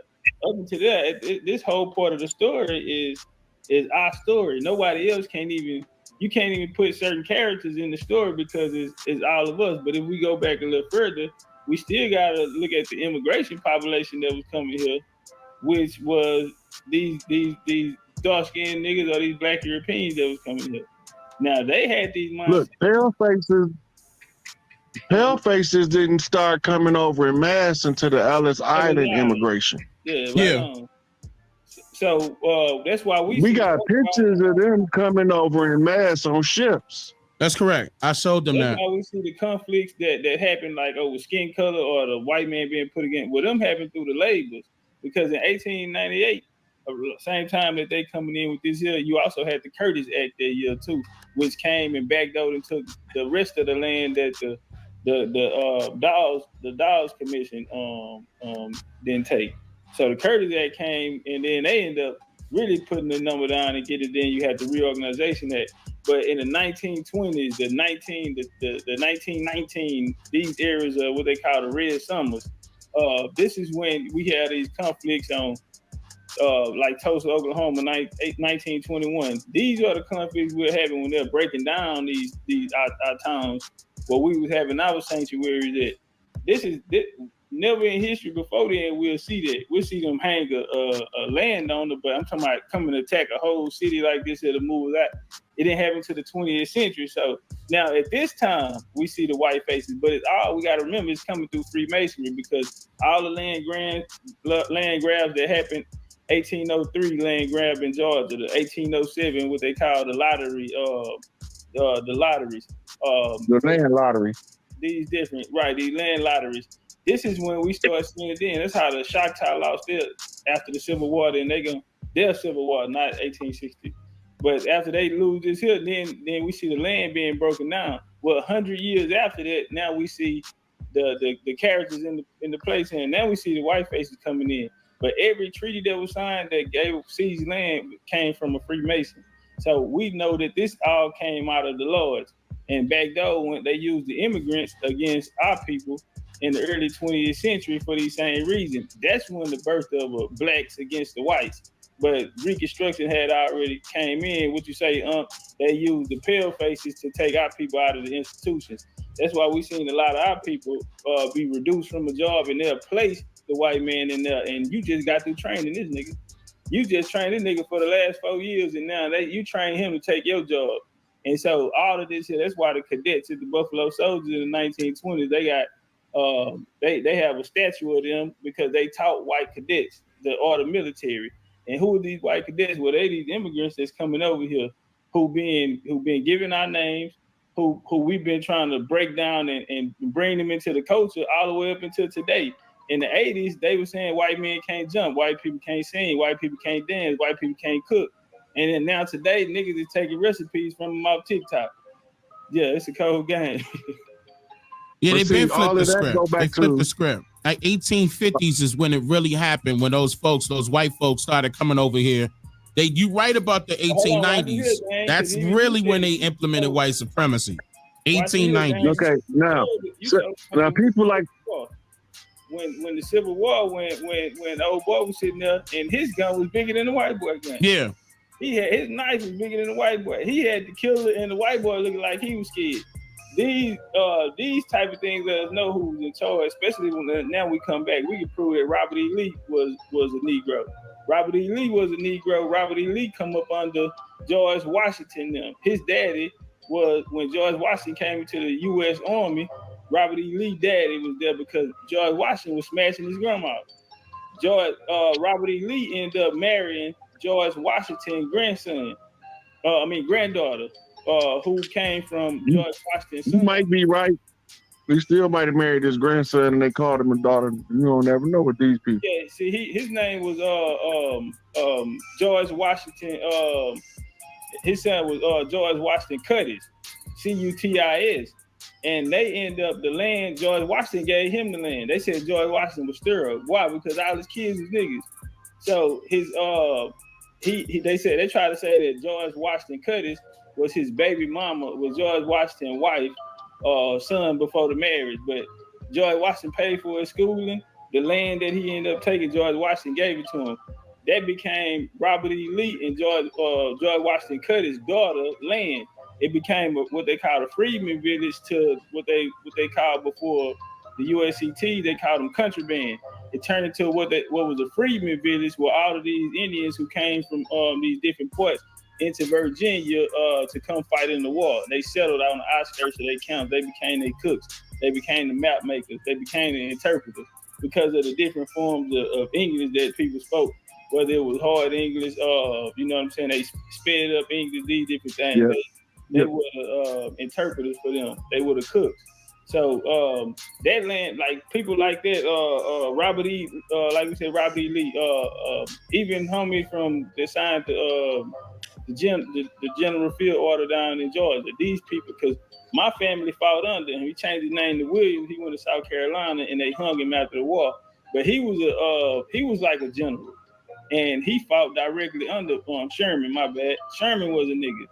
My family fought directly under Sherman, next man in charge. He left after the war, went back to South Carolina. The Ku Klux Klan hung him. Wouldn't even know Ku Klux Klan deep like that in South Carolina. So they pulled up 70 deep and hung that nigga. Cause he was, you know where they originate, right? The Klan to Pulaski, Tennessee. Nope, they originated in Spain. Look, this is where you get the black hand from. The original Klan outfits come from the Black Brotherhood of Spain. It said different in Spanish, but it means the Black Brotherhood of Spain. These was Moors. And the one who used to lead the slave raid, he had a hand like ours, so they used to call him the Black Hand. But he used to lead a bunch of pale faces in the raids in the villages. Go back to the movie of Emmett Till, you're going to see some Negroes getting Emmett Till with some pale faces because the Negroes the ones who wanted him dead. See, Emmett Till was going to be Chief Littlehorn, who was going to be whistling Dixie to call all of the tribes of the South to war. He ain't know who he was yet. They heard him whistling Dixie because he heard his uncle whistling and they wanted to kill him and they needed an excuse, so they threw the pale-faced lady out there. But when you go back to the story, it was some Negroes that went and got him out of his house talking about they trying to protect the community. The Black Hand has always been Negroes that used to lead the KKK raids. When the Ellis Island immigration came, they was instructed to take over the KKK from the black hens that ran it. It was a secret society. The KKK was a Masonic order. A lot of us don't know that. It was the same as any other Masonic brotherhood, and it was started by the Black Brotherhood of Spain. That's where they got their outfits from and their ranking titles: Grand Dragon, the Grand Wizard, Supreme Grand Dragon. All that come from over there. And so when they end up taking over, so the first wave that came over here, the Dirty Moors, that called themselves Dutch, Portuguese, French, English, Spanish, German, and Italians, came over here after they got kicked out of Europe. You got to know who they had been fighting in the 1,000 years leading up to that, because you'll know who their slave class was when they tell us in the history books they brought their servants with them. They was capturing Mongolians, Huns, and Vedics, because that's who the Roman empires was fighting up until that time. So their slave class was Mongolians. So they brought them over here and started teaching them our culture in some stuff called Indian schools. When you go look at the Indian schools, we thinking that they was teaching them how to be Indians, how to be Americans, but they was teaching Mongolians how to practice our culture and pretend to be us. This is the prelude to the switching us out under Andrew Jackson and the Dawes Road. The president was declaring these people chiefs to sign treaties. Like Chief, White Wolf? You look him up, old wrinkled up cracker, right? They declared him the chief. He ain't no organic chief from the land. He was a made chief by the system. In order to be eligible to sign treaties, they recognized him as a chief. But you know a real chief from a fake chief, because the fake chief gonna give up land and the real chief not gonna give up land.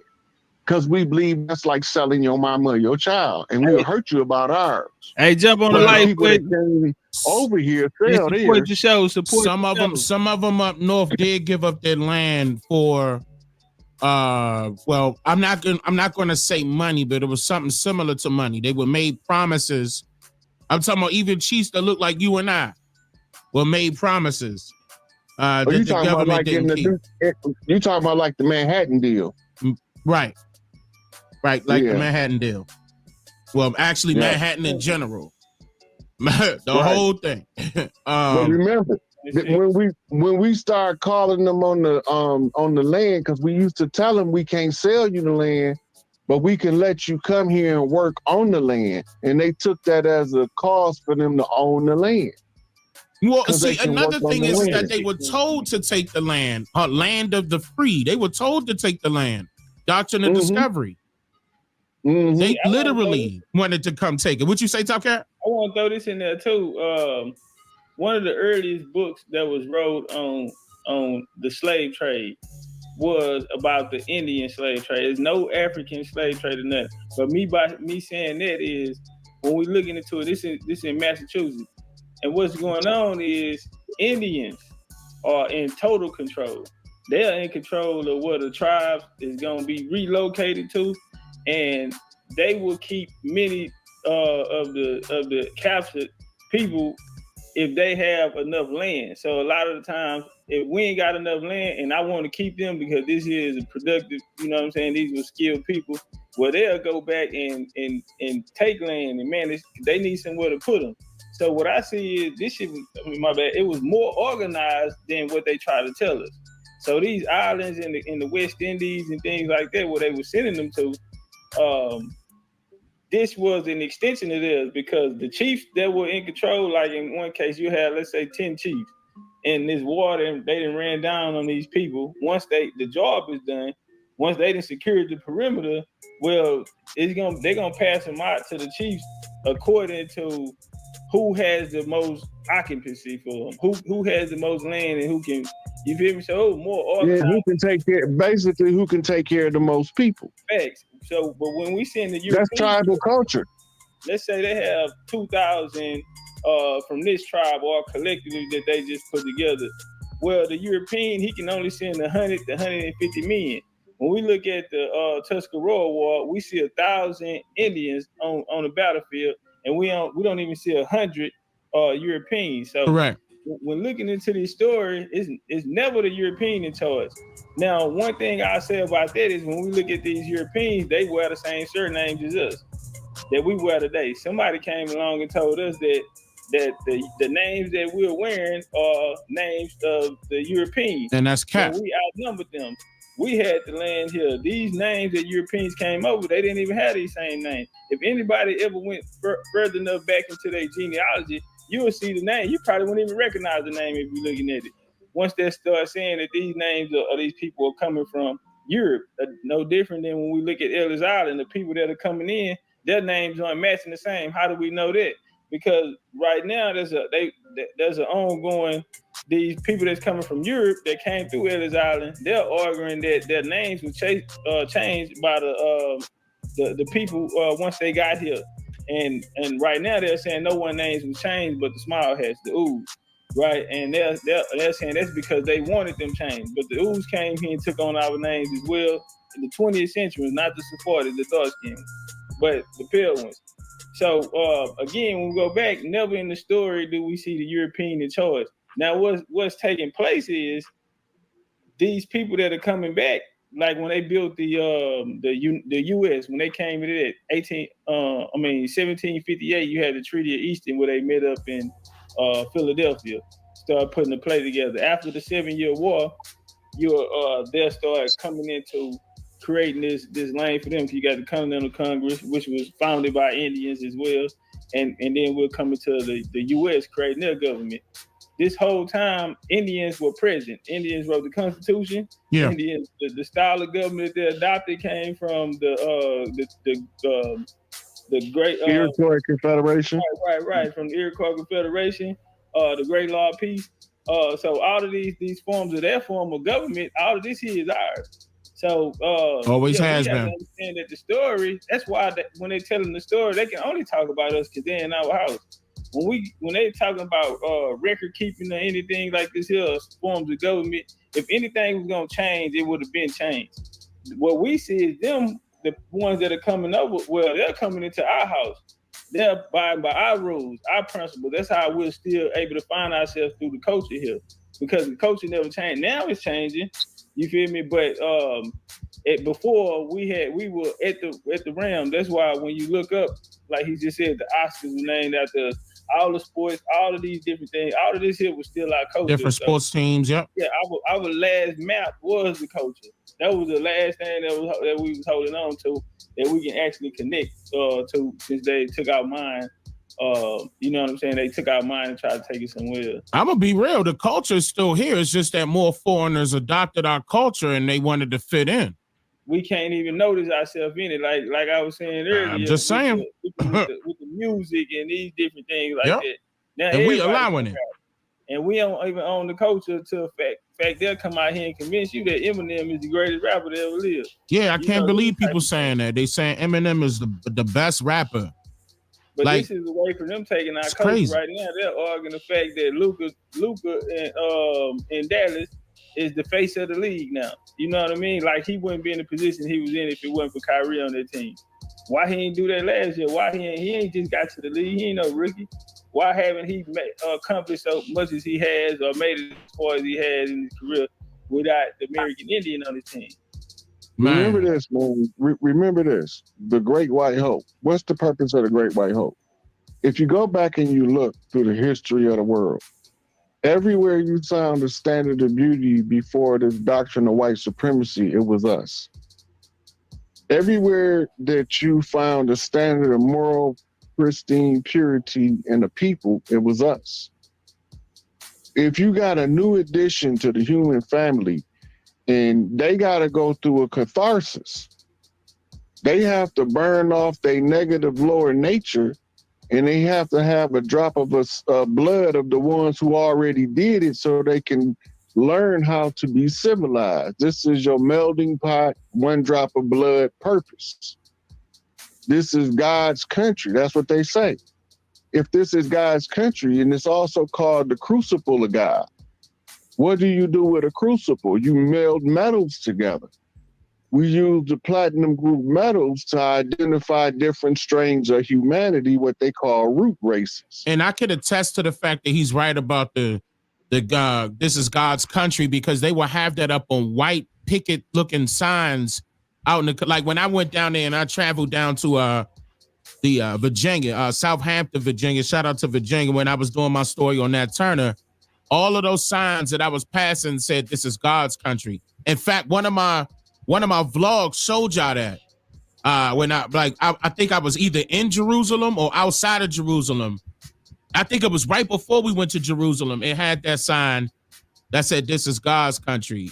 That they got that all over the South though. I thought it was just Virginia, but it's all over the South. Okay, now remember this, Dane. They always been saying ever since the Civil War that the South was gonna do what? Rise again. Yeah. Oh, okay. Separate South, themselves to see. It's not really to separate themselves. Remember, a lot of us is unaware that the Confederate Army was the Iroquois Confederation, and that the Continental Congress is the regrouping after the war of the Iroquois nations that was in treaty with other tribes, that was not in treaty with Europe. This is what the Civil War was about, is the tribes that in the South that didn't want to do business with those who was doing business with the English crown, with the French crown, and the Spanish crown. So because they didn't want to do business, the ones in the North decided to take them over by force for economic reasons. It had nothing to do with what we call in today slavery. That's the historical narrative to try to make us feel like we came on some damn ships from somewhere else, so we won't never stand up and say we was already here. This is my land and this is where I'm from. When you talk about the land of the free and the home of the brave, I'm brave enough to tell you that I'm going to be free on my own land, and you can take your police state and march your policy and forces back to London where they chartered at, because they not chartered over here and none of them is registered under the Foreign Agent Act. Virginia Company of London. Virginia Company of London did the charter. That's right. Yeah. So now actually 4 of them. They did 4 charters to be exact. Mm-hmm. Okay, now if the police is not chartered over here, the corporation known as the United States Charter is not held by nobody from over here. Right? They making all of these chartered corporations, but we don't have any input. That means it has nothing to do with us. It's null and void. It's null and void. It has nothing to do with us. It's a de facto system. Yeah. The only reason why they continue to last as long is because it's a uniform system that make them appear to be more legitimate than the actual people from the land. Illusion. So you go back to what Martin Luther King said, they got us out organized. By them wearing their uniforms and everything they do, that give us the appearance of legitimacy. It's also known in medicine as the white coat syndrome. Whatever the doctors say is the truth. I don't care who else say anything else. My doctor told me.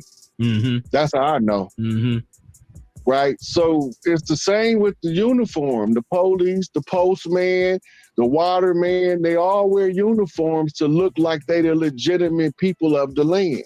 It's one way that you're going to always know that the people that appear to be legitimate is not. And it's this little 3-letter word called tax. Remember, they told us that the American Revolution was sparked because of 2% tax on tea. Now they tax us every time we turn around, and then they even tax the dollars that we taxed them. And now with inflation and taxation combined, it's a gradual whittling away of your wealth. So you can never accumulate enough wealth to go against the machine. It's a monopoly game where you being robbed and don't know it because you don't know how they playing the game. I agree on the monopoly side too. It's definitely a game that they've been playing I mean, this is the reason why they created that paper dollar and told you to worship it as if it holds any value when it's worthless. We see what BRICS doing. I said, we see what BRICS doing. We see what these other nations getting together. They don't even accept the US dollar no more. Not at all. Yeah, so, and listen, it's worthless. You use bricks to build a dam, to dam the dollar back home. All of the BRICS nation is damming the dollar back, pushing it back to home. Once it get back home, it's a problem. All they got to do is take the oil from being traded in the U.S. dollar, and now it has no use anywhere in the world but at home. Then Saudi Arabia. There you go. That's what I was about to say. Turn up. Yep, Saudi Arabia just recently declared that they will no longer allow that their oil to be traded in U.S. dollars, and where Saudi oil trade go, that's where all oil trade go. Wow, and they needed that. Dubai even turned them down. Now Dubai ain't accepting no more. They're in trouble. They're in big trouble. It's about to happen. The great fall is happening. It's time for us to step up, take our spot. So the fall of the central banks, you got to remember, a lot of us don't know about economic hitmen. What they told us was bank robbing outlaws was robbing tribal banks, but we called them big mama banks, where we kept the gold that secured the people from the town that they from. You used to be able to go from Chicago with no money, and when you get to Miami, you could go to the local big mama, tell her where you from and who your big mama is, and she would be able to supply you whatever you need while you there.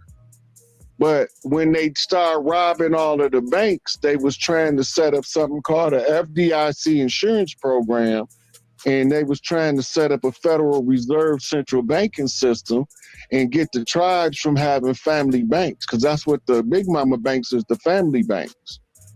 So once they start shutting down all of the banks, this is why you had your Rosewood bombing, your Oklahoma City bombing, Tulsa, Oklahoma bombings, all these bombings that they was bombing our communities and business districts was to destabilize us economically, to force us to rely on the central banking system in the U.S. dollar. They didn't get successful until 1913 with the Federal Reserve Act, the Buck Act, the Internal Revenue Act, the Birth Certificate Act. All these things were systematically placed into the corporate law system so that they can use it to create straw men in our name. And all 1900s, by the way. To do business as us. But then they turned around after the bankruptcy, I think it was House Resolution 192, and say that there's no money, so we have to discharge all debt. You know what I'm talking about, Topcatz? Yeah, for sure. Yeah, so this was the when they really tricked us, because after that, I think that came out in 1931, was it? The 1929, which one? The HR 192. Okay, no. Discharge all debts to the government. So the government supposed to be paying all of our debts. Then why is they taxing all of our wealth? People became citizens. The stock market crashed September 4th, 1929, if I'm not mistaken. Right. And they filed bankruptcy in January of 1930. And they settled the bankruptcy. I think it was in 1931 or 1932. Could have been 33. But it came out as House Resolution 1, or was it SB 192, Senate Bill 192, or 191. I forget which one it was, but it was to discharge all debts to the government. That means that if you needed something, you go in the store, you write a promissory note, and the cashier take the promissory note, and they send it to the county treasurer, who then cashes it in with the Federal Reserve. So what they did was the receipt was supposed to be the check. And when they gave us the receipt, that was the verification that they had cashed the check. But now they ask us for Federal Reserve notes before they could cash the check on our behalf, and then they never share any of the check that they cash that we supposed to spend. Every time you go to the store and you think you spending money, they using that in fractional reserve currency. You spent $1, but they borrowed $100 against that dollar. It's fractional reserve banking is what it's called. When you look it up, it explains to you how they use $1 or $10 to generate phantom $90 on, right? So now this is where the inflation come in that decreases the purchasing power because all of it is artificial, and this is why you can inflate it. You inflate the value of the product that deflates the value in the currency that you're using for the exchange. Simultaneously, it's happening purposely. And this is why you always had to have somebody from the Fed, like an Alan Greenspan, come out and publicly adjust the interest rate so that you would know what the interest rate is that's being traded in your name under the fractional reserve banking system of the Federal Reserve. This is the secret of the temple. And the temple is the Federal Reserve Bank. Right? So they were using Babylonian money magic the whole time to steal our wealth by giving us the illusion of having money when all we have is promissory notes, a whole bunch of IOUs with fancy writing on it and pictures of dead people. I don't even know if they dead people. I'm more inclined to say pictures of fictitious characters. Cartoons. There you go. Cartoon I do know it was at least 3 George Washingtons because they said one was born in Virginia, one was born in Barbados, and one was born in France. But I do find that the doctrines of the Virginia doctrine is called Morals and Dogma. The French doctrine is called Protocols of Zion. And the Washita doctrine stems from the Washingtons out of the natives from Barbados and southern United States, the Washita clans. So they trying to cover up the real George Washington with the fictitious character used to usurp the people under the founding father doctrine of patriarchy. Yeah, see, Oprah had invited a family on to Thomas Jefferson, and it was some people that looked like us was there in representation, and and they had a white pale couple there who said that they never was asked to produce any evidence that they were descendants of Thomas Jefferson, but on the other side, our people, they walked them back through genealogy and said, the lady said, I grew up in a household with my mother's mother, and my grandmother's mother. So she had 4 generations in her house. And it was common knowledge to them because the great grandma was the grandchild of the daughter to Thomas Jefferson. So they had a direct connection from him down. Well, George Washington family also came out, and they also look like us. And there's pictures all over the internet. Y'all pull up George Washington Black family or whatever. So you had West, who was his son, and you also had, like I said, George Washington Cuttis. But when you're dealing with the first treasurer of Alexander Hamilton had a son called Michael Hamilton. And he was one of what they call, quote unquote, the black leaders of his day. They all went to the school in New York. Who else? The guy that killed him was, y'all help me out. What was his name? The guy that killed Alexander Hamilton. They did the duel or whatever. Yeah, I know what you're talking about. I don't remember his name though. Aaron or something like it. It'll come to me. Well, he named it his dad. His daddy actually created, was it Harvard or Yale? One of those. But what was interesting is it's the story of this student. She ended up getting a tuition to go to school there. And she came back to her dorm one day, to her room, and a note was under her door. The note told her that it was a family meeting going down that she needed to come to. Aaron Brewer, my bad, his name was Aaron Brewer. So her last name she was a Brewer. Well, she opened it up. She disregarded it. She like, oh, they ain't talking about me. She said, first thing I did looked at my skin color. And I said, nah, they ain't talking about me. Well, the note came back again and said every people of this family, it is mandatory that you come to this meeting. The meeting was to let her know she coming directly from the bloodline, but she didn't think it was a connection there because these cartoon characters are fictional characters like you were speaking of. We don't understand we are the people in this history. They didn't whitewashed it and turned it around, but a lot of us are descendants. Right now, I can pull up right now, George Washington Abraham Lincoln grandma is my 6th great grandma. Abraham Lincoln grandma, Nancy Hanks, is my 6th great grandmother. I can pull it up, direct line off my mom and dad's side. Direct line, I can pull it up.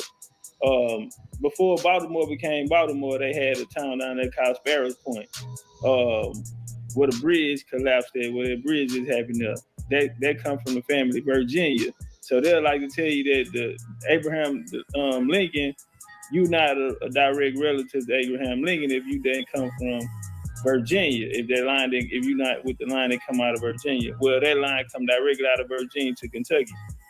I can put you on the phone with my great aunt, and she breaking it down to me that that's an Indian name, and and so they left out of Kentucky and came down this way.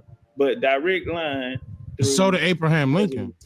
Abraham Lincoln, he was a nigga too. His son, he another one. He had children that looked like us. His vice president was Hannibal Hamilton. He also looked like us. You can look up he came out with a book and talked about that. Wait, was it his vice president or one of his handlers? His vice president was Hannibal Hamilton, and they made a lot of posters about him asking Lincoln how much he want for the Negro boy and all of this type they were trying to make fun of it.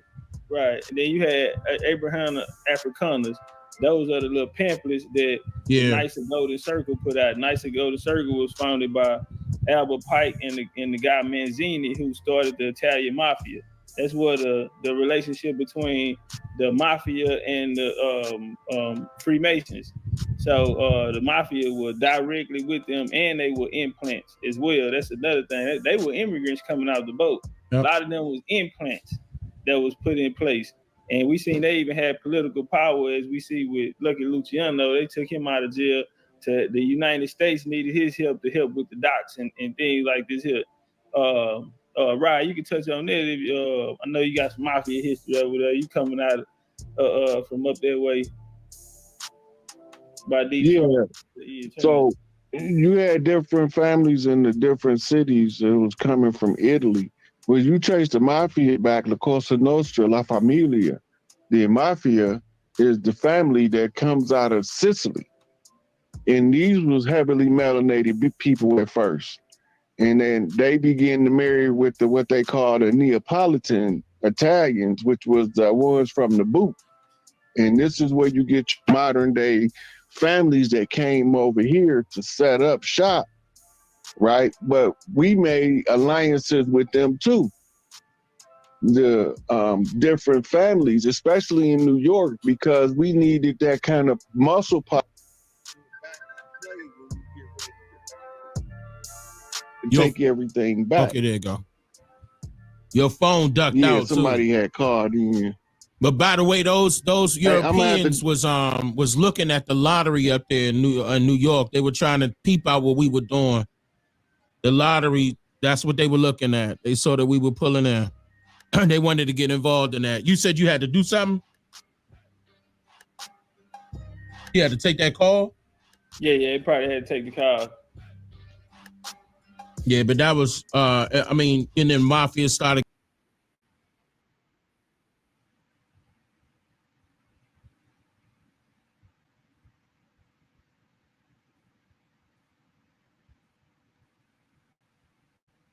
Going through the doctrine of discovery,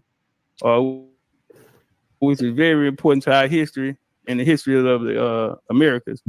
We're going to go a little deeper. I know a few people touched on this topic, but we're going to touch on it from the light of indigenous Americans. And, with that being said, you can turn up, Sam. All right. To the doctrine of discovery, our lecture descriptions. A, in this lecture, we examine the doctrine of discovery and how European nations use Jesus and Christianity to still indigenous lands in the Americas.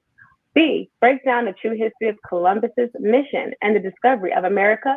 C, define reclassification and how the indigenous populations was misclassified. D, we're going to analyze the true history of the first contact indigenous American Indian nations and the transatlantic slave trade. E, reveal the Black European influences in the transatlantic slave trade. F, define American Indian slavery in America. And lastly, G, we're going to describe how the Europeans used Indian treaties to steal lands from tribes. And then H, illustrate how millions of acres of land were stolen from indigenous Americans in the South, guys. Very, very important topics that go with our history. And a lot of these things are untold, man. So we're gonna try to tell our story tonight. Part of that story is misclassification, you know, and that's something that everybody out there that's watching this video has a history of, or family has been through.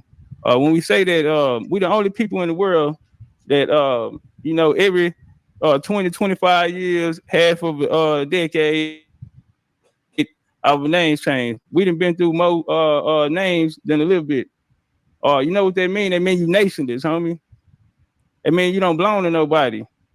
When everybody out here in the crowd tonight got a mother and a father, which means you come from someone. So in our game here in this American Indian paradigm, we choose genealogy over doctrine. All of these titles are descriptions, classifications that the colonizers put on us to better organize us and to organize us in this system. Tonight we're gonna speak about that. Sis, you got something on the classification? Yeah, as you said. Tell us about what we see on the screen. Turn up. Yeah, so these classifications, I hope you guys can hear me, right? You can hear me? Yes, we can hear you. Ma'am. Okay, perfect. Okay. All right, so these classifications were a part of what we would like to call our paper genocide, right? When we have a lot of people that come into our homelands here in America, what happens is that they like to lump us into groups and monolith identities. And what does that do? What it does is it erases any kind of tribal distinctions that we may have, whether you were indigenous to Europe, indigenous to Africa, indigenous to America, even indigenous to the Caribbean, South America, etc. This is a strategy that this colonizer has been able to actually put down. And unfortunately, we have been the victims of it mostly. So tonight, once again, I hope that we're able to clearly explain to you why my great grandma was born colored, why my grandma was born Negro, why I was born Black, right? So it's only one bloodline, but yet we have different races. The problem there, right? Technically, my kids that were born in this time period, they would technically be African Americans now. So that's 4 different classifications that we have from one bloodline. That's a problem, right? So let's see if we can make you guys understand a little bit of our story here as indigenous peoples to the Americas. All right, with that being said, you want to walk us through the timeline? Sure. All right. So we're going to walk through the timeline of the doctrine of discovery. Christopher Columbus was not lost. All right, let's put that out there. All right. Currents can only take you one way, and you got to follow that current. They knew that. All right. So when we start with 1452, we're going to start with Pope Nicholas V, right? And it's going to talk about the issuing of what we call the doctrine of discovery, the Papa Bulls, the Dum Diversas.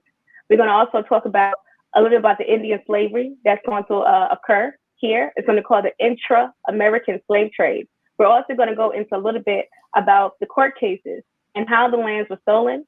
Also, the Code Noir, how the Code Noir was issued in the Caribbean, and then later on, it will be actually turned into the Black Codes here in America. These Black Codes and these Code Noirs will actually go ahead and eliminate the indigenous people of their identities. And lastly, we're going to talk about modern day and how this applies today. In a real way. All right, so when we come to tell this story, we're going to tell the story about you know, from an indigenous point of view. And when we say indigenous, you know, we always been taught that melanated people were on this planet first. We were the first on all of these continents. It don't matter where you was at. We were the indigenous population. At the time of colonization, what these people are going to do is they're going to devise a strategy to come out and enslave and colonize these indigenous populations on our island. Where it really starts at is here with the dumb diverses under Pope Nicholas. They went into West Africa, and so we'll see that the Portuguese will be the first to sail. Out of this age of exploration, we'll have these Portuguese key players. And so you'll have King João, you'll have Henry the Navigator, Alfonso the Fourth, Alfonso the African. These will be your key players in this age of exploration. If you're familiar with the Knights of Templars, Pope Dennis gave the Order of Christ. These were people who went underground, kept it, revised the Templars, became the Order of Christ. Okay, Big Dumb Hen, he ended up ruling over them. Well, his nephew Alfonso becomes king. He fought the Moors. This is the time where they were going back and forth with the Moors out of Morocco. All right, one of their trusted lieutenants, better yet, who was a knight of Prince Henry, would have been João Zarco. João Zarco was a Jew. He was a Sephardic Jew. This is also a story of the black Hebrew Israelites. Because see, the Jews, what they did was they went and hid in Africa. I'm talking about the black Jews. They tried to go hide off in Africa and say that they were a victim of the slave trade when the whole time they were behind the whole operation. Let's walk. Big João, you know who he gonna end up? He had a daughter. His daughter was Isabel Zarco. All right. She ended up having a baby by Alfonso the Fourth, his brother. Now these Big Dumb Henry and them nephews. So he have a baby by her. His mother was a Sephardic Jew named Isabel Zarco. Okay. Now the Duke of Beja, he ended up getting first and second Duke of Beja. He was gonna take the crown, but Alfonso, his brother, ended up having a daughter. All right. Well, they got together and had a baby, and that baby was Christopher Columbus, who they called Christopher Columbus. Christopher Columbus was a Jew. Okay, he was a Moreno Jew, and we know that the Morenos are black Jews. So this story, well, let's walk. Turn up, sis.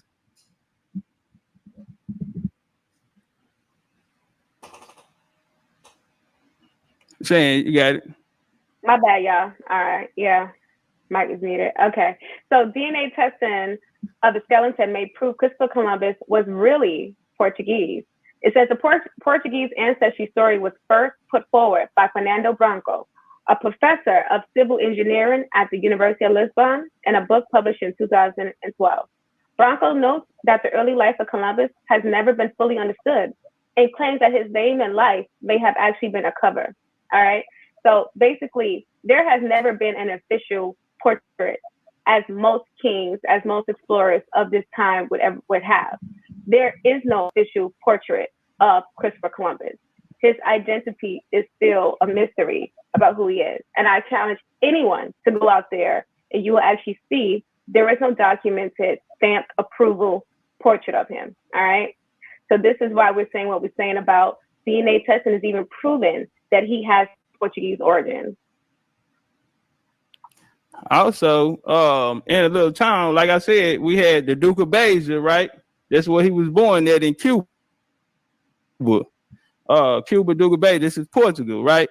In that same town, Portuguese village opens up a new world speculation as it lays claim to Columbus. Christopher Columbus was born in Cuba. All right. Now, this is a village in Portugal, and they just put up a 7-foot statue, bronze statue, showing Columbus. Okay. It's Cuba's ancient place, Duke Fernando of Beja. Okay. So this is his father right here, and this is where they go put the statue. Okay. Now let's keep it real. Who was Columbus? What was going on? Well, in 1492, if y'all familiar, you had an explosion. Now, 2 people got put out of Spain, the Moors and the Jews. The Moors and the Jews have been together since 711. All right. The Moors and the Jews have been in the Iberian Peninsula together for a long time. When you go back to both of their origin stories, both of them saying they come out of Kemet anyway. You feel me? But let's fast forward down to this time. Well, Isabel and Ferdinand come in, right? They pass the Alhambra decree. They expel the Jews. The Moors also get kicked out. They got to leave Spain. Columbus was a Jew named Salvador Fernando Zarco, okay, and was among those expelled from Spain in 1492. All right, now during the lifetime of Columbus, a tragic March 31st, 1492, King Ferdinand and Queen Isabel proclaimed that all Jews would be expelled from Spain.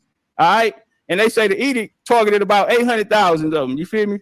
Some went out and went into Portugal. Some of them were rounded up and sent off into the coast of West Africa because Portugal was had just made they had connections over in West Africa at this time. A lot of them end up going over there, and to this day they got a special grave site put out there. They're trying to find and get some sovereignty in that, saying that they people came there. But the Jews were forced to renounce Judaism and embrace Catholicism. They were known as conversos, okay? The so-called Morenos. Let's walk. Now, that'll bring us to the Inca Terror. Christopher Columbus' exploration of North and South America was sponsored by Queen of Spain. No, it was sponsored by Jews, okay? It was sponsored by Jews. The Queen of Spain, we got to get that out of people's mouth, did not sponsor Columbus' journey, okay? The Jews got put up. It was big money Jews who needed him to go out and find him a place to go, okay? And so he had, all right, so you had prominent Jews, Louis de Saint-Just, Gabriel Sanchez, and others who put up a lot of money to find these Jews, these big money Jews needed them a place to go. And that's how the Americans became a target. They went other places, but the Americans became one of the places that they populated. All right, so let's turn up.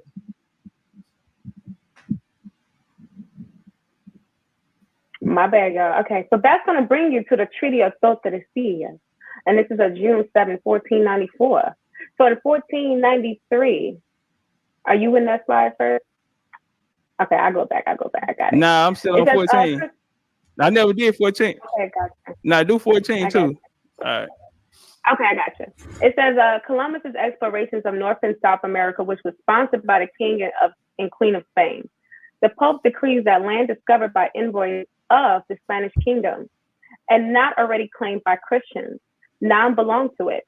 These rights were already granted to Portugal in its own discoveries. He further specified that land west of any imaginary line of the longitude running through the eastern part of New York history.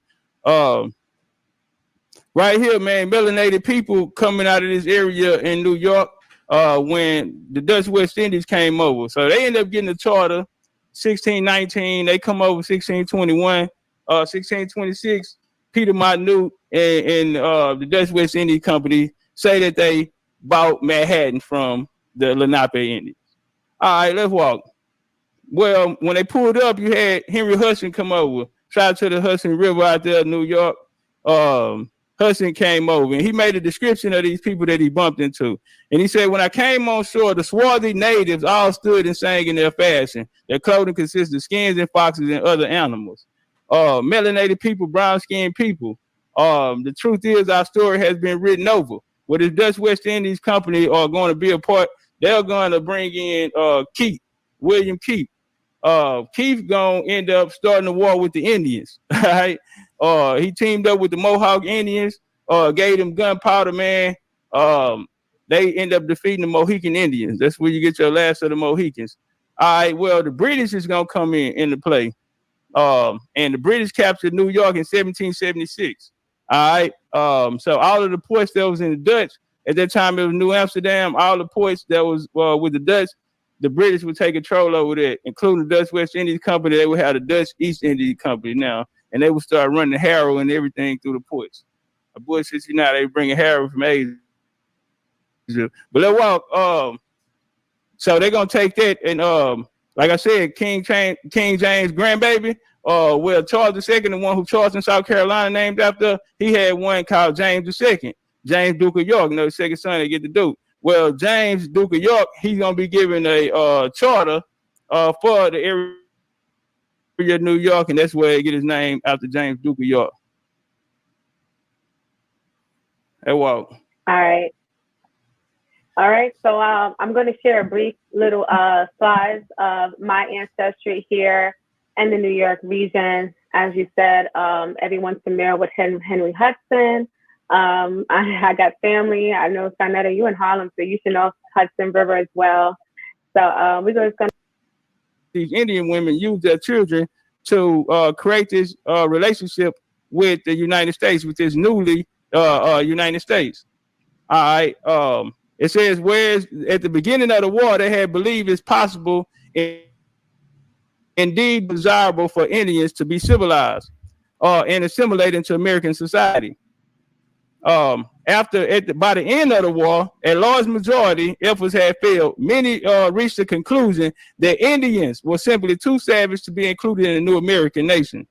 And this is a big reason why niggas have these different reclassifications, because when the United States ended up getting their shit, they didn't want to bring Indians in it because it's something for them. So in the Constitution, that's why it says they have to retain a government-to-government relationship with the Indians. Okay, that's why I say that in the Constitution, because the Indians gave them the right to do business here. We hear the Moors say that a lot, right? But the Moors ain't from America, so how in the hell you gonna give somebody the right to do business in a land that ain't even yours? Anyway, Native American roots of the Constitution. The Native Americans, the Indians, gave the Constitution to the United States. Confederate upstate New York, Iroquois, Shawnee, gave this Constitution to them. That's why earlier when Shan read that the Iroquois, it wasn't too much slavery in that area of New York because the Iroquois had assimilated. So I always tell people that the United States was the Iroquois. They took the realest dudes from the Iroquois, and these were their cousins, their families. These were these tribes that they assimilated in. That's why we see that slave raiding culture sprang from these people. Let's walk right here. H-Con Red 331, a concurrent resolution to acknowledge the contribution of the Iroquois Confederacy Nation to the development of the U.S. Constitution. Okay, and to reaffirm the continuing government-to-government relationship between Indian tribes. So since we fighting them, and when you bring up the Seneca tribe, well, 30 years after this situation happened, the Seneca tribe, Seneca Village, they end up taking Seneca Village. But yeah, let's walk. So after this, you're gonna see a series of you're gonna have your Anglo Cherokee wars pop out. The Europeans wanted this area. They had a lot of gangster Indians who was, this their cousins. Now they bred in with them. That and now they're pushing this line. So we're gonna get the Treaty of Hopewell, which now the U.S. have their jurisdiction. Now since they have a jurisdiction, they're able to bring people into their jurisdiction. So these mixed race chiefs are going to sign up and go under the jurisdiction or the protection of the United States, and that'll be with through these three treaties with the Cherokee, the Choctaw, and the Chickasaw. All right. Now from that, you had a Treaty of Hopewell, which was signed by John Watts, who was a mixed blood, mixed race Cherokee. He ran with the Chickamaugas, the gangsters, the people who went against the expansion of the U.S. But a lot of them was about. A lot of them ended up dying. After that, he ended up signing this treaty. Now, what I want y'all to understand is when y'all hear a lot of these conversations about the civilized tribes had slaves and all of this type of shit, right? Well, the Cherokee government was created by mixed race Europeans who had European men who had Indian baby mamas. Okay? They didn't raise them in the Indian way. They raised them in the European way because this was to benefit the European. So right here, the Cherokee Nation, North America, recognized from 1794. Okay, they didn't get that. The Cherokee was created in 1794. All right, and it was created by mixed races. They had united. You had the upper, the middle, and the lower. They brought them all together. Right, 1794 to 1907. That's when Oklahoma went into statehood, and then after that, the white folks took over. But let's walk. Yeah, man. So yeah, this some brand new shit. This ain't no ancient shit. Not this Cherokee shit. You feel me? So, but they use the tribes and the influence of them to govern over this new entity to govern over the people in these areas. A lot of them people signed up for benefits. They did go in. They helped them in certain wars because they were in their villages or whatever. Let's walk. Now we're gonna go through a list of treaties through the Cherokee. All of these are going to cede land, take the lands from our people down there. You had a treaty party. This is the real picture of them. Here they go right here. All right. Now Ridge and his sons and his nephews, Elijah Boudinot, aka Buck Wadey, Stan Wadey, they all organized themselves in the treaty party. Well, they end up signing land over, and they were murdered for it. Everybody got away except Buck Wadey. All right, Stan Wadey. I apologize. That's Buck Wadey, his brother. He got killed. They set him up at his house. But this guy right here ended up. So they always say Cherokee fought in the Civil War. Well, the mixed races fought in the Civil War. Okay, and this guy right here, again, born to a Cherokee father, mixed race, with a European mother. He would be the last Confederate general to surrender he was the last Confederate general to surrender in the Civil War. And he was defeated by what they call Cherokee, Seminole, Choctaw, and Creek freedmen. Okay, these are the people that end up going into Kansas to fight under the United States colored troops. All right, first and second, when they fought under the United States troops. And they end up winning the Civil War. And for that, they rewarded the Treaty of 1866, which can't go back. Now, they end up kicking a lot of people out of the tribes, black people out of the tribes. But under the 1866, it cannot be moved. We kicked their ass in there. We won the Civil War for them in the South. And for that, they gave them the 1866 treaty, bro. They cannot move that. And we just not in our right place right now. Black Walk says. All right. So since we're talking about the treaties and how they're going to be able to take some of this land, then we have to talk about what's going to come into what we know today as, should I say that? Yeah, the Trail of Tears. Okay. All right. So when we look at the Treaty of Indian Springs, it says that William McIntosh signed his own death warrant when he put his name on the second Treaty of Indian Springs in 1825. And there were two of these treaties, but this particular treaty was going to be pretty much the nail on the coffin. It says that William McIntosh signed his own death warrant, and he and several more of the chiefs that signed it were assassinated for surrendering all remaining claims the Creeks had to Georgia land. Right? And then the next treaty, and that was in 1825. The next treaty in 1832, you have the Treaty of Washington. And the highlight of this is that the Treaty of Washington stated the Creek tribe of Indians ceded to the U.S. all their land east of the Mississippi River. What followed was their version of the Trail of Tears, like I said. Okay? And this is very pivotal when we're looking at the court case Johnson versus McIntosh. And if you can see, I hope you guys can read that. In the Johnson versus McIntosh, the Indians can only sell the right of occupancy. Conflicting buyers have the recourse in Indian law. And basically, they were using the doctrine of discovery in this court case to be able to seize these particular lands. All right? You can go to the next slide. All right, right here. So we just went through the Cherokee. We also just went through the Creek. Our sister just went through the Creek. And now we had a Choctaw. Shout out to them Choctaws out there. Mississippi in the building. Louisiana in the building. Choctaw, this also ended up happening with the Choctaw. They end up seeing a lot of lands from them. I mean, the U.S. kept coming back. And at that time, they only would need one person to sign the treaty, and that will affect all other Indian towns. All right, and so they only need one person to, take that bag of money.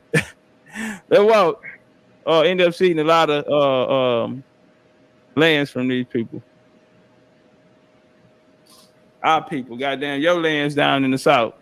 All right, let's walk. All right, so we have the Indian Removal Act.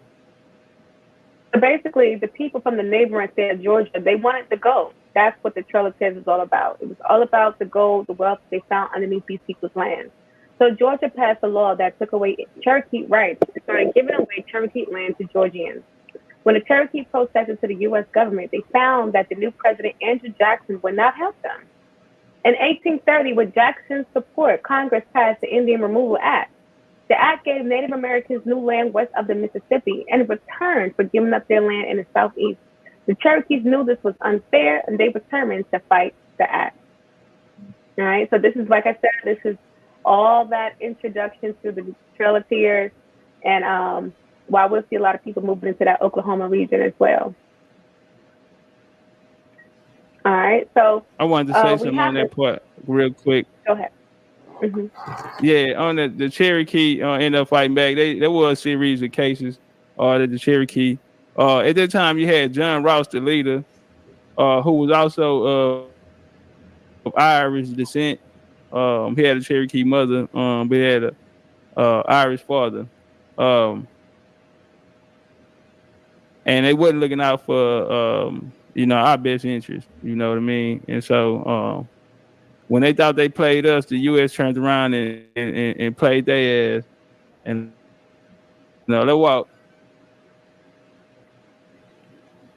All right, so we're going to come back to New York. We're coming back to New York with the U.S. Supreme Court case of City of Sherrill versus the Oneida Indian Nation. Okay, and this is pretty much about the removal of these particular indigenous peoples and what would happen if they, when they did try to return back to some of the ancestral lands here in the New York region.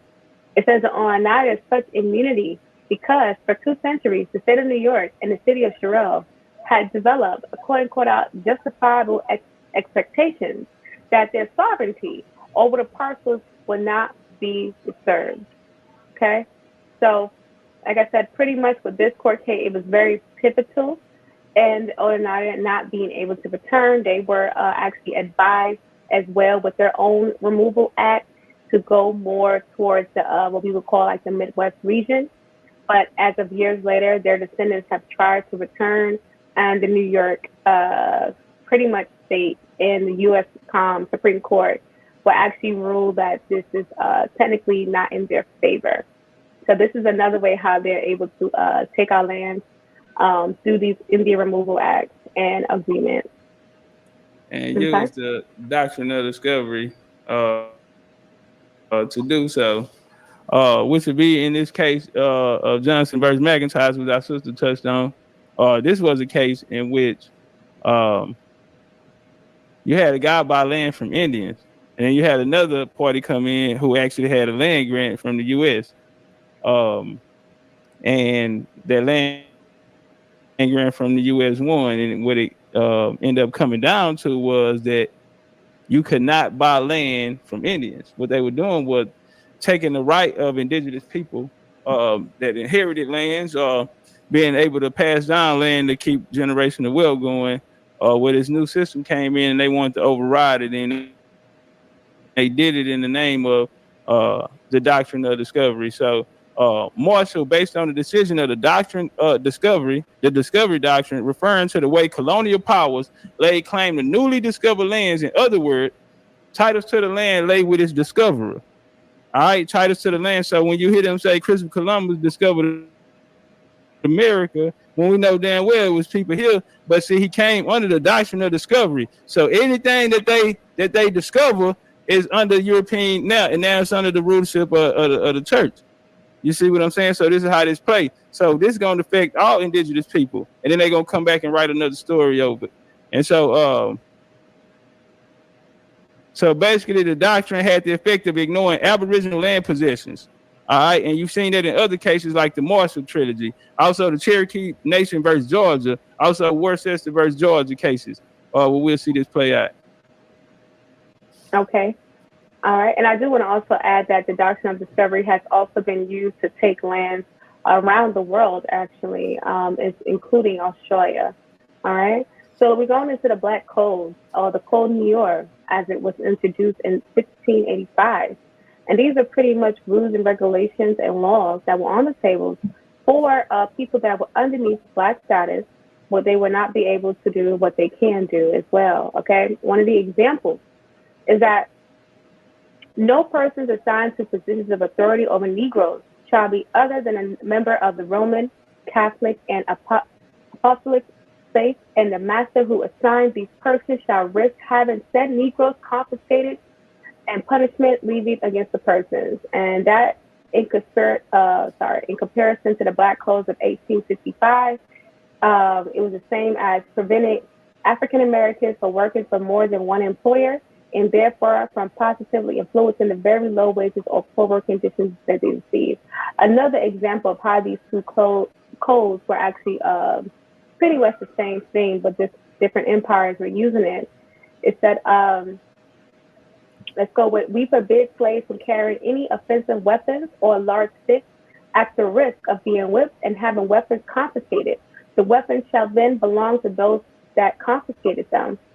And that was the same as, it shall not be lawful for any Negro, mulatto, or any person of color to own, use, or keep his possessions or under his control any Bowie knife, dirk, sword, firearms, or ammunition of any kind unless he obtains license from a judge.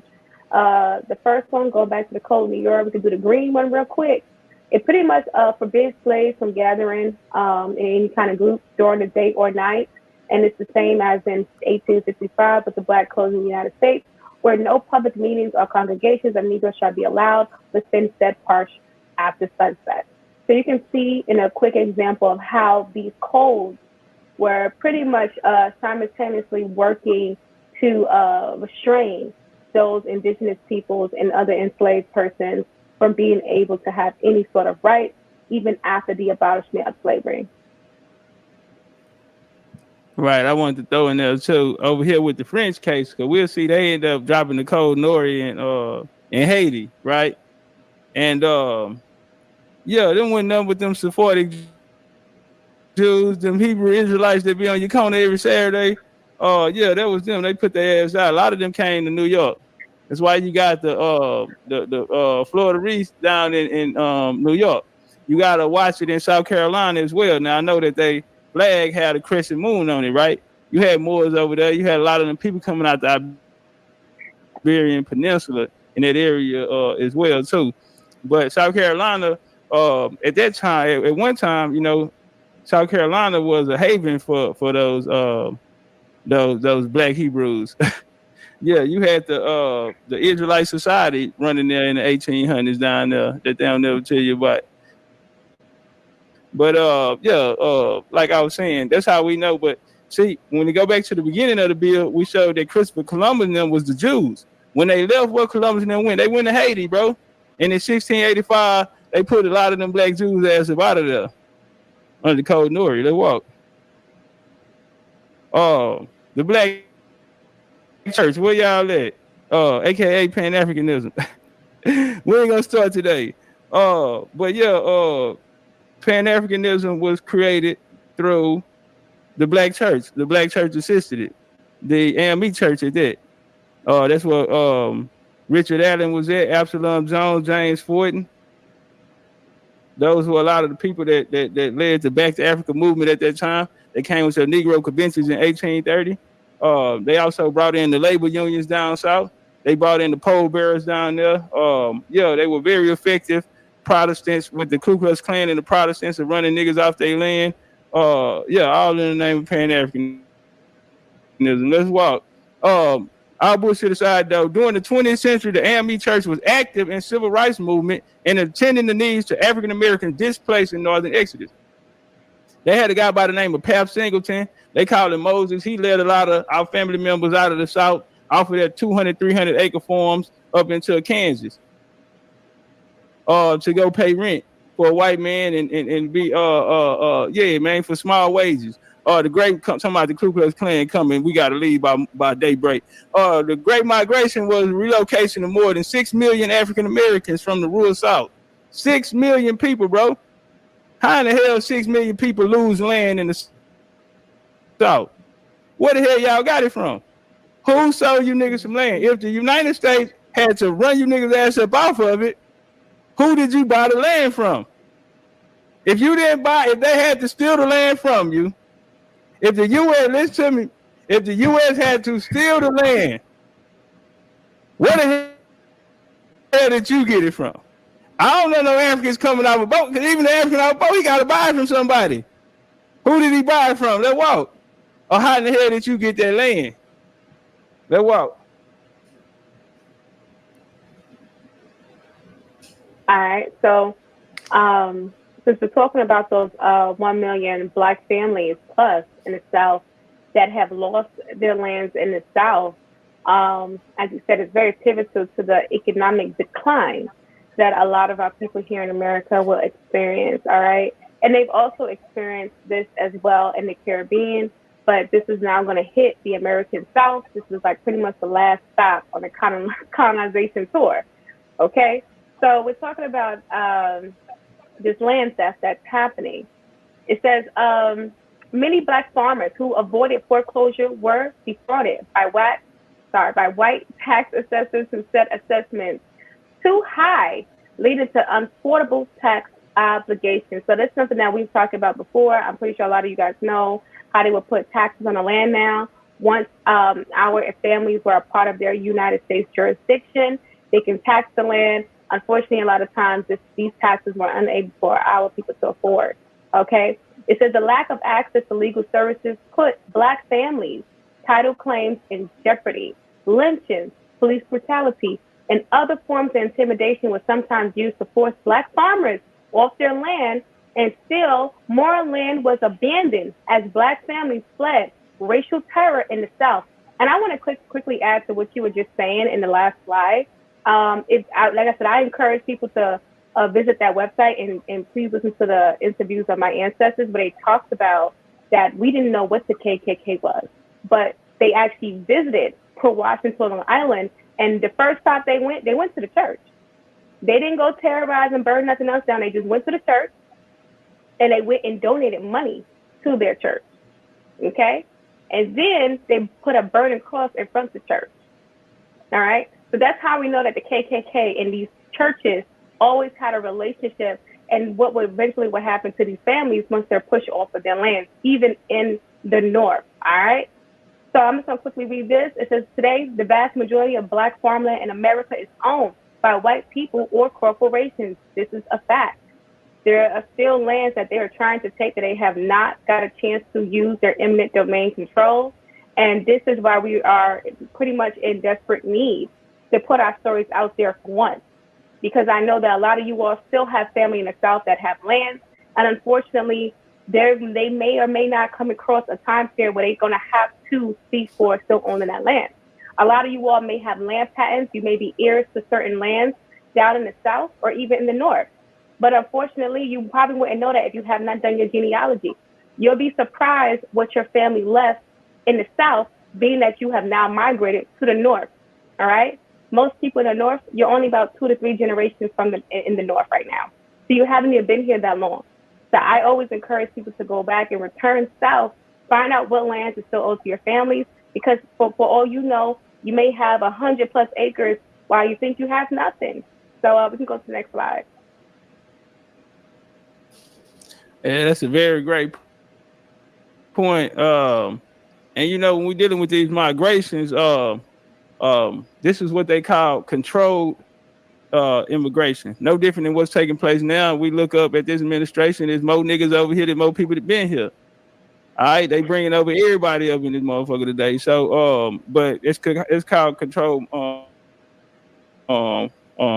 migrations now, and they do it for political reasons. Why you see a lot of people going to areas where they're flipping it blue. But anyway, right here, man, we gonna go back to the history where they say we were lynched in the South. You know, South famous poster on 125th, man, was the guy hanging down there on the picture. Right here, the truth about it, what happened, it took place in the South. When the U.S., you got to understand, the U.S. That's Frank Embry. That's Frank Embry. Okay, turn up. Appreciate that. In the U.S., we got to remember the U.S. come out of the 13 colonies, and then they're going to expand. So in 1815, they're going to come down into the South. And after 1865, now they had a foot in the South. That's why the American Indian presence was so important in the Civil War. That's why we were the last Confederate generals was a mixed Indian, and the black Indians, us, are the ones that defeated them. Right here in the lynching trail, they had something called a lynching trail right here in the South, which is racial violence. But the importance of land was of land as a motive for lynching. Okay, racial violence in America is a well-told story, but the importance of land as a motive for lynching has gone largely overlooked. Okay, see, they tell us the nigga lynched you because you were black. Listen, bro, they lynched you because you had money. They weren't fucking with no broke niggas, bro. You had to have something. What they were doing was they were robbing you. A lot of people fell victim to this. And so when we come down here, historians say prosperous blacks and black landowners often became targets of white lynch mobs. Okay, this was the reasoning for the migrations. So great granddaddy down there, he a pastor. He over there, he a pastor, he a Mason, and he cool with these Protestant ass Ku Klux Klan members. All right, both of them Protestant. Nigga in the Baptist church and the Klan around the corner. That's why every time that white boy get on your ass, pastor the only one can go around there and get him off you. What'd he tell you? I'm gonna go talk to you. I'm gonna come with you, pastor. Now I'm gonna go by myself. Yeah, they sitting at the table. That's why when you see Garvey and all these other Pan-African leaders, you see them with a colonizer. All right, if we're looking for stolen black land, just follow the lynching trail. All right, you're looking for stolen black land. Why? Because from 1865, listen, more than 3,000 blacks were lynched from 1865 to 1965, according to the Tuskegee Institute. That walk. All right, so like you said, there were more people lynched after slavery than there was before. So once again, like this is going into land theft, identity theft, reclassification, Reconstruction era. All of this is going to tie in. So what we wanted to do is bring it to modern day times and some of the things that we may see and why maybe strategically certain people are removed, unfortunately, right? So I want to talk about the case of George Floyd. George Floyd is actually an heir. He is an heir to about 500 acres of land. Sorry about that. So I'm going to go ahead and quickly read. Hold on, sis. So you say this nigga in here stealing out the stove, and he heir to generational wealth. And probably didn't even know. Which is the story for a lot of our Black Americans. Probably didn't even know. Yeah. A lot of our Black American, a lot of African American, a lot of our folks, sometimes they don't know. They have nothing in their genealogy. A lot of them have been told they don't have nothing. A lot of them have been told that they need something when they already have it. A lot of them have not given them resources to be able to fight back this system. Mm-hmm. Okay, you say a lot of them haven't done their genealogy. Before we close out this lecture, can we tell them the importance of genealogy? And we want to use our brother George Floyd, the late George Floyd, rest in peace to the brother. We want to use his story as example. If you notice, we want to tell stories, and through the history, we put our history in the history of our nations, because you want to tie yourself to the story. If this is an American story, or if this is a story, then you should have a place in it. And so, yeah, you find yourself in the story. So right now, we find George Floyd in this story. Can we get some? Can you give the people some importance of knowing your genealogy and how George Floyd was affected by this, of us not going back or honoring our ancestors, whether we follow behind these doctrines? See, because George Floyd probably been a Muslim, he probably been a Hebrew Israelite, he probably been a freedman, he probably been a Pan-African, he probably been a part of all these things. But see, one thing, these are doctrines. They don't teach you about your family or your history, so you not know what's owed to you, or you don't know what's lost. You don't really learn about yourself and your family history. What you learn about is this doctrine that's placed there to be placed over your ancestors and your history. And so let's walk, sis. Yeah, like you said, genealogy is very important. You can't take my story and tell it, right?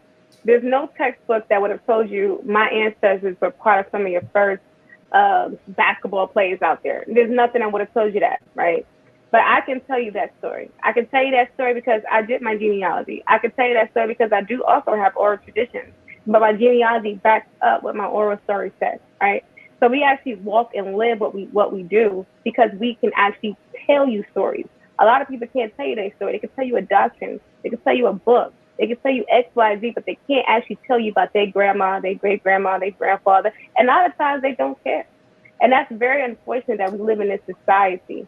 Once again, with the case of George Floyd is like many of our Black American or African American, Negro, color. I mean, we got our race has changed so many different times. He is the epitome of the story of being at the bottom of the caste system, but not realizing that you actually have the wealth that these people have been looking for or they've been wanting. So let's talk about this. And I encourage anybody to research George Floyd and who his ancestor was and his story, because I found this online. You can find it too. All right. So let's talk about it. It says, I read, this is the statement being said, quote unquote out. I read about George Floyd's ancestor, Hillary Thompson Stewart, who back in the 1800s had owned 500 acres of land in North Carolina, and that land was stolen by white farmers. Martin says, quote unquote out, I think there's no question. Had George Floyd's ancestors kept that land in their family, his life outcomes would have transformed. Okay? And if you look at this, the second line and over to your left, that is actually a screenshot of the particular ancestor that they were talking about in this article. And it's talking about how his ancestor had settled near, what is that? Is that Goldsboro? Let me make sure I get that correct. Yes, that's Goldsboro, North Carolina, at the age of 21 and had accumulated 500 acres of land. How does a 21-year-old get 500 acres of land? We'll leave that for your imagination to think about that. It says white farmers, I'm going to read the last line of that screenshot. White farmers settled their land. The couple couldn't read or write, and they were powerless to fight back. His great-granddaughter said, quote unquote out, it was stolen from them. All right, and I'm going to read the last source at the bottom. It says Stewart lost it all when white farmers seized the land, using legally questionable maneuvers that were common in post-war South, said Harrelson, who has helped preserve the family's history through photographs, letters, and other records. Stewart's state-mandated illiteracy left him powerless to mount a legal defense. Quote unquote out, the land was stolen from him, Harold said, adding that her great-grandfather was quote unquote out targeted by white usurpers because of his relative wealth. Quote unquote out, they used to call him the rich nigger. Oh, I should put an ER, nigger. Sorry. So you actually can see how this is a real-time research of George Floyd's story. Like I said, he has a story like many Black Americans who are in the North a lot of times, and they don't know that they have wealth right underneath their thumb in the South, or maybe even in the West, or maybe even in the North.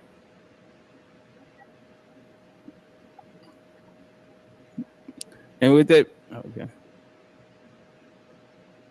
Yeah, and with that being said, bars. Bars. The Doctrine of Discovery by legendary Big Chief Topcatz and the lovely Sandra TV. Appreciate you, Uncle, letting us come through putting it down in a real Indian way. Yeah, thank you. Thank you again, Sadnetta. You know, like I said, it's very important we get to tell our story now. A lot of us have gone through our lives listening to what we were taught at these schools that are actually owned by the colonizer. And I think it's time that we're able to put our individual templates on the table before that we actually get to a point, God forbid, where we're completely written out of history. Did you want to show the Go ahead. No, go ahead. You good. No. I didn't know if you wanted to show. I heard they be having scholars over here in the chat, man. Oh, they have scholars in the chat. Yeah, that's what I heard. I don't know. I'm trying to find out if they got some scholars out there. They say them people over here be knowing what they be talking about. I'm ready to open up for questions. Yeah, or something like that, because I heard they got all the information over there. So we here today. The Indians are in the building. Yes, sir. Yes, yeah, I mean, I don't think a scholar could tell me anything about my history. You know, because I stand on my bloodline, you know, and that's something that a lot of people can't stand on. So if they can stand on their bloodline without a DNA test, I accept the challenge. Tell me who your ancestors, and I want you to call them by name.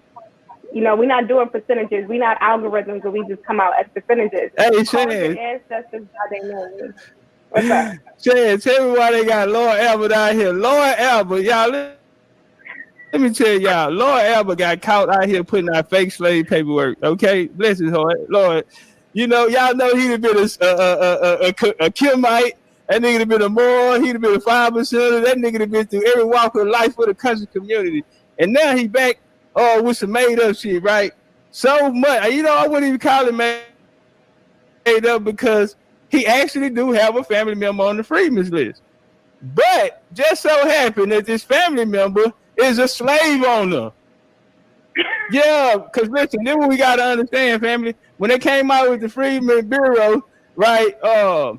And see, when they came out with the Freedmen's Bureau, a lot of the plantation owners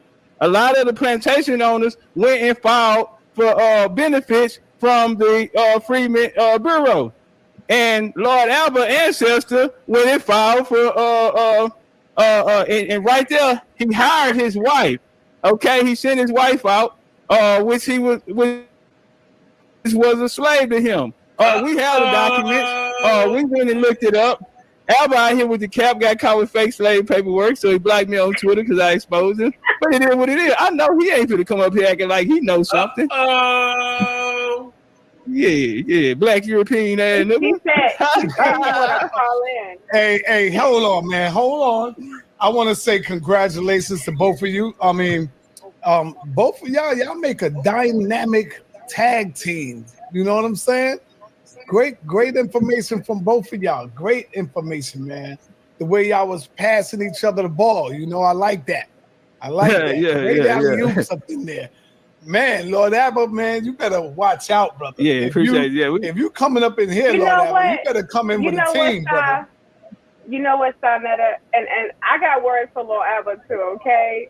Oh. Lord Albert, you tried it on Twitter. You tried it. He tried to get a girl that's enrolled. Yes, he tried to get a girl that's enrolled with the Topcatz to challenge me on Twitter. Kind of find out me and her related on the line that I just explained in this bill. Okay? She married my ancestor on a Topcatz reservation. See, this is why you stay out of Indian business. Yeah, Black European. What Black European gonna know? Okay, so before I open up the line, plantation on out here on the plantation, we looking for our people them there on Lord Albert people them plantation in South Carolina. And that is a fact, Jack. That's something you can't. Yeah, boy, we got you. The Wade plantation in South Carolina. Yeah, man, little bitty scholarship. Yeah, we run them type people off the block, man. You can't teach around here. You can't. Yeah, where did Lord Albert going for reparations? Talking about the freedmen movement and reparations. Yeah, you want reparations for when you was a slave owner. Hey, hold on now. Before we open up the lines, let me get this in real quick. Sister, let me ask you, do you believe in the scriptures of the Bible? Because the Hebrews say that the Indians were also Hebrew Israelites. So this is what they teach. It's a part of the 12 tribe. I mean, they say that the natives was Hebrews. Do you believe in the scriptures? Do you believe in the prophecy of the Bible? I believe there's some truth to the Bible. There is some truth, but I don't think we're not Hebrew Israelites, no. And this continent, we're talking about from the top of Canada to the southwest Mexico. We were all Hebrew Israelites. No, it sounds a little bit like some Moors business going on. No, everybody is not a part of that doctrine. So I have to disagree. No. Oh, okay. All right, now this goes for my brother Topcatz. Topcatz, you said that. Oh no, that was you, sister. You said that Christopher Columbus was not lost, and we hear all through the history that Christopher Columbus got lost. even the Moors brothers that's out there, brothers like Lord Abba, he would say that Christopher Columbus had the Moors to navigate him through the 7 seas because, you know, they say that he got lost. Now, I don't want to lie on my brother. I'm hoping I'm not lying on Lord Abba, but I would say Moors teach that. So you say that Christopher Columbus never got lost. Talk to us about that. No, he never got lost. And I think we explained it. I'm sorry, this for you, Chief? No, turn up. You got it. Oh yeah, he comment. Yeah, so I'll be brief. All right, turn up, sis. You got it. Either one of y'all can deal with it. Yeah, okay. Well, I was just gonna say, Columbus. Nah, he didn't get lost. Columbus was a secret spy for the Portuguese. He was a spy. He was a part of the royal family in Portugal. He was a secret spy for the Portuguese, and you can back this up with documents. Right. Okay. Yeah, we just went through a lot of it right now. We know his parents' name. We know his mother and his father's name. And they were his mother line was Sephardic Jews. They were Modernos Jews, which would be the dark-skinned Jews who ruled with the Moors in Europe. And a lot of times, see, the Moors switch the story because the Moors helped colonize America and the Hebrews. The Jews really, the black Jews, the Hebrew Israelites, talking about Deuteronomy 28. Nah, man, stop it. Y'all was in Europe. They black Europeans, son. Them niggas come from Europe. The Moors came out of Europe, out of the Iberian area, and the Jews came out of there. In Harlem in 1899, they had the Hebrew, the Moorish Zionist Jews. Right there in Harlem in 1899. Okay, do you see the Moors as some traitors because they was working with the Europeans up there, screwing white women, and all of them getting along with them up there? Do you see them as like just traitorous people? Well, I'll say this here. You had 2 sets. Because they was all up in Spain, you know, loving up on them. Right. Yeah. The Moors were colonizers. When you come to American paradigm, they also colonized West Africa as well. They taught the European how to enslave. The sub-Saharan African slave trade was ran by the Moors, and then they came in and taught the Portuguese, who they ended up bumping into West Africa. Domo One said it wasn't a secret. He worked with the Portuguese, though. He worked with them. He said it wasn't a secret. As a fact, had Portuguese blood. His daddy was a Portuguese. Yeah, his dad was a Portuguese. So let me ask you, brother. There's actually a book that talks about Columbus being a Portuguese Jew. There's multiple books that talks about it, so it's not pseudo. All right. So let me ask you, Topcat, how come you and Lord Abba never got in the ring yet? I don't understand it. Like, what's going on? Why don't y'all settle this on the big stage, on the big leagues, you know, where legends are made, stars are born, right here at the HOK big leagues? Settle it right here, man. I don't know what's stopping y'all from doing that. Well, I say this here. I really don't like when people waste my time. I gave my opportunity after opportunity. It's me that was making the challenge. I went over to you saying he ducked you on that. Oh, that's a fact. Documented. His computer got sick. He said he got sick. Now, every time we posted. On all fairness, I heard that story one time when him and Ali was debating. He said his computer got sick. Come on, Lord. So he been running this play. That's his ace in the hole. Storyline before. So, I mean, see, I ain't know that. Hey, what about the time when he showed up with Sharif Bey? He ain't even have all his slides together. Remember when he debated Sharif Bey and it got mopped? Sharif opened up a tummy gun on him. But even then, he didn't even have his presentation finished. Come on, Lord. He's a rookie. You can't hang with me. He's been around here too. He said that's false. I'm gonna let Lord Abba call in a minute. But let me ask you this question again, my sister. Do you consider yourself black? No. Matter of fact, I wrote it down. Do so-called black people? Okay, yes. Do so-called black people, because y'all say so-called black people, do they come from America or do they come from Africa? The black people that's here today, here now, do we come from Africa or were we already here? Did we move from America and taken to Africa? Like some of you say it was the reverse. Like they stole us from America and brought us to Africa. Come on now. That sounds crazy here to me. So I want to hear from you. Well, I'm gonna say this. Not everybody's an Indian. Let's make that clear. Okay. That's not what we're saying at all. We're not saying all y'all Indians. In fact, I think we would rather y'all all not be. You know, if you have the story, you have the story. But there is a great bit of us that do have some sort of indigenous history. If it's not to North America, it could be to the Caribbean. We know that a lot of Caribbean slaves also came to North America.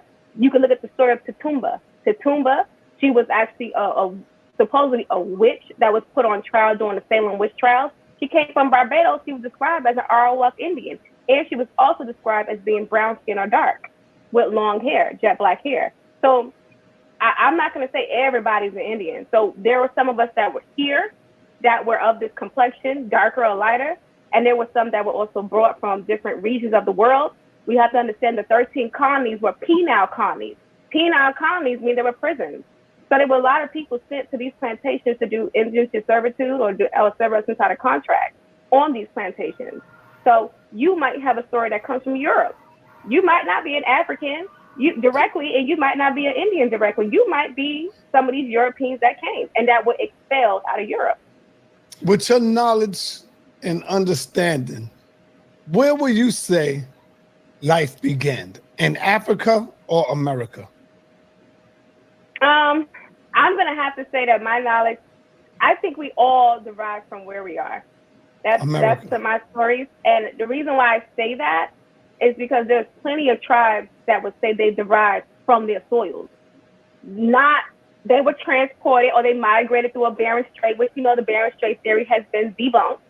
No indigenous tribe has ever really believed that. And if they were taught that, it was through these Indian boarding schools, okay, that will make them Native American. So for the most part, based on my studies, and I've been doing this for a while, I'm going to say people derive from the soils that they stand on. What do you have against Africa? I have nothing against Africa. I knew he was going to ask that. But see, here's a problem. I think in America, you see, in North America, everybody wants to define who we are. Everybody, including this corporation that we call the United States of America. And when we get a chance to finally tell our stories, we get told we're anti-Black, we're anti-this, anti-African, anti-this. It's like there's never no winning as a so-called Black American. We can never define ourselves. Our race has already been changed multiple times. And now here in 2022, if you stand on your bloodline, if you stand on what you know, not what you think, but what you know your people are, everybody has a problem. So I think the problem really, it resides in the public, and it resides on the world's view on the so-called Black American, is that we can never tell the world who we are. We just have to shuck and jive and entertain. But if we happen to ever come out the shadows and say, listen, I raised my hand, I'm still here, I'm not genocided, I want to reclaim who I am, they say we're too dark, our hair too nappy, our nose too big, our lips too big. It is never ending. And as I heard other people say, oh, we just niggas. So it don't matter if you're this, you're that, you're still a nigga. Like, these type of talking points is why we are further suffering in our oppression and in our colonization. Okay, last question for my brother Topcatz. You talked about George Floyd, and you said George Floyd was a Indian. Where did you get that from, brother? Nah, I never said that. Oh, you never said that. Okay, go ahead. Nah, I never said that. What did you say? Because I came in at the last minute. I ran out and came back in. Okay, no problem. So George Floyd was an heir to 500 acres. Oh. And his family was a victim of white supremacy. White farmers ran them out because they was wealthy in the area. So a lot of the history were A lot of these people that were lynched or lost, they ran off of their lands. George Floyd would have been the heir to that land, and that's why we brought that up. Illustrative point. Okay, all right, thank you. I would say both of y'all did great, and like I said, y'all passed the ball to each other. I love the way y'all handled that, and we're gonna open up these phone lines right now. The lines are open, family. Call it in, and let's talk about it. Call it in. Remember to respect my guests. Try to come respectful, because once they say, "Sir, let's move on," I got to move on to the next caller. So please be respectful. Call it in. Voice your opinion. Can I quickly say something? Yes, go ahead. Yeah, just to clarify, we didn't say George Floyd was an Indian. Right, we never right. He said that. We never implied that. We actually, if you trace that last name back, he probably Black European. But yeah. Yeah, I just came in on the wrong. I came in at the end, and I seen the comment where somebody said, "Oh, so George Floyd is an Indian now?" I said, "What? Did he say that?" No one. They just put words in your mouth. No, we just talked about land theft, and he's just a popular person that could possibly be a descendant that could have been removed. We don't know, but there's plenty of y'all. Matter of fact, Young Dolph had land out in Orange Mound.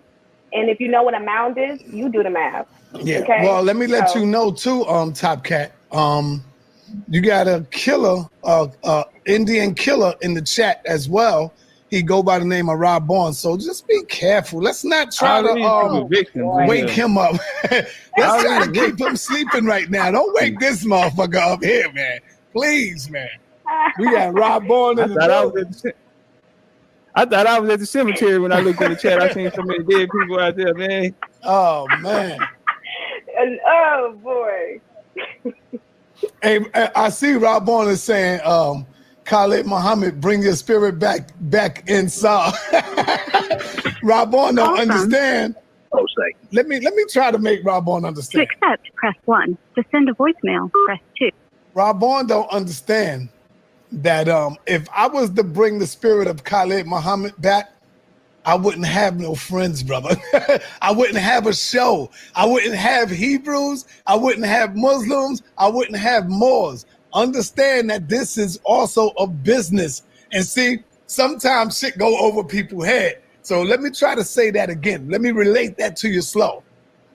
If I want my platform to grow and I want the people to come through, I can't bring the spirit of Khalid back. You got to know how to order it. It's different. You know, you got to maintain it. Rob Barnes don't understand what I'm talking about, because I wouldn't have no Hebrew friends, no Moorish friends, no friends. Y'all get what I'm saying, right? I hope y'all get what I'm saying.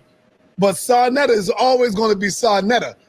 I just have on a different mask when I come on here and cater to the audience.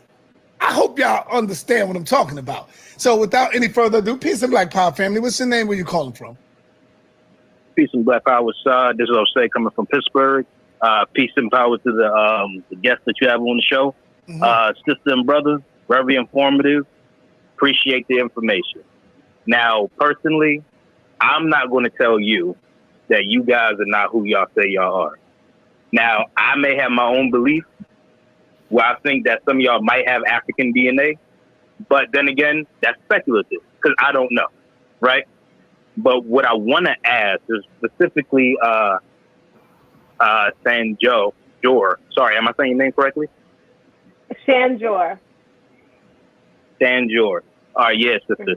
So what I really wanted to ask you was that if DNA was proven to you, right, and you did have African ancestry, would that change the way you think about this whole subject? And also, I want to also tell you that a lot of the information that you put out there is true, because like a lot of the things that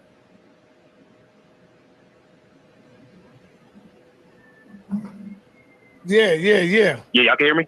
Yeah. Even the things with Fee and Moon, they will say things, but it leaves out certain information. So if like Phoenix Moon says like there's only 300-something slaves, 300,000 slaves came to the United States, she's right. But she's not saying that the rest of that went to Brazil and the Caribbean. So you got certain facts right, especially when it came to the Tabitha sister, who they called the witch during the Salem witch trial. It's true. She was an Arawak from the Caribbean. That's 100%. So with that, how would you feel if you did find out you did have African ancestry, if you took a DNA test and DNA was proven to you? Let me just say this. What I want more people to start doing is to give us melanated people more grace when we tell our stories, right? No one is going to be upset because they have African ancestry. And the fact that y'all think telling our family stories has to be anti-something else lets me know you guys don't have the range to even understand this so-called Black identity in America. So there won't be no, oh, shucks, I got African ancestry. No, I'm telling you my story. And that's only one line. Now, I could have told my Cherokee line that came out of South Carolina Low Country, right? I just told you one line because we're dealing with New York. All right? I'm multi-tribal. Oh. Our people mix. It's called Great Migration. So at the end of the day, there's not going to be a problem with that. It's not going to be a problem with that at all. You know, this is us telling our stories. So I just hope that you guys are a little more open to being able to receive them now. All right. Oh, yeah, sorry. I ain't trying to say. Yeah. What's up? All right, y'all be nice. All right. Sister, let me ask you this question. And I already know the answer to it. I know it's going to be no, because the Moors, the Hebrews, and the Muslims, when y'all claim to be something, you always go against other things that can prove who you really are. I take it that you are against DNA, ain't you? You don't believe in DNA, right? I'm against a lot of things. I knew it. Yeah. I'm against a lot of things. I knew it. But here's my thing, though. This is what I'm going to say. If you know who you are for a fact, then why wouldn't you take a DNA test so you can prove it and show it to the world? Don't you know once you get that, look, once you get that, nobody can ever say nothing to you again. You got the records, you got the documents, and you show and prove it. Here's the thing. Nobody can say nothing to me now. Keep it a buck. All right. Okay. All right. Peace and Black Power, family. I don't live my life Peace. for you. I live it for me and my family. I got you. Peace and Black Power, family. What's your name? Where you calling from? Peace. It's Kevin calling in from Virginia, man. What's going on, I Kevin? appreciate. Yeah, I appreciate, you know what I'm saying, you putting the content out there and giving, you know what I'm saying, giving people that's ignorant like myself to these subjects. And I just got a quick question.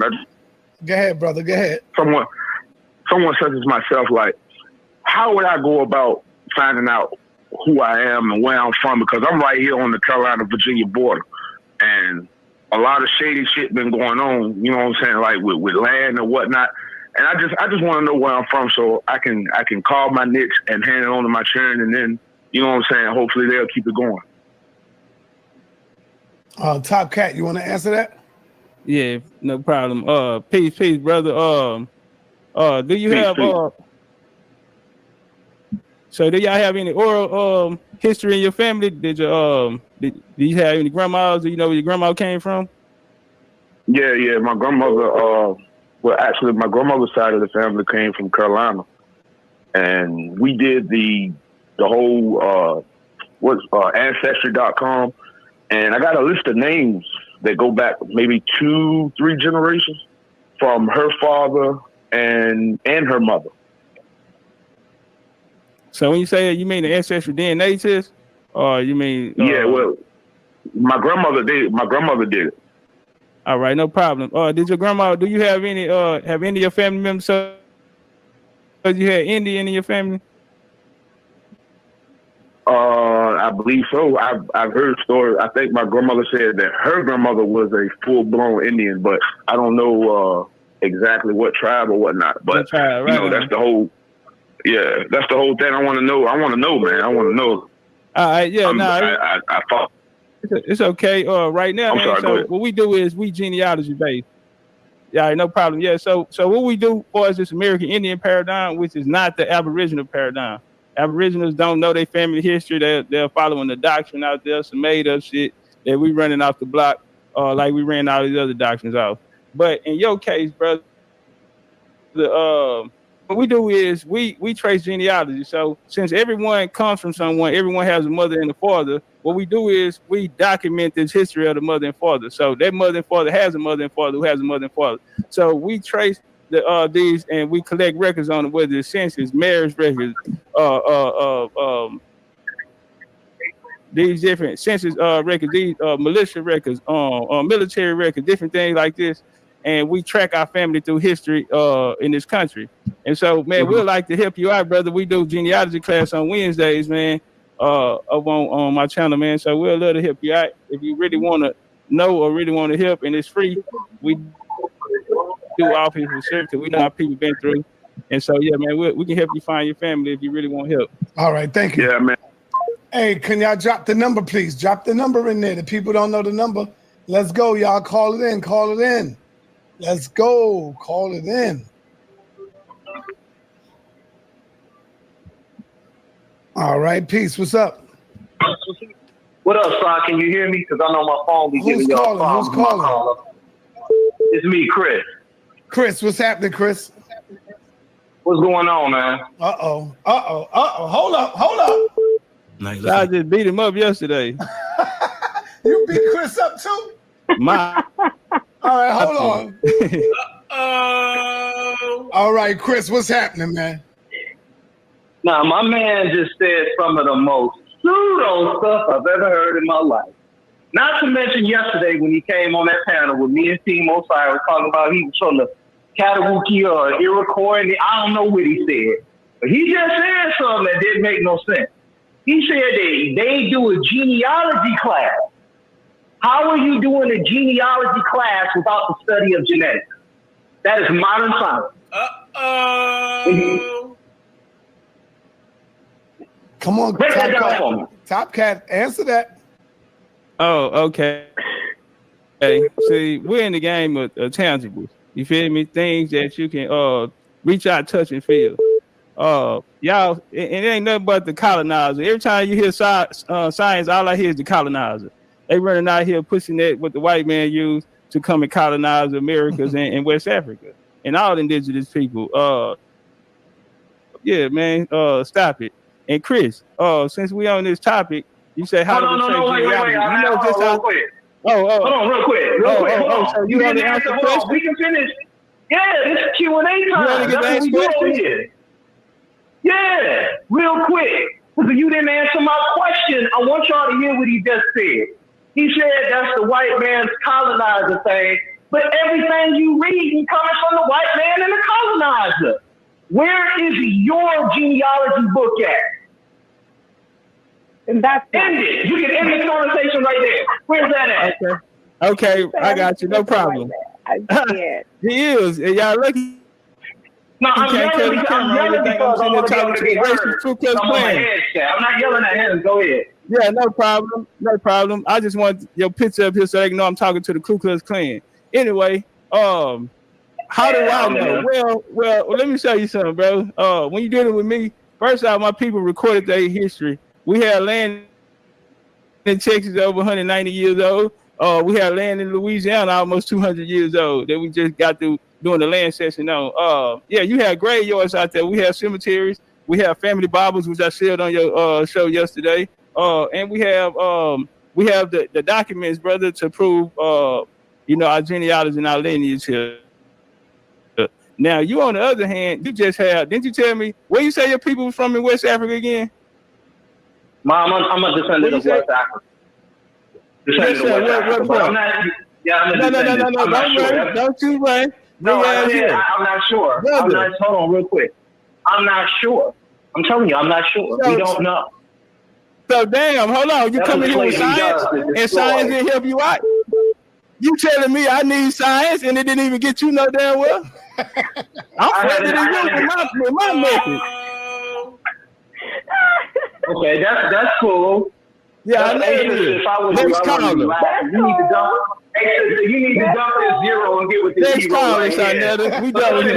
Let me finish up real quick. Hey, brother, All you right, asked so- 3 questions, brother. We Hey, moving hold on with Hey, the Oh, real show. quick, Topcatz. We asked 3 questions. Oh, you gonna let me You ask asked 3 questions. I answered all of them. Okay, Sonetta. Yeah. We know who's scared on here. We know who's scared and don't want to answer no real questions. He's over talking me right now. So thanks, Sonetta. Wow. Bye. All right. Wow. He about to go do some plan work.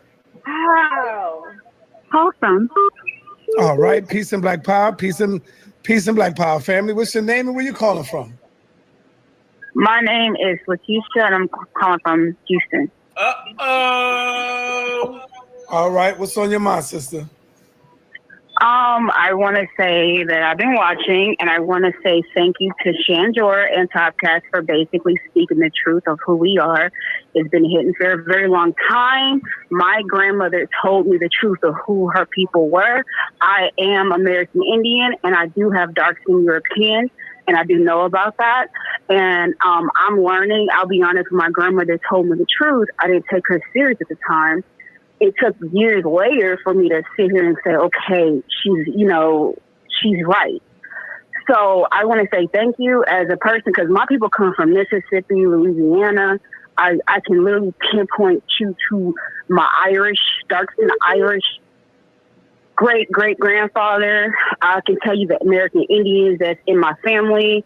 And so I want to say thank you for actually putting the truth out there, because there's this narrative that all Black people came from Africa, which is not true. And it's very refreshing because our story has not been told.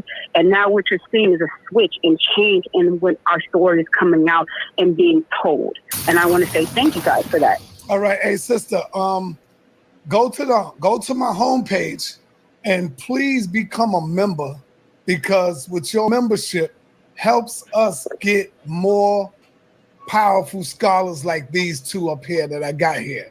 You know, of course, on your website? Go to my main page, Sonetta Studios.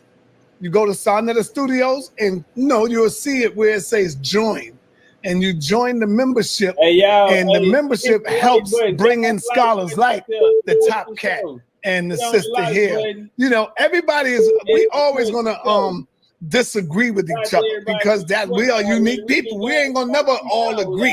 If you got different cultures, like you got the Moors, the Hebrews, the Muslims, the natives, we ain't gonna never agree unless we dealing with something that's tangible. Like right now, like we talking about open racism. If we talking about racism, we might not agree with that. But when we talking about history and culture, we ain't gonna never agree to that. Sister. We're not going to agree, but I'd rather go with what my grandmother told me compared to a racist white supremacy talking point. And you have Shan, George, and you have Topcatz. My people from Mississippi, Louisiana. I do have some people from North Carolina, South Carolina, and Virginia. And I grew up in Texas. And I'm going to tell you, my grandmother told me who she was. And when she told me who she was, she didn't offer this information. I had to come to ask her. And when she told me, I was like, well, this doesn't go against the narrative. She's like, they teaching you came from Africa? And I was like, that's what they're teaching us in school. And she said, you're not African. You've never. Now, I'm about to say something to you. I'm about to say something to you. Now, I will tell you this. Hold on for 1 minute. I'm about to say something to you. And it's not to say that your grandmother wrong. I'm not talking about your problem. I'm not talking about you. So I want to put this out there. There were many grandmothers that I came across when I was growing up, and I seen their grandmothers telling their children, hey, I want you to make sure you go get you one of them Spanish boys so you can have good hair. I don't want you messing with them darkies so you can have this. Go out there and get you one of them Spanish Puerto Ricans and have that good hair, because I want you to be like the Indian hair and all this other stuff. So was the grandmother right in that too, when they would tell their daughters to go out there and, make sure you get that, because Granny hated herself. So I'm not saying that's your situation. I'm just putting it out there to let you know that a lot of grandmothers hated themselves. I can't speak. Go ahead. Go ahead. You got the last word. Okay. My grandmother never told me that, so I can't speak on that. And I will tell you the one last thing she told me. She said, Keisha, I grew up in Mississippi, born and raised. I didn't meet an African until I turned 30 and went to Chicago. We never thought about them. They weren't in our history. They weren't in our culture. They were not a thing. And so this whole African thing, she's like, it's so new to me. I don't even know what you're talking about. That's what my grandmother told me, and I trust my grandmother over I trust white supremacy talking points. Just saying. All right. Okay. Hey. So keep doing what you're doing, Shandor and Topcatz, because what you're doing is, yeah, you know, there are some of us who know, and we're listening, and we're sitting here pulling these records to figure out who we are. So keep doing what y'all doing. Bigs up. Yeah, I think Garfield just came out. I wish Garfield would. No, I'm saying Garfield just came out not too long ago and claimed his Native American heritage. So Garfield, Black European, Garfield in the building. You know, Garfield, come up here. You come up here when everybody else over here. I leave bang, don't bang in the chat. I'm up here. Peace and Black Power family. What's your name and where you calling from? Greetings, family. This is Darnell from Texas. Darnell from Texas. What's happening, brother? Uh-oh, you from Texas. I know you got some native in you.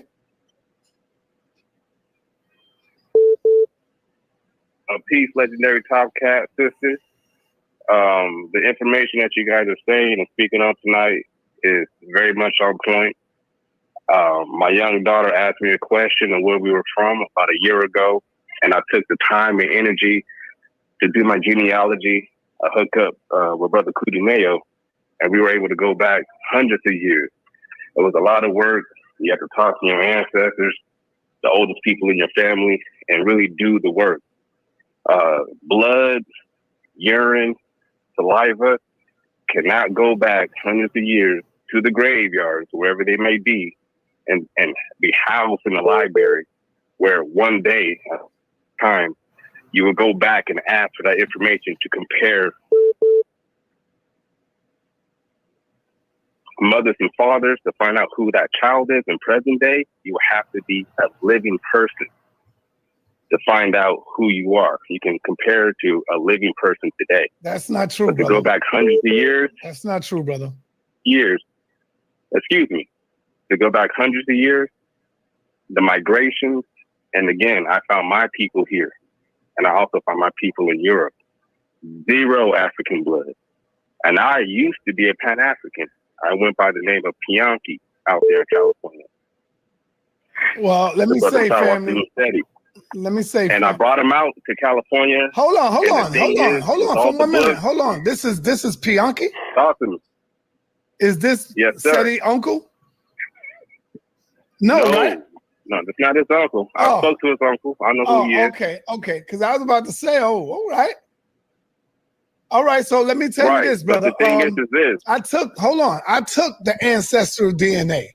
And so when people say that it's fake, I look at them and say, no, you're fake, because it's real. How would they know who my first cousin was? How would they know who my father is? Because they took theirs, and I'm looking at him like this. He pointed me right to my first cousin, and I'm looking at them right there on my DNA. How did they know that? If it's fake, how did they know that, brother? I'm gonna answer the question. Just listen very close. They use National Archives.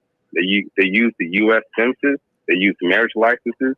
They use death certificates. And how do you know that? How do you know that? How do you know that? You being there when they doing it? Well, my father was born in 1929. I knew who my great grandmother and my great grandfather. No, I'm saying, how do you know what they're using? That's what I'm saying. You're accusing them of using driver's license and all this. How do you know that? Because I know. Huh? Because I spoke with him. Like I said again, my father was born in 1929. Brother, this is the HOK Big Leagues, brother. And you got to source up, brother. Or we say what? Source up or what, fam? Come on, brother. All this because of that. Source up again. again, I am here. I'm living. So when I'm speaking about my father, I know who I'm talking about. Okay. Again, like I said, my father was born in 1929. So when I try to tell him about this slavery, about Africa, he was very confused. It was outdated. He didn't understand. He came from Louisiana. How did they know? How did they know that my father was Dominican? How did they know my first and second cousin? If it's fake, that's the question I'm asking you. And I answered your question by saying they use National Archives, they use the U.S. Census, they use the documents that are here. And again, these people were very recent. When you're going back multiple hundreds of years, they don't have any. They don't know who those people are, besides in documented records. That's the thing that you have to understand. So again, have you done your genealogy besides giving your blood to somebody else to do the research? Or did you do the traveling and did you ask where you are from and do your own work and research besides waiting for a report to come back to you to your mailbox? All right, brother. Thank you, man. A lot of people calling in. Thanks a lot, brother. I appreciate your call. Hey. All right. Awesome. All right.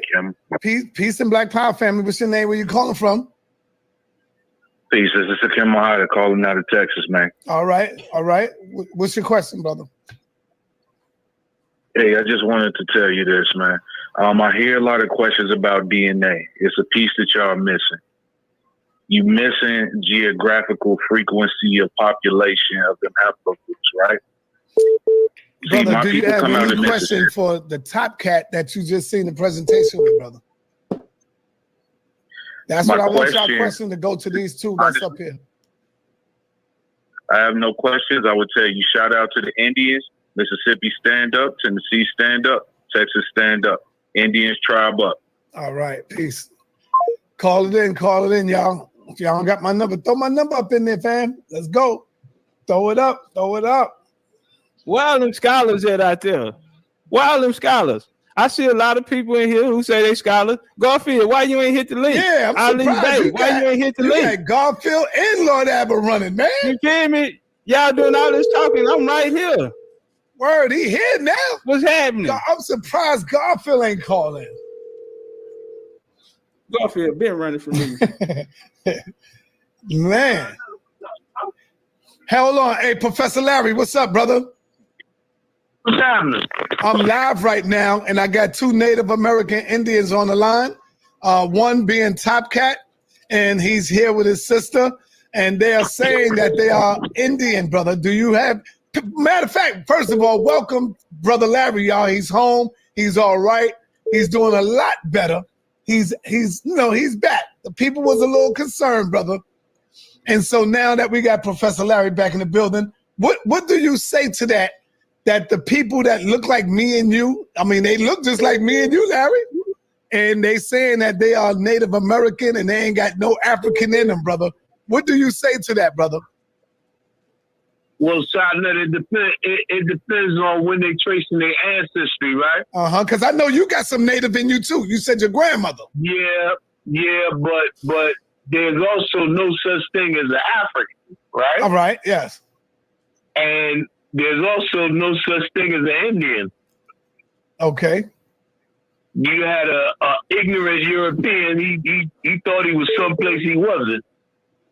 Okay. So he called the people by a name that they wasn't, and people just run with that. But there's you gonna have to upgrade your information. There's no Indians in India. Hey, Brother Larry, do you know when the country in India got that name? Do you know that didn't happen until the 1940s, brother? Excuse me? They didn't become Indian until the 1940s. India was Hindustan before it was India, brother. It just recently in the 1940s became India, brother. Why would you give these people this wrong information, Larry? Listen, wait, time out. Because India goes back to the Roman days, brother. Not 1940. You sure about that? And Hindu and the word is a lot older than 1940s. Okay. Now, Well, the word could be older, but that continent over there. Wrong information. What are you saying is wrong information? That you come out here and told these people that India, Columbus thought he was in India when India was called Hindustan at that time. Actually, that's not what I said. I didn't say where Columbus thought he was. Well, we'll give you another try, brother. Saying that. I said Columbus thought he was someplace he wasn't. That's wrong as well. Larry, I have a question from you for you, brother. Where your family from, if you don't mind telling me? What are your where you trace your family history from in America? Where do I was born in Harlem Hospital, and so was my mother. That's where I trace my history from. Okay, no problem. Do you have any migration stories in there? Are your family from Africa? Did y'all come here from Africa? I'm not from Africa. I'm from Harlem. Your ancestors, brother Larry. First of all, what you're trying to do is you're trying to substantiate a narrative in order to make a point, right? You can't play me like that. I don't play games. Brother, either you're gonna answer the question or not. Realismism, brother. I did answer your question. I don't play games. All right, let me let you go. Hey, Larry, I'm gonna come see you tomorrow, man. Don't stop running, stop hiding, brother. The people need to see you. You know I don't run, and I don't hide. I'll be there to see you tomorrow, brother. Peace. You should have ran tonight. All right, hey, Topcatz. I didn't know you had that was terrible. I didn't know you had Garfield shook like that. Scared to look, scared to go. Oh yeah.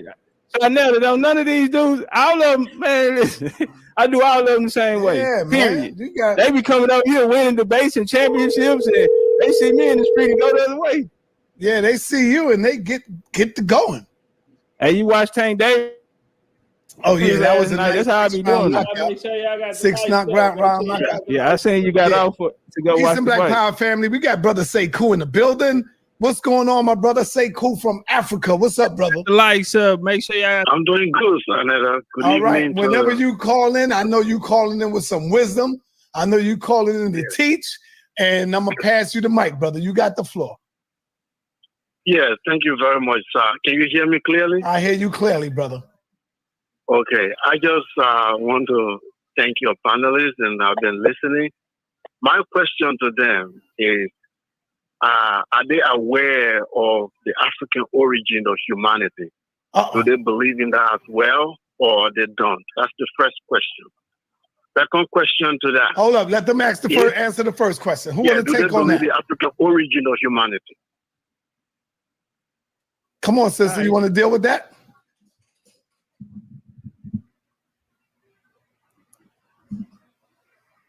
Hey, y'all, let's get the likes up to 900. That's how you saying. To get to 900. Go ahead. She probably don't. Get the likes up to she don't hear me. She don't hear us. 4,000 likes. Now she on mute. You're on mute. No, you're on mute. Not on mute. Hey, y'all, let's go. 4,000 likes. Let's get the likes. She's using the headphones that's not plugged up. She got to tell us. She got to put it on the Bluetooth. But you can answer it, Topcatz. You can answer it. All right. Yes, sir, brother. I think she's on the phone right now. That's what it is. She's on the phone probably. Go ahead. All right. Yes, sir, brother. That was false that you said. We do not. Well, I don't believe that Africa is the crater. Did you understand the question that he brought? All right, ask it again, brother. What was that question again? So my question is, now I want to qualify the question. The scientific community, the anthropology worldwide, from Russia, China, United States, Africa, every anthropologist has agreed that Africa is the birthplace of the human race. Do you believe it's called the monogenetic theory of human origin? Do you believe in that or not? No, I don't believe in theories. I heard you ended with theory. I don't believe in theories, brother. So no, sir. Don't forget about the word theory. Inside the word theory, it's too late, brother. It's a theory. I'm not going. Hold on, Topcatz. Let him talk so you can hear him. No, if sir. you don't believe in African origin of humanity, can you tell us what is the origin of humanity and give your source? Well, I just go by my nation, right? We have our own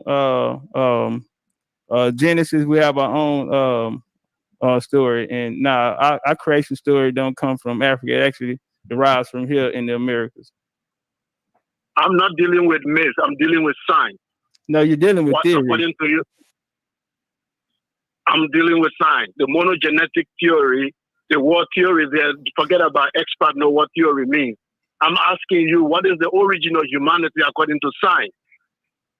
Well, brother, science was created by colonizers. You don't get science, this Western science, until colonization. And that's why you're standing out here with it. Because especially you from Africa, out the continent, know you colonized. But no, brother, you would want to go by white man society. But nah, brother, we don't do that.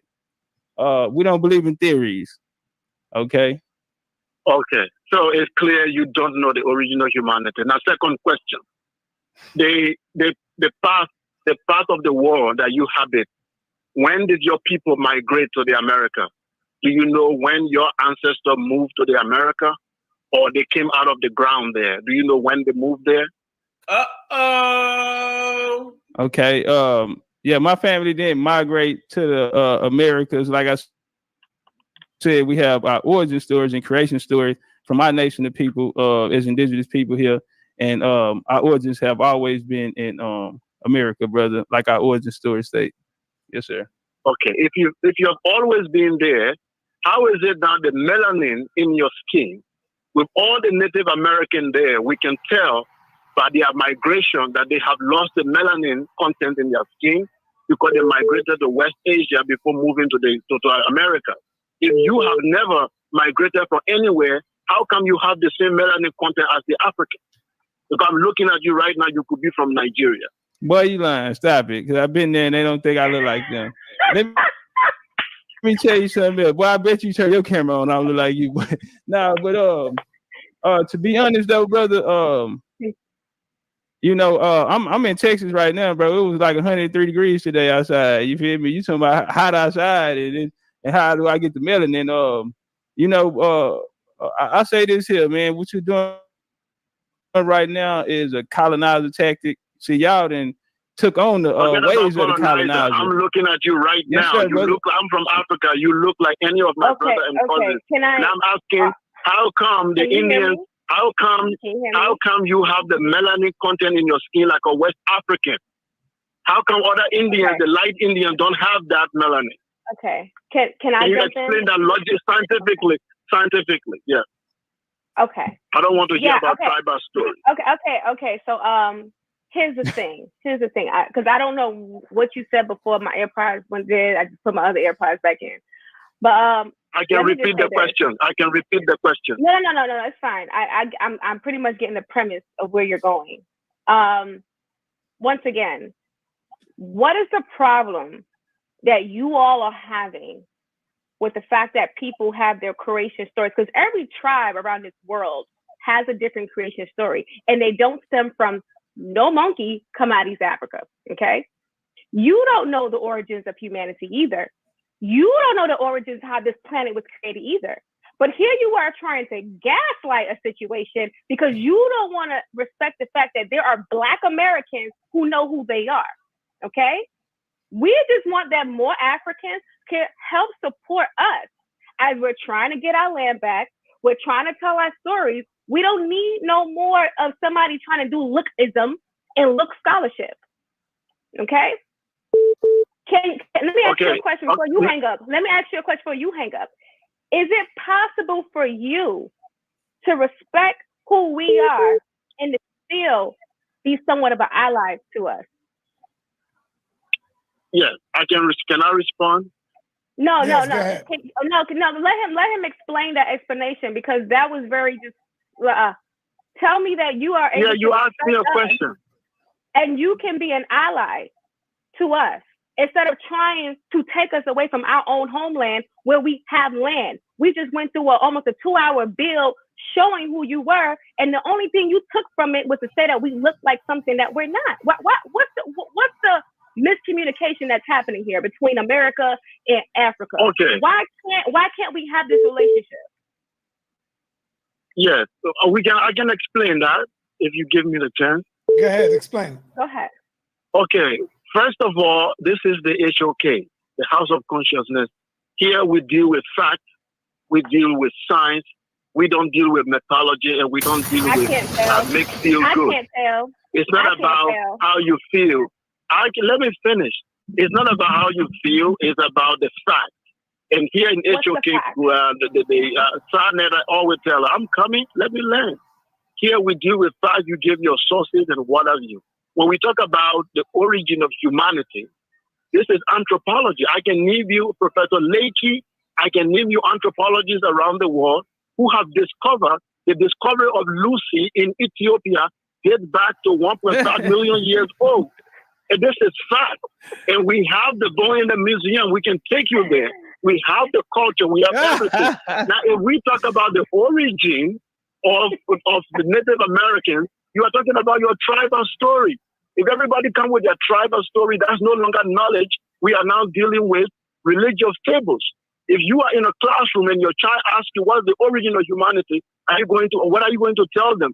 You tell them you came from under the ground and the Indians came from different places. I'm coming. The Africans, I'm coming. Let me learn. Nature does not create the same being. Nature does not create the same being twice. Nature cannot create one person in America and create another person in Asia. They all have to come from the same source. And you cannot explain that through your tribal story.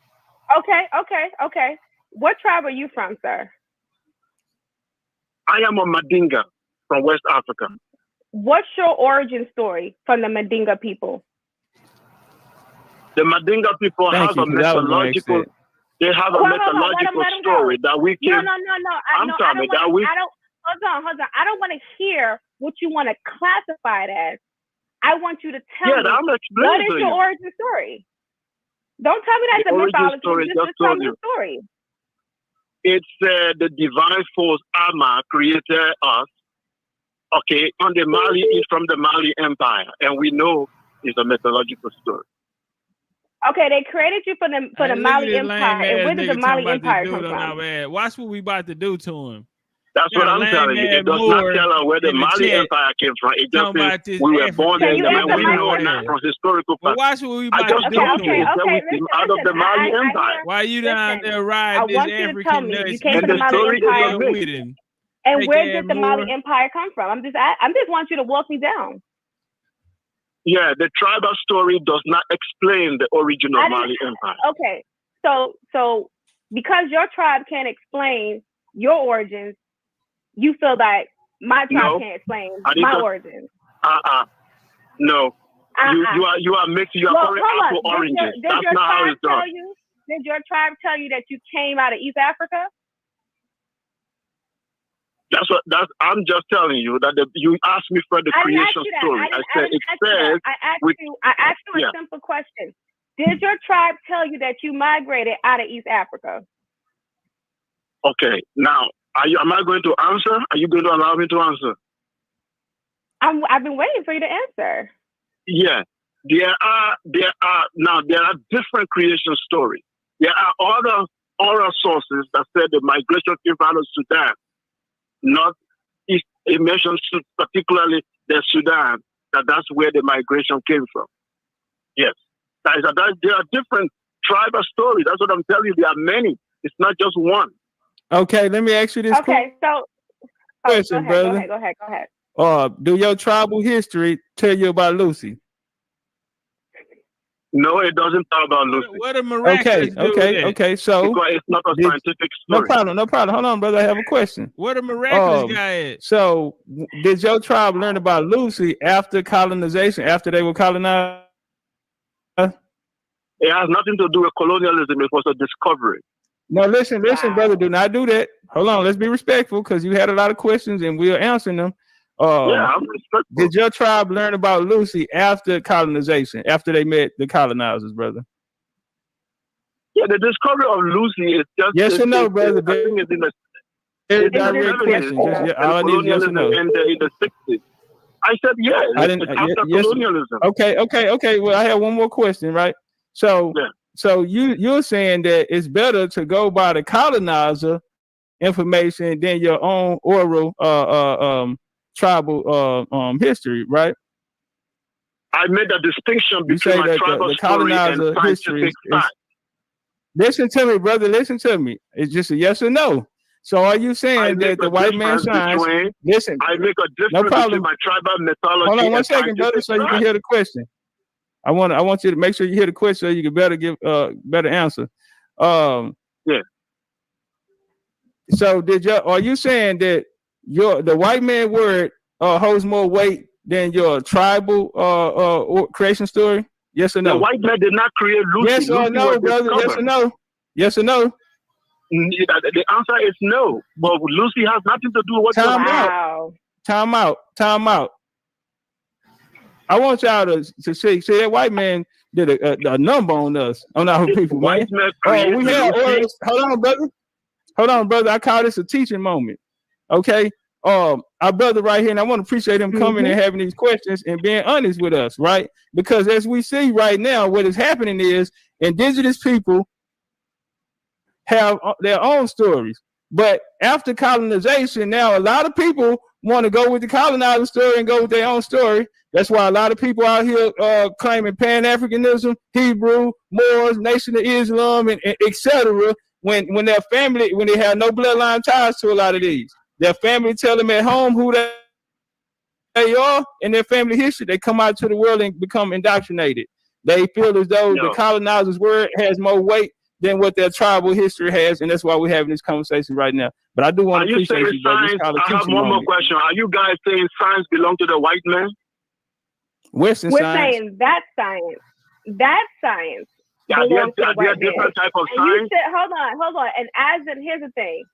As an African you have the privilege to still hold on to your tribal identity after what occurred. You have the privilege to even know your creation story. But it's very unfortunate that you want to throw that away because of someone else telling you who you are. Belong to the white man? The science We never belongs to said the it white does. man. We said that science does. That's what we said. What science? What science? What do you mean that science? Western science. What is Western science different from other science? Can you define that? No, can you define who you are? If you didn't have science, if none of this happened, who would your tribe tell you were? Now, sir, honestly speaking, I have to respond and drop out. You know, these people are trying to say that our tribal story is superior to scientific discovery. If we go that route, then it means then some of the methodological story there will be no advancement in any community because we hold on to tribal story, and when we discover scientific progress, we don't advance. This is what these people are trying to tell us. And they have to understand that there is nothing like white man science and black man science. Science is just the study of nature, and we studied nature right before us. The discovery of Lucy was done by... Right? He said these people are trying to tell us that our oral stories and tribal stories are more important than science. You see what that Pan-Africanism do to you? Like you already to 1,000. Let's get to 1,000 on the likes. Respect for your Let's opponent. get to 1,000 likes. Fight Jump on that like button, share the video, TikTok, all that shit. Well, it might seem that way, but after the night, support the show. A different story. It's gonna be a different story, huh? Yeah. You know. People say Jabari gonna win. So all right. Well, you already know he is considered the Floyd Mayweather of the conscious community, brother. Do you know that? Yeah, you know, I'm up and coming hard here though, man. And yeah, man, it's time to sweep the broom and get real cheap some room. That part. Oh man, all right. You coming in talking your talk. Well, anyway, brother Jabari, what's up with you, my brother? Are you ready for this? I told you, do not sleep on this young soldier right here, this young warrior. He puts in work. He gets busy. Are you ready for this, brother? Unmute yourself. Unmute yourself.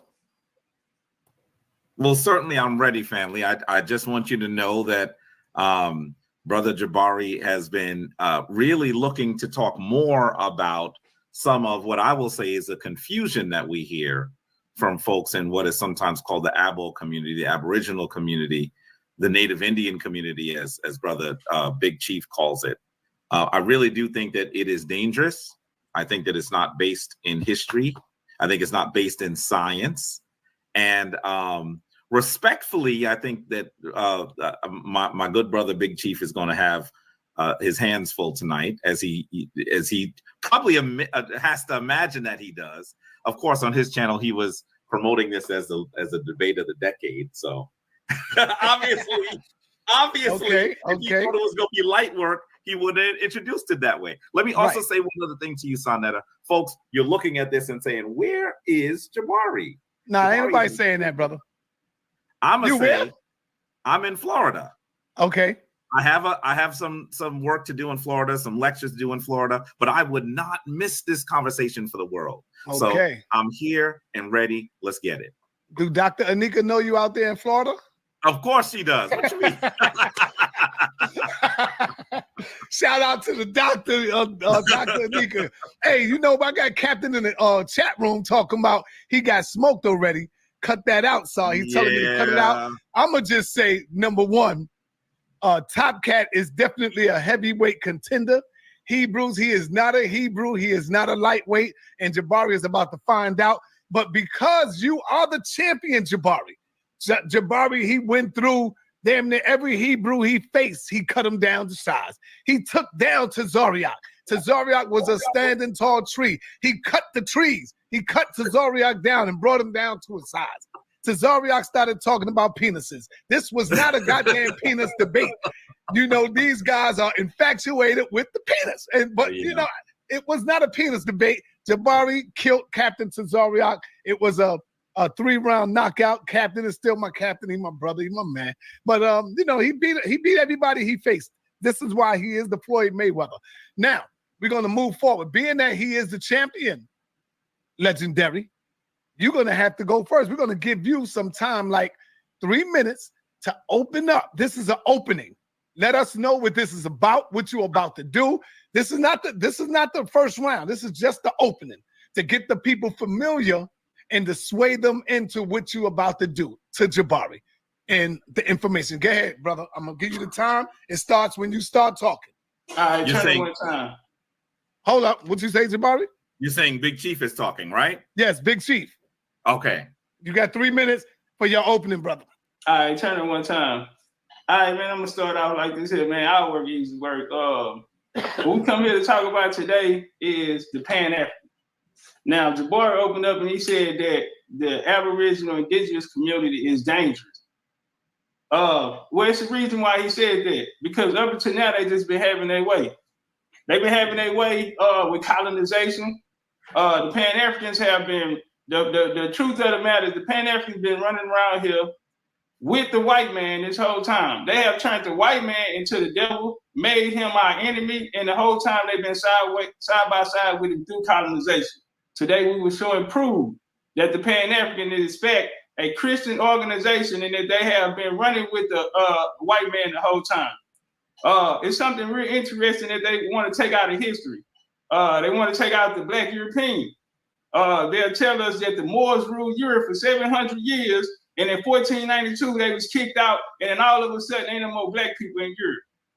They like us to believe that the white man came and colonized Africa and the Caribbean when there's no white tribes in West Africa. Very, very interesting. The Pan-African movement has done absolutely nothing for the quote-unquote Black community. They have done absolutely nothing but fed their pockets and their bellies and the bellies of their partnership with the white man. We were showing proof that Africana studies is created after colonization. It was created after colonization to tell the story of the victim. Now, we all know that the victim tells the story. Well, that's all the Pan-Africans have been doing, because all they have been doing is telling the story. They have yet to prove us anything. They use the white man's science to validate their place in America. They tell us about all of this Africans in America, all of this culture, this history. But the fact is, all of this is fairly new. Africans in America and this here. But like I said, it's the colonizer telling the story. I guarantee you tonight, Jabari come here to do story time. He's not gonna have any sources. He's not gonna be able to prove anything. And if he do, it's gonna be from the white man. I feel like it's gonna be a very, very simple and easy debate. And when we come out of this, we will see that the white man and the Pan-Africans have been the colonizer this entire time. Bars. Man, he's letting go 30 seconds of his time. He still got time. Also, we'll show and prove that the American Indian is the indigenous people here in America, and Jabari can't prove to us that the African was here. Big bars. Damn, man. He ain't playing no game. Bang, bang, bang, bang. Brother Jabari, it is on you, my brother. You got 3 minutes in this opening argument here. Let the people know what it is you are here to prove, brother. Time will start when you start. Hey, everybody go on mute when you're not talking. Go ahead, brother Jabari. All right. Now, folks, I want to really be clear that what you heard from our dear brother, Big Chief, was basically a word salad. They almost weren't even sentences. I don't even know. Let's just start with the first thing he said that he was wrong. He said that I said the Aboriginal community is dangerous. That's not what I said.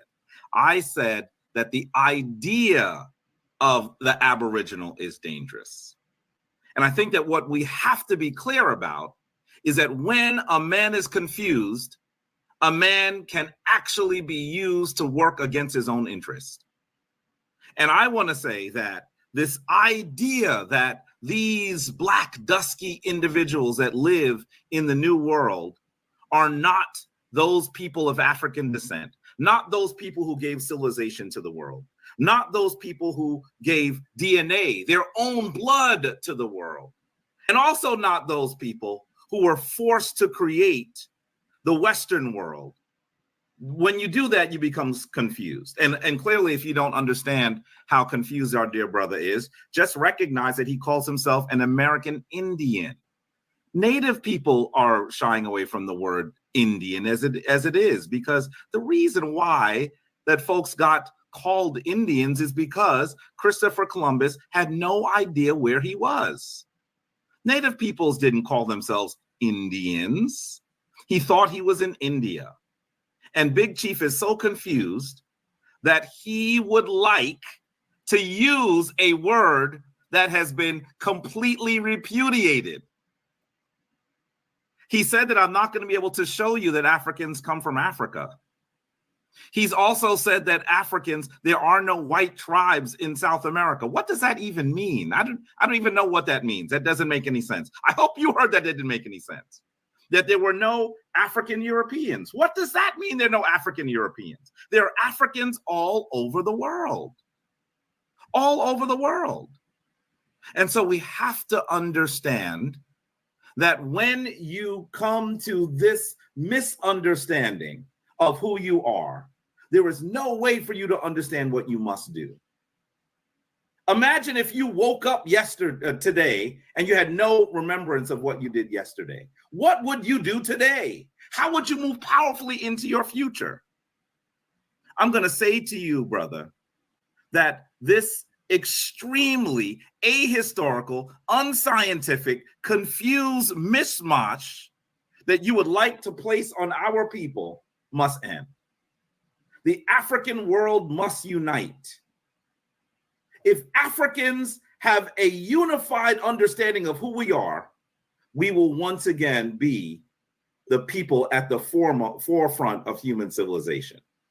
And so I will end this confusion tonight. All right, beautiful, man. Bang, bang, bang, bang, bang.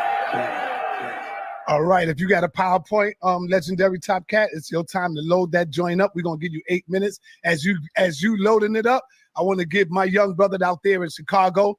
These brothers are trying to get on their promotional thing, and they doing big things out there in Chicago. They're not picking up guns. They out there doing the work, and they out there becoming an entrepreneur. And as my brother, Legendary Top Cat, get ready and load up his ammunition, all right? I want to give y'all some powerful information from these young brothers. It's less than a minute. What's up, y'all? This Kenny coming at y'all with my brand new clothing line, True Legacy. Right now we got the tees, And we got the hoodies. We got many different colors. Have more products coming real soon. Check us out at truelegacyclothing.com. Use the code LEGACY21 for 20% off your first order. Through this clothing line, we encourage all our supporters to continue grinding and hustling despite the opposition, despite the circumstance, and eventually form your legacy. Shout out to Silent Studios for the support, and I appreciate y'all's support. Peace and black power.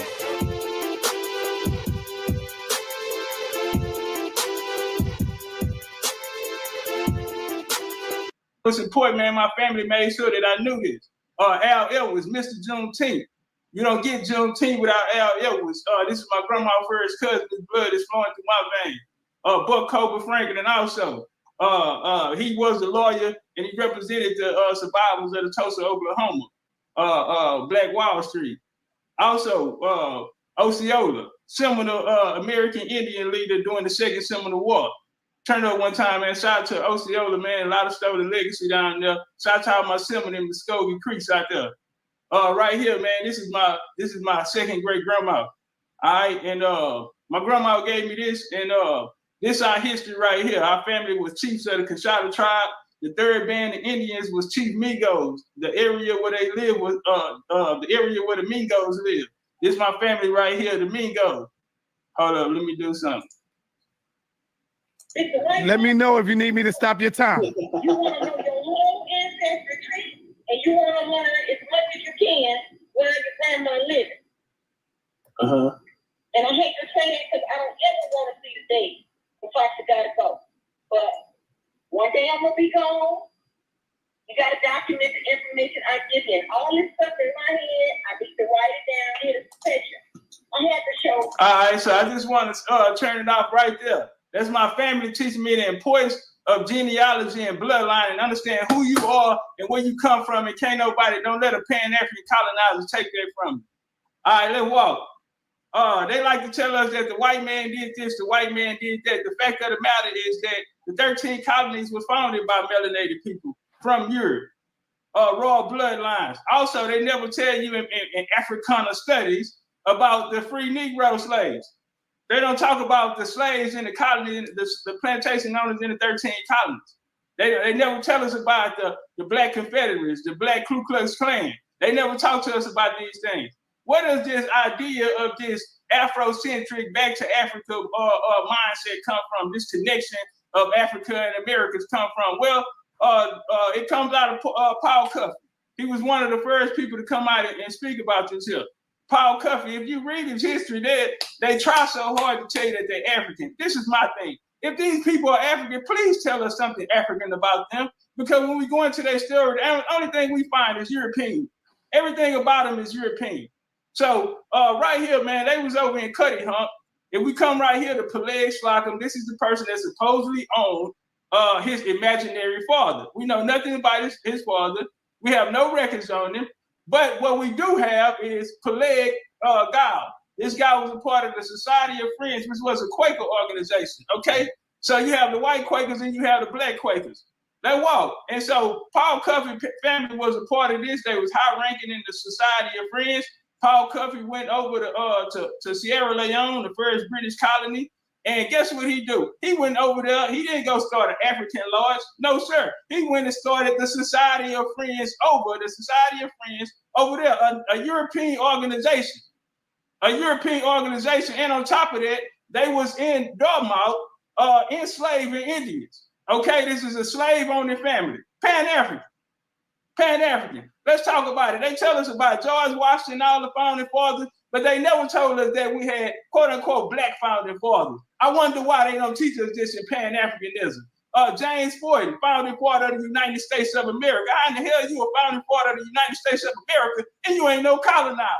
Because ain't now one of them picked up a rifle, a bayonet, or anything and got blood on his hand from a white boy. And they try to come out here and give it to us in a revolutionary spirit. But these guys are pastors. Okay? These guys got the Holy Bible in their hand. They don't have no Orishas or Boutés or none of this shit in their hand. They made all that up too. But listen, they got the Bible. They have the Bible. And so when I tell you that Pan-Africanism, their foundational base is Christianity. Damn, Big Chief, why you just say that? Because when they split from the white boy, it wasn't because the white boy called him a nigga. It wasn't because the white boy said, I hate you. It wasn't because he slapped his mama or enslaved his mama or raped her or any other fake shit that they teach you in Africana studies. But it was because the white boy didn't want him around him. Okay? So they say. But anyway, Richard Allen was in the wrong place on a particular day in 1792. The white boy said, you got pews outside. And they split up. Got an attitude, didn't want to leave fast enough. The white boy put his hands on him, and none of them niggas in there helped him. All right, that's what Pan-African do to you. That's what Pan-Africanism do to you. But anyway, they fell out over Jesus. Okay, bars, ain't no way around there. Ain't nothing you can do about it. They fell out over Jesus, so they said, we got to go split. We got to go split. And you wonder why our community leaders are only pastors and masons. Still to this day, they're only pastors and nations. You know why? Because one of your black founding fathers, European Society of Friends, nigga, coming from a slave-owning family as well, him and Richard Allen as well. Let's turn up. Absalom Jones became the first pastor, okay? Became the first pastor in America. And then you see your Reverend Martin Luther King. He made the way for your Reverend Al Sharpton and your Reverend Jesse Jackson. Pan-Africanism ain't never fought the white man, but we see him working side by side, telling us he don't have the power to stop this white boy from doing what he's doing too. Let's walk. You know why they all Masons? Because real quick, Titans TV, peace to you, brother. This is Netta. I'm trying to find the best way to contact you. Do you have WhatsApp? I need some connection out there in France and the UK. Do you have WhatsApp? I'm trying to set up a debate in the UK and you get boots on the ground. So you will be our contact for that. You know my email. I'm gonna put my email in. Put my email in, please. Yes. Okay, Titans. I need you to contact me or I gotta find a way to contact you. Please hit me up, brother. Hit me up. Let's find a way. There go my email right there. Let's find a way. We got to get this thing popping, man. We should have been doing this. And I will be trying to take a visit to the speaker's corner, but I need to talk to you so I could get all the inside information, brother. Peace to you. Good to see you, man. They also was a part of the Masonic Lodge when Prince Hall and them opened their doors. Guess what? Reverend Absalom Jones was grand worshiping, and Richard Allen was the goddamn treasurer. Okay, so you got your Free African Society gonna come out of that as well. Where they talking about you niggas need an identity now. You need an identity. They got to give you an identity now, right? Not to mention, okay, so let's deal with this Allen guy. They said he was enslaved by Benjamin Chew. Okay, do you know who Benjamin Chew mentor was? It was William Allen. Okay, the mayor of Philadelphia, he ran Philadelphia. Powerful his family in Philadelphia and he became the youngest grandmaster. He put Benjamin Franklin on, Thomas Paine, a lot of these guys who became big time people in America, the Allen family put them on. You know, goddamn slave, prove it. You niggas are capped. So just like they white daddy, these Pan-African ass niggas want to be a Mason just like they daddy, okay? That's why they can't help. You know what else they did? These bourgeoisie ass, good talking, good King English speaking ass nigga. I don't speak good King English. I'm an Indian, homie. Black Abolitionist National Negro Congress, okay? 1830, man. They put together this Congress. Guess where it happened at? In the AME church. Because all of this savagery and all of this goddamn colonization is going to go down through the AME church. Why they ain't going to get them an African church? Why ain't no African goers enough? Why they got you niggas praising Jesus? And the Pan-African community turn around and tell us that the white man and Jesus, the black church is what did this to it. Well, damn, here go your black church right here. Your origins of Pan-African. 1830, they put together all these bourgeoisie ass niggas in America, met up in Philadelphia at Mother Bethel in the church, and they discussed moving you niggas ass to Liberia, Canada, or wherever you can go, what first thing smoking. They wanted you away from here. Why? Not they idea. Where was their idea? Them and the white boy. But they said, time, brother, time. That white boy asked me, can y'all leave? All right, time. We ain't going nowhere. All right, you know what else they did? All your HB shit. Time, brother. Time. You can't hear me? Okay, all right, my bad. That's why I said I gave y'all the option. Do y'all want 10 minutes or 8 minutes? I said that. Do you want to give them another 2 minutes, Jabari? Absolutely. All right, go ahead. Go ahead, brother. You got 2 more minutes, so we could do the 10 minutes. Nothing. Let's go. I bet you won't come back and prove what I said was wrong. Brother, it's on you. You could keep going. Go ahead. Time will start. In Port Royale experiment in '65, the Union defeated the Confederates down there. They took over the Sea Islands. Well, they instrumented the Penn School down there, which is all this shit is Quaker. Instituted the Penn School, and down there they used that blueprint to come through the South. After they leave out of there, they'll create HBCU. Guess who helped them? The goddamn AME Church. Okay. The goddamn AME Church, the Great Migration, Big Mama House got sold and y'all land got stolen in the South. Well, it was the AME Church that convinced y'all to leave out of there during the 20th century. AME Church active in civil rights. I told y'all this these civil rights ass niggas, these Pan-Africans, they got people to leave their property and go to Kansas and work for money out there. And then in the HBCU, you know what else they do? They talk this African shit, but they're out there pledging European on them. They're out there pledging European, not only here, but they then took it on the road to Africa with them, another British colony. They also, in Sierra Leone, they got the first ground. God damn, Topcatz is coming in. He ain't playing no games. Topcatz is not playing games. He's saucing up. Rob Bourne, I'm going to tell you, be careful what you ask for, beloved. Be careful what you ask for. Topcatz is in the building going at our champion. He going at the best of the best. So Rob Bourne, man, be careful what you ask for, because you just might get it.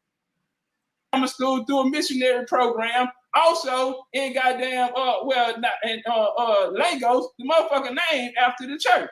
And then the father of Nigeria nationalism, he brought the Democrats and the politics out there. Also comes from a European family as well, the Macaulay family, Scottish Irish ass shit. All right, I land right there. You got 43 seconds, bro. Okay, all right, turn up the American Colonization Society. So these Quakers, they wanted to get these niggas away from them and find them away. Why? Because they wanted our land here in America for themselves. They wanted our land for themselves, and these black European ass niggas helped them. When I come back in the second round, I will show you and provide the evidence without a shadow of a doubt that these Pan-African niggas helped them to try to colonize the land from the indigenous Americans. Bars. All right, man. Uh-oh. It's going down, Jabari. I hope you ready for this. First round, Jabari, you got 8 minutes in this round. The time will start when you start, my 10 brother. minutes. You got 10 minutes. I mean, 10 minutes. My bad. Thank you. You got 10 minutes in this round. The time will start when you start, brother Jabari. Let's hear this pastor preach. Hey, and I need you, Legendary Topcatz, to tell your people to please stop spamming the chat. We know they love you, brother, but tell them to stop spamming the chat, because you know they mess it up when they do that. Let your people know, brother. Go ahead. Hey, y'all, we gonna stay dangerous, but you know, if y'all spam, wait, when you say they spamming, what you mean they doing? They spam in the chat. They know what spamming means. I'm a little off with that too, but my people is hitting me up, let me know to tell your people, because you know we respectful over here. When Jabari debate, we gonna be respectful too. Yeah, but when Jabari debate, we don't do nothing to mess up nothing. You know what I mean? We wild Indians. So. Yeah, we see the arrows flying. It's all good. We love it. Arrows flying, feathers flying. We love it. It's good. Brother Jabari, time will start when you start, brother. I'm not even exactly sure where to start, son. Because I don't know whether Big Chief made an argument. I thought that he was going to try to explain how the Pan-Africans actually have led to confusion, but then he didn't. Hold on, brother. I can't let you just talk, brother. I mean, whatever you want to do to respond to that, you got 10 minutes in this round, brother. Yeah, I know. Go ahead, start me. Okay, brother. Let's get it. Yeah, I don't even know. I mean, he didn't talk about any Pan-Africans. He talks about the AME Church, pastors, Masons, and he thinks that means that I don't know what he thinks it means. Just because they're pastors and Masons, what does that mean exactly? Then he even said some really confused things. They started the AME Church. Why didn't they start an African church? Does he not know that AME stands for African Methodist Episcopal? I'm confused. Now, you are talking to a Kemetic priest, a practitioner of ancient African spirituality. So let's be clear. I'm not here to convince anyone that they should be Christian or belong to a church. That is not what I'm doing. But I want to be clear that this brother was supposed to be talking to us about Pan-Africanism and about how we can prove that the dusky individuals who live in this land, let's call them black people, are natives. And I don't think he did any, I'm not sure what he did. Once again, this is a word salad and it doesn't make sense. He says that 13 colonies were founded by melanated people. Source? He says that there was the black KKK. Source? He shows us that there are some people of African descent that have Native American descent. So? Did you get the impression that I was going to say, or that anyone was going to say, that there aren't people that don't have mixed parentage? None of what he said has anything to do with the topic or generating an argument for himself. So what I'm going to end up having to do is just talk about the topic. And I hope you understand that in some ways, I would like to actually respond to what he said. But to be very frank with you and respectful to you, Big Chief, you didn't say anything. You didn't say anything.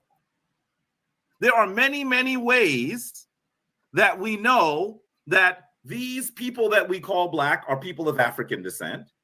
And if you'd like to critique the Pan-African movement, fine, you can critique the Pan-African movement. But I'm not even sure how that has anything to do with whether people view themselves as Africans or as Native people. What does that have to do with it? What if the Pan-African movement was horrible? What if I stipulated that to you, which I would not? What would that have to do with who we actually are? But even then, you haven't even mentioned a Pan-African. Who would say that Martin Luther King was a Pan-African leader? Jesse Jackson was a Pan-African leader. Paul Cuffey was a Pan-African leader. You are the only one, Big Chief. And this is because you have not studied Pan-Africanism. And second of all, you're talking about what Africana Studies teaches. I would love for you to even tell us one institution that teaches Africana Studies. I want you to be really clear that I have a degree in Africana Studies, so I know a little thing about Africana Studies. I mean, this was really kind of confusing. I'm not exactly sure why he led off that way. Let's just talk about Pan-Africanism really briefly. Let's do that. Because what I'd like to do is perhaps get to the point where you're able to understand the challenge of what he's describing. Let's do this. I'm going to do this very quickly, Sonetta. Let me just start here. And certainly there's more that I can say. Can you see this screen from Black Pass, Sonetta? Please. Yes, we see it. It's up. I usually have two screens. I have only one. Well, I thought he was going to talk about the Pan-African Congresses. I thought he was going to talk about the origin of Pan-Africanism. He didn't do any of that. I'm not sure why. Most people would say that some of the earliest adherents to Pan-Africanism would be Henry Sylvester Williams, who actually came from Trinidad, and when he arrived in London, tried to actually encourage Africans in the diaspora to unite and to work for a common aim and towards the betterment of the community. Another major functionary in early Pan-Africanism would have to be W.E.B. Du Bois, who actually was so enthralled with Pan-Africanism that he actually ended up living in Ghana. Now, I want to be really clear with you that Du Bois, while he's an impressive intellectual, does not come with his own challenges, because he had also lots of disagreements with other leaders that we can consider Pan-African.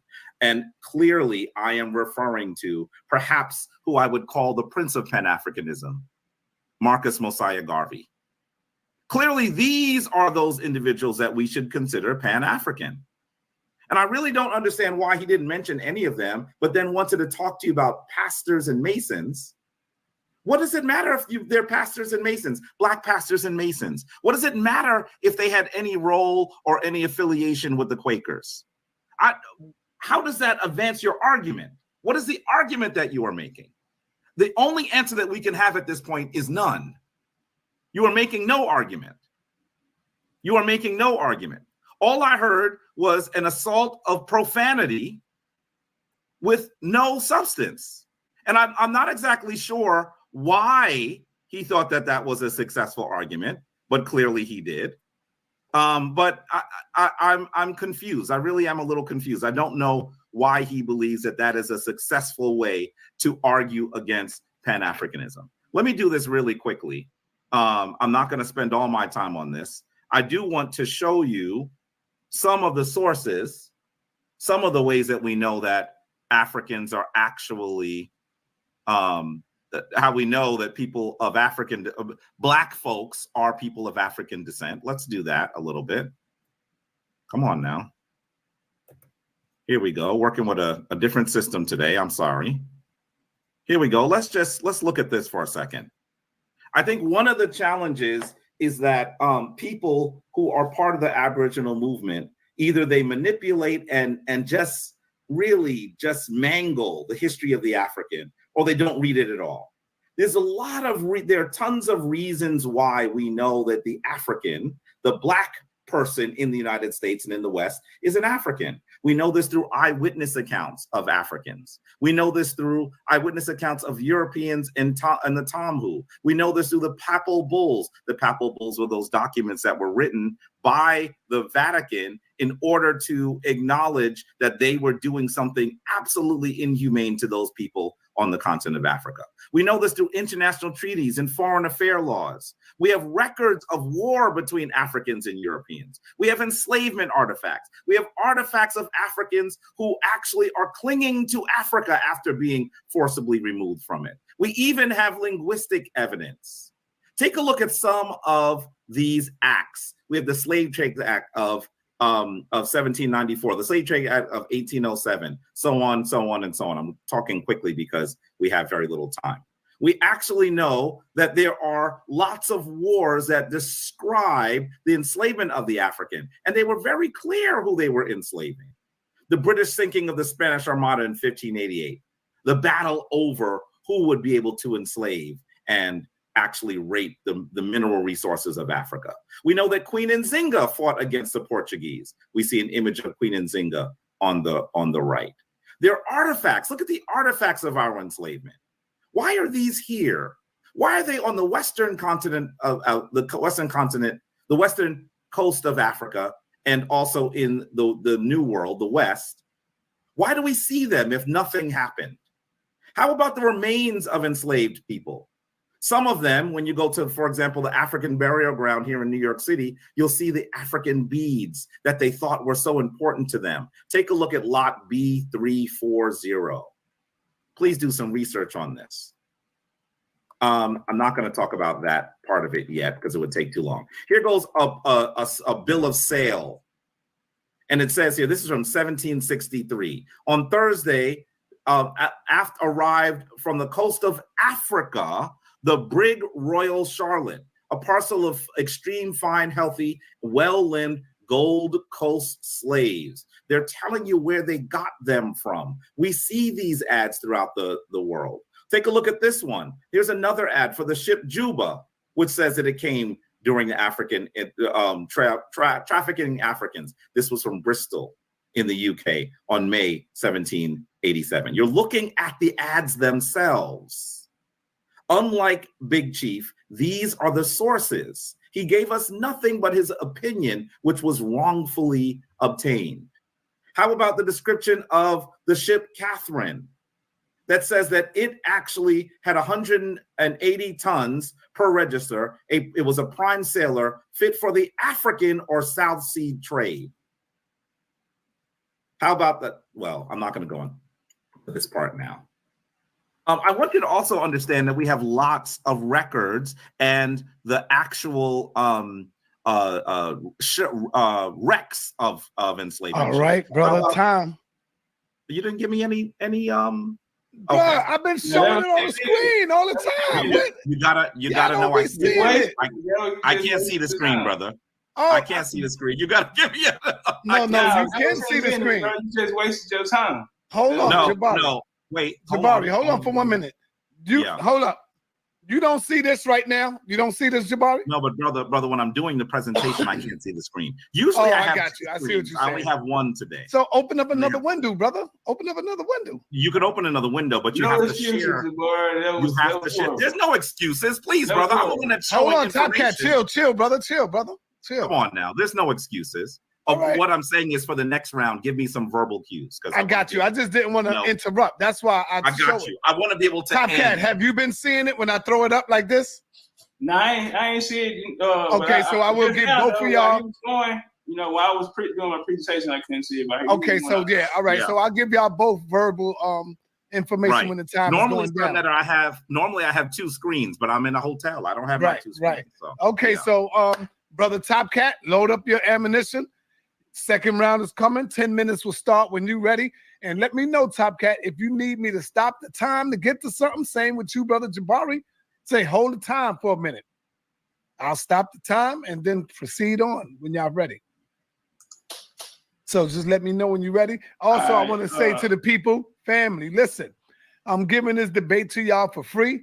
So feel free to drop some love and give me some love up in the Cash App if y'all want to, man. If y'all have something, throw some love up in there, man. All right? Brother Topcatz, are you ready, my brother? All right, turn it one time. I'm ready. Hey, all right. The time. Can you see the time now? Why you like that? I'm looking at my presentation. Hold on. Look, do you see me up on the top? Nah. Yes. You don't see me up top, brother? Oh, you know what it is, Sonetta? When you put forward a PowerPoint, it has to fill the screen, so you can't see. What the folks at home can see all four of those windows. But. Okay, so I'll let the folks see it at home, and I'll verbally let y'all know. I just don't like to interrupt y'all. Brother Topcatz, the time will start when you start, brother. All right, turn it one time. First off, let me say that I'm pissed off, okay? Because I stayed up all night putting my shit together, and I was square business about today, and my opponent show up late. Not only is he late, but he show up, and he don't have nothing to put up on the screen. He took that time to Google that weak-ass Pan-African thing, and I hope he didn't think that I had something for him. And I really appreciate him for setting up the alley-hoop. Setting up the alley-hoop to throw that bitch right off the glass to the big chief, because he brought up three major colonizers, and we're going to deal with their ass. Speaking of colonizers, why do we say they're colonizers? We know they were working with the American Colonization Society. Man, the key word in there is colonization. Whenever it's a company, if you walk into a goddamn building and if you walk into a business, they're letting you know what's going on in the building. So if you was working to the American Colonization Society company, guess what's going to be going on in that motherfucker? A whole lot of colonization. Let's walk. So American colonization was built by who? Quakers, made up of Quakers. Here this Quaker shit go. And like Paul Cuffey, they want to send niggas back to Africa. They had the Society of Friends in London. They had the Relief of the Poor Blacks. They ended up sending the Loyalists, who was mostly American Indian and Scottish Irish descent, right? And that's the people who the Africans trying to get to take their place. But let's walk. Let's see. Now through here. All right, now let's deal with it. In 1787, the idea of colonization was not new. He said that Paul Cuffey had nothing to do with Pan-Africanism. Well, let's walk. Because this same back to Africa ass theory that he running around here trying to push, Paul Cuffey then was pushing it. Put some respect on that man's name. You come out of that weak ass presentation, at least respect the big Pan-Africans. All right, let's walk. He felt that black people living in America would never be treated as equal and would be better off elsewhere. Who that? Listen to this colonizer shit. He felt, no, that white boy told you to go get the niggas out of here. Now watch this here. James Forten, your other three founding fathers, James Forten, Richard Allen, and Absalom Jones. You always see these three colonizing ass niggas together when they got something to do with the white boy colonization. Well, anyway, they said they met up in Richard Allen church, in the black church, and they told niggas to go to Africa. And down here, Forten wrote Paul Cuffey and told him there wasn't a single soul that said they was gonna go. Ain't that a bitch? When nobody down with that. And so a part that they leave out is the missionary report. Now you have the now when they set up Nigeria, they set up Sierra Leone. After they set up Sierra Leone, you got the sister company come with Liberia, right? They went over there and colonized Liberia as well, colonizers. Now, who was instrumental in the funding of this was the Church Mission Society. So let's walk. This is Crowther, which they tell you that y'all come up with some of the weakest bedtime stories. But anyway, Crowther went out there. He was a part of this Nike expedition was too. They wanted to goddamn find out the origins of the Niger River, and so when they got over, they had a language barrier, and so he was instrumental in helping create the Yoruba, the Igbo, and a lot of these syllabaries, so they could create a Bible, so they could go there and colonize the niggas at, comparing Africans ain't nothing but Christians. All right, that'll walk us into the Brussels conference. Now, when we get to the Brussels conference, they don't never like to talk about the Brussels conference, but this is coming from the source. The Brussels conference right here. I can drop that link for y'all. All right, now it say with the foundation of the 1788 African Association of London. Right here in this book, they're gonna speak about using the blueprint of the African Association, and then we go into the Berlin Conference where they carve up Africa into slices of pies. And here come these niggas, right? They always, this is when they start Africana studies after that, right? They always tell us about the goddamn Berlin Conference and the scramble for Africa, right? And then here these niggas come. Here these Masonic ass niggas come. Sons and daughters of the colonizers, all of them family on the plantation somewhere in the goddamn island. But anyway, on the 24th September, Henry Sylvester Williams, ain't that nigga they been brought up? They say the father of Pan-Africanism. Well, guess what he did? He was instrumental in founding the who? The African Association in response to the European partition of Africa that followed the Congress of Berlin. So they saying that it wouldn't be no Pan-African movement without the goddamn Berlin scramble is what they telling us. These ain't never sons and daughters of colonizers coming to get their slice of the pie. How do we know that? What is the African Association? Let's go back to 1788 when they went over there and put 5 minutes. They also instituted the African Association. 5 minutes. You say what? 5 minutes. Go ahead, brother. All right. It was a African Association. They founded it. This was the association of promoting the discovery of the interior parts of Africa. They created African Association to go in and colonize Africa. And here these colonizing ass niggas show up with the same name. They used the African Association. They never went nowhere, family. Let's walk. Who else was a part of this? Well, here go the other nigga they brought up. W.E. Du Bois with his colonizing ass, right? It's a shame what you did to them people in the Philadelphia experiment. But he got an ancestor that worked for the African Association who was Johann Bocart, okay? Johann Bocart who worked for the African Association as well, and he ended up dying before he can goddamn. And then you know what? He went to college and went over there and played Muslim.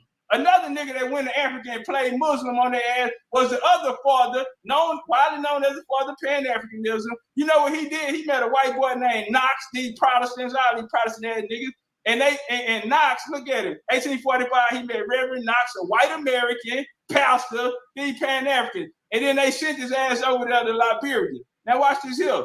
Guess who he's working with? He embraced the ideas of the American Colonization Society, of the American Colonization Society. Not only that, but guess what? The New York Colonization Society paid his way to goddamn Africa. The boy would have never went to Africa if the white folks would have never paid. He grew up in a goddamn Jewish church, but he took his ass to Africa and played Muslim. Reform. Here go this other colonizing that nigga right here, Garvey. Why I say that? I wouldn't say that if I, listen, Garvey, this book right here, Ernest Cox.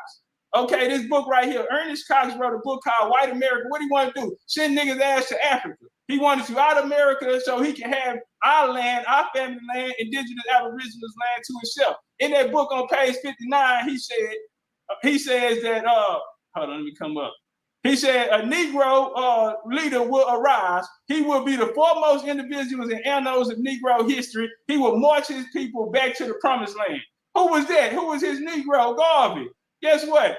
Garvey said, I regard the Klan and the Anglo-Saxon Club as far as the Negro is concerned, a better friend of the race. Again, I told y'all they've been working with this white boy the whole time. That's why they're trying to send your ass to Africa. Now, you come over here, Ernest Cox. This the nigga who paid him. He's a known racist white supremacist. And also they helped him fund the Black Star Line, which come from the European White Star Line. Look at the colonization on that.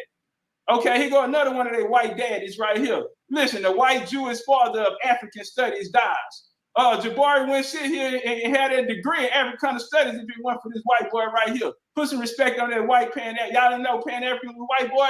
He got pictures out there in Africa with all them white boys. He was the first one to come tell them that, hey, it's a connection between Africa and America. And the white boy said that. Boy, you ain't got nothing to do. Style our motherfucking business, white boy. The Pan-African let these white boys in. You know what? I had a slide, but I ain't gonna do it. I love John Henry Clark. I love him to death. I ain't gonna do it, Pops. I got you. But this colonized slick head nigga, he come on out here. The father of Gullah Geechee, what's up, man? They stole my family history right here. Real similar, right here. Lorenzo Dow Turner, right? This him and the white boy, the Pan-African. Lorenzo Dow Turner, Melville Hurricane Shell, scholarly interest in evidence publication. He's known for the Africanism dialect. Well, he's a linguistic that went around through South America as well, telling them that their language and their culture coming from Africa. Okay? Colonizer. Let me say this here before we go into anything else too. He want to come out here and talk about DNA. He wastes all that time, didn't tell us nothing. He don't tell us about the importance of bloodline. He don't tell us where he fit in this African story. 1 minute. I opened up and told y'all and showed y'all who my family was. He have yet to tell us anything about this miraculous ass African story. How do he tie in it? You didn't tell us nothing about no Africans. Stay focused as well, brother, and tell us, how do you fit in this African story if you want to prove that we Africans and not American Indians? Because my family, I just showed and proved that we were. You have yet to show and prove anything, and definitely not how you attach to this African story. The Pan-Africans are colonizer. Big Chief Topcatz, I raised my second round. Big bars. All right, my brother Topcatz. That's what it is. All right, my brother Jabari, you got 10 minutes. The time will start when you start. Let's get it in, brother Jabari. You got 10 minutes in this round. Load up your ammunition. I see it right there. It's up. Time will start when you start, brother. Unmute yourself. I'm not going to share quite yet. I want to say a few things. The problem that we're having is I think that Big Chief is not making an argument. He's not made an argument. He's told you that there's some individuals that might have worked with other white people who wanted to go back to Africa. But I'm not. All right, real quick. Everybody, all my mods, all the mods that's in the building, do not delete the comments. Let the comments stand. Let them swing back. It's all right. Long as nobody being rude and disrespectful, let them bang back as strong as they can, just like we do. Allow the comments to go.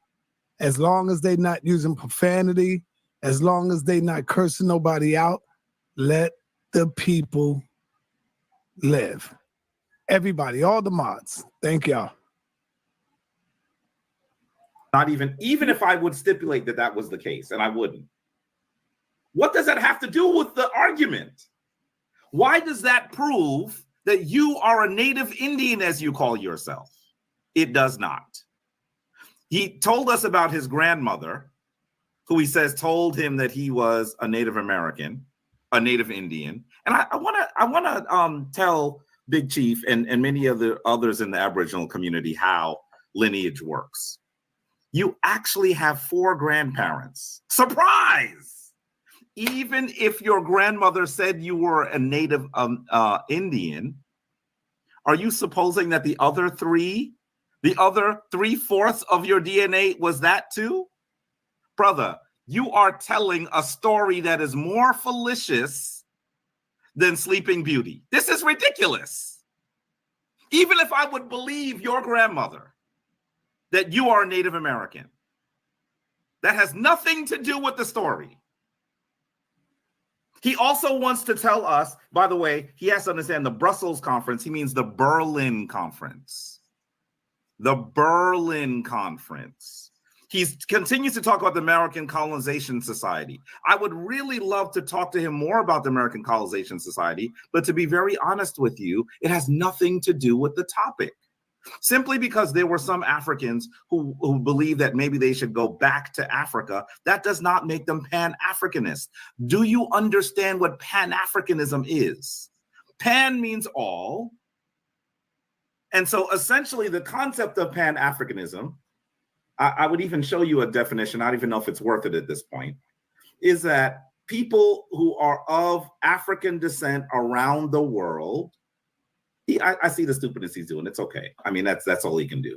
But the people who are of African descent around the world believe that they should create a unified platform, a unified agenda for the uplift of those people who are diasporan Africans and continental Africans. That's simply what Pan-Africanism is. That's it. So what does American Colonization Society have to do with that? One organization. What does it have to do with it?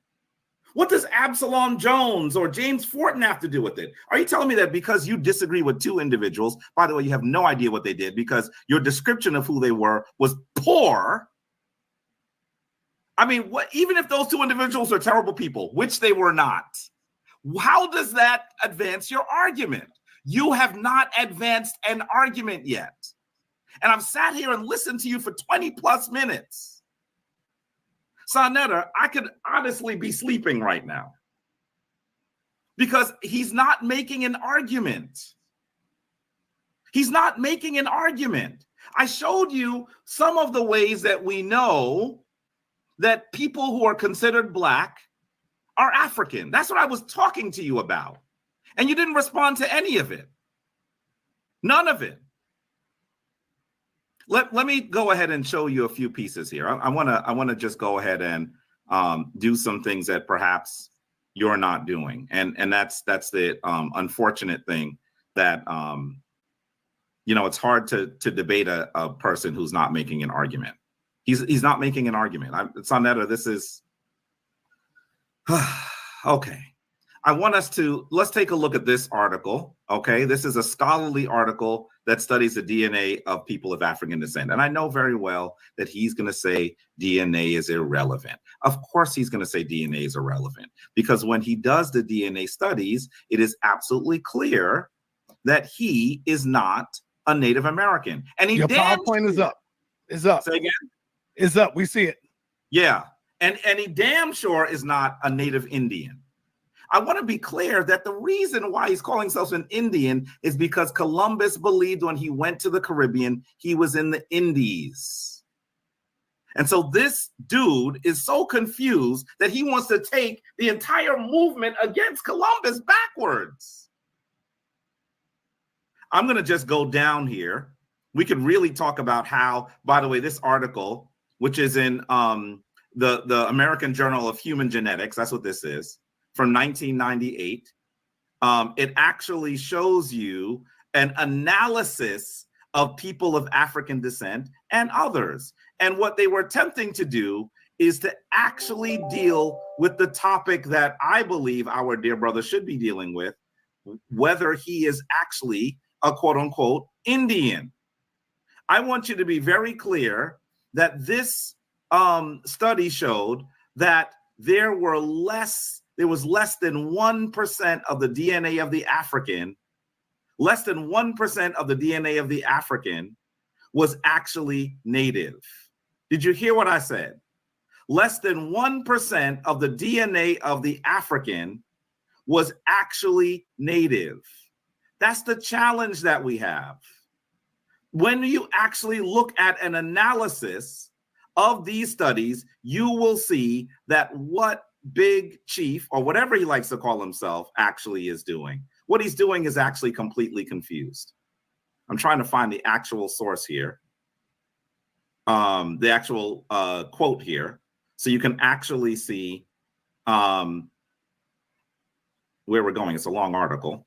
So you'll actually be able to see that we're at the point where this has to end.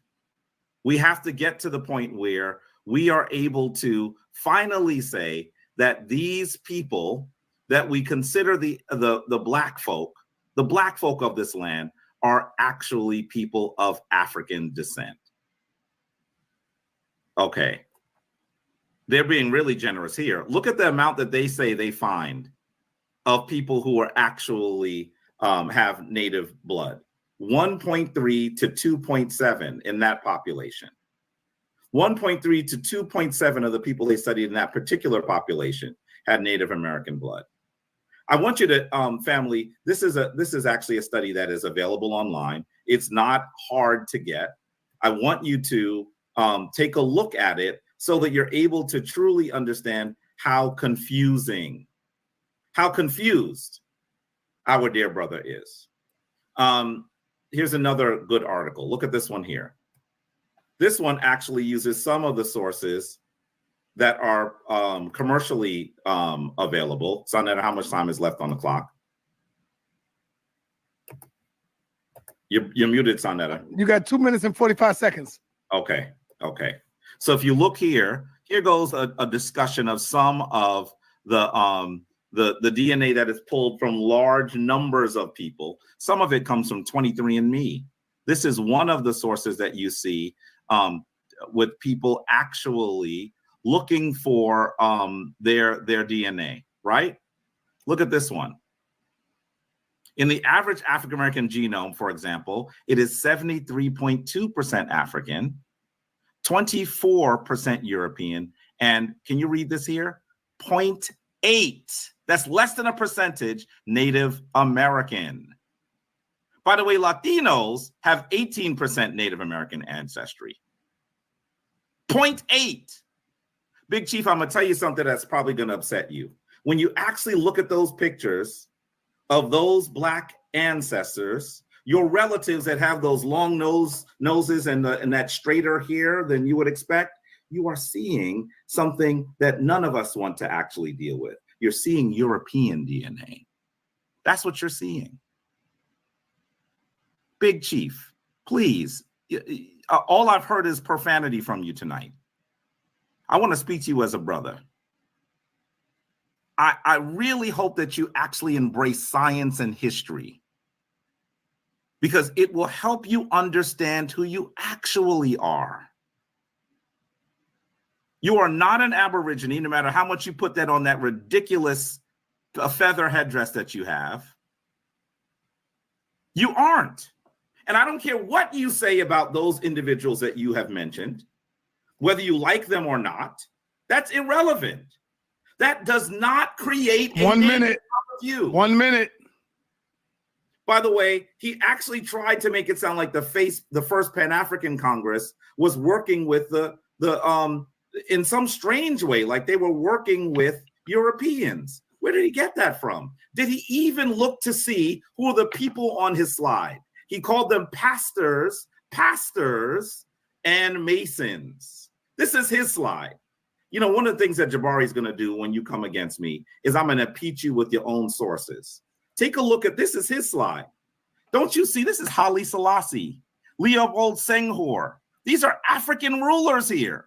Where are the pastors and the masons that you called them?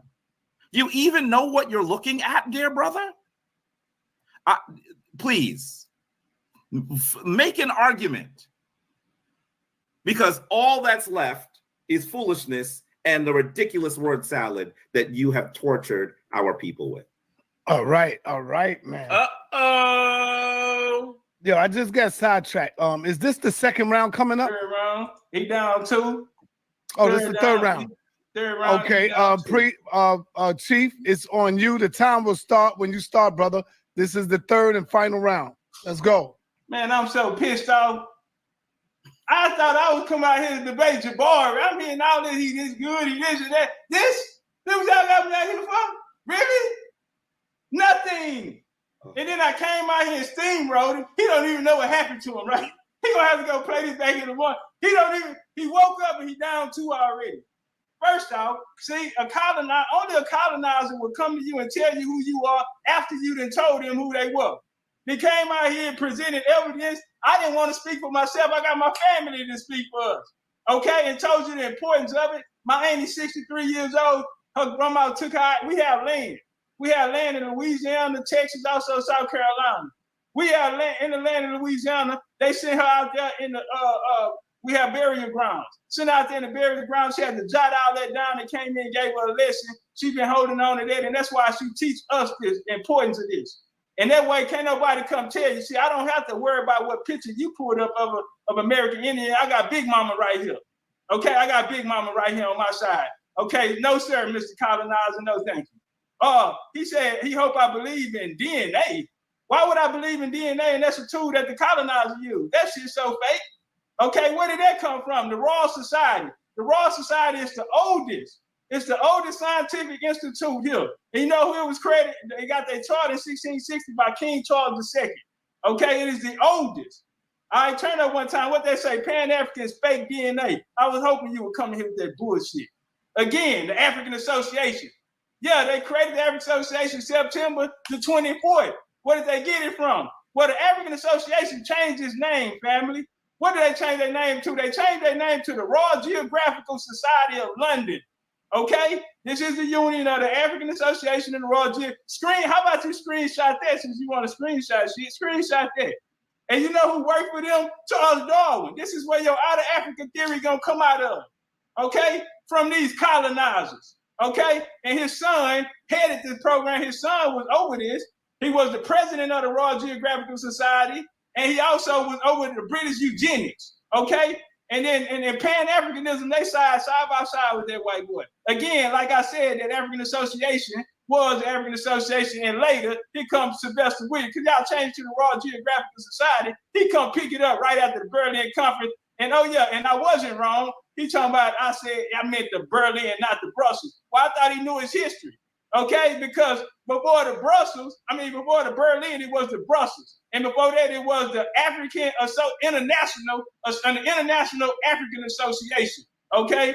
And that was also by Leopold too. Get your bars up, man. I don't know who you thought you came here to play with tonight, but you ain't gonna preach your way out of this shit tonight. You finna get this work. You been getting this work, you down too.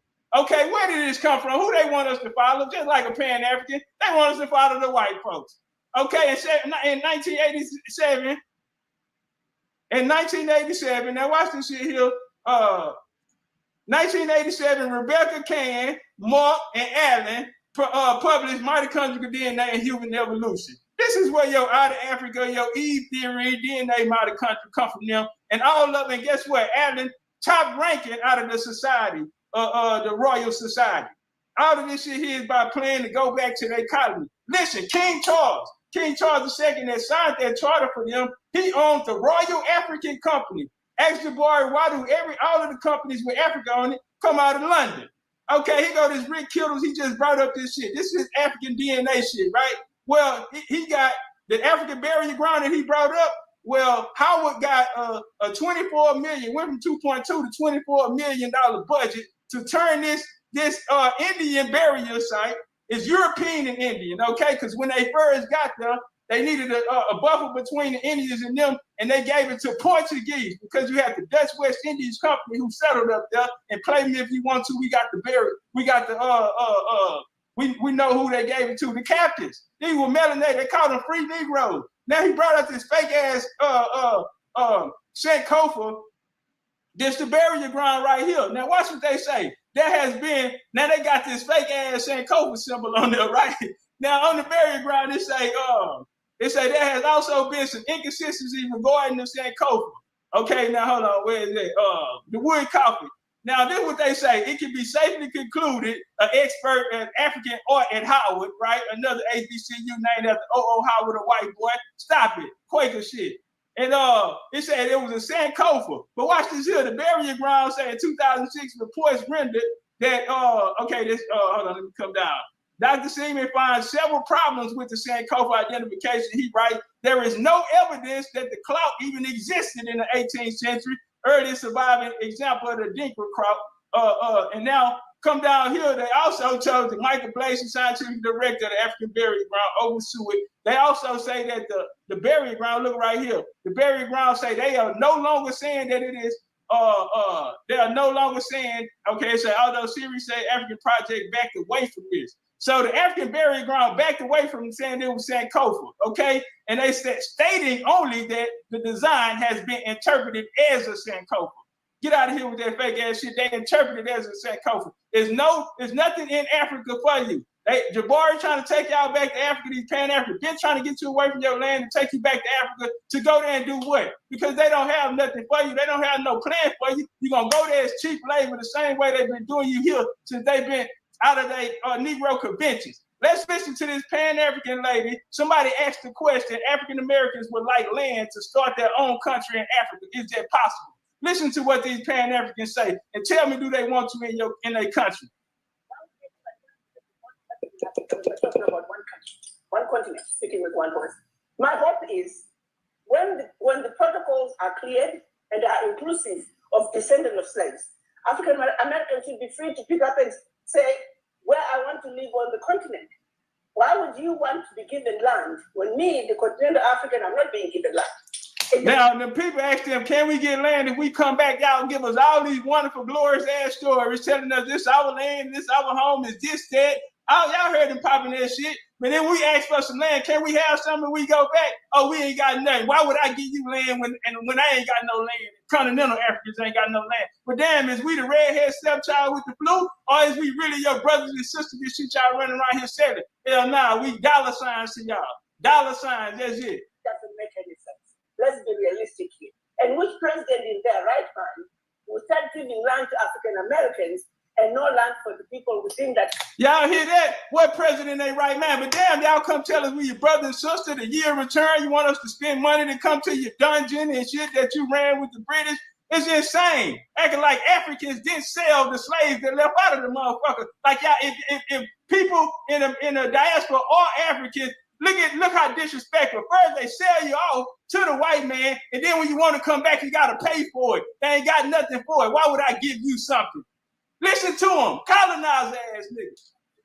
Picture a situation of an old lady in a village. Do you honestly think someone coming from the United States is more entitled to compensation in the form of land, or some have been asking for mineral concessions, and not the old lady in the village? Come on now, let's 2 minutes. 2 minutes. Ask for something. Let's be realistic. Let's not come up and go against the program. The program. What's the program, y'all? Colonization. You ain't even got your own mind, thoughts, and heart out there. They already got you set up for what they want you to do, and that's labor. Just call all of us to speak with one voice and come home to our Africa. Now wanting to further divide yourself, you are feeding yourself into the same mentality from the colonizers, from the slave master of divide and conquer.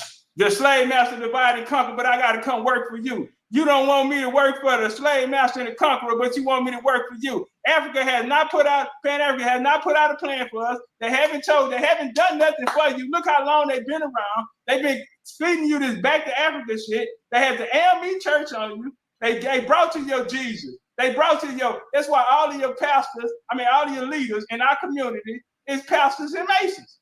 Okay, it started from these people who said that you should leave America and go to Africa. Okay, that was the origins of the Pan-African movement. Started after the scramble of Africa, became the African Association, which was to discover the interior parts of Africa. They went there to colonize it. Again, Jabari has not brought any sources tonight. Jabari has not told us how do he fit in as an African in this story. Haven't showed us nothing. Came here to preach, and he got his ass tore off the bone by legendary Big Chief Topcatz. Don't ever disrespect the Aboriginal or Indigenous American Indian no more. Get that Pan-African colonizer shit out of here. What's wrong with them working with the white man? What's wrong with them being slave masters? What's wrong with them wanting you to come to Africa and do cheap labor how dare you come out here and ask to come here and be an African? So we got to go there and be second-class citizens is what you're telling us. This back to Africa movement that they've been kicking are Christians, and they've been working alongside the colonizer this whole time, and goddamn their ass been exposed tonight. Legendary Big Chief Topcatz, that's my motherfucking time. Bars.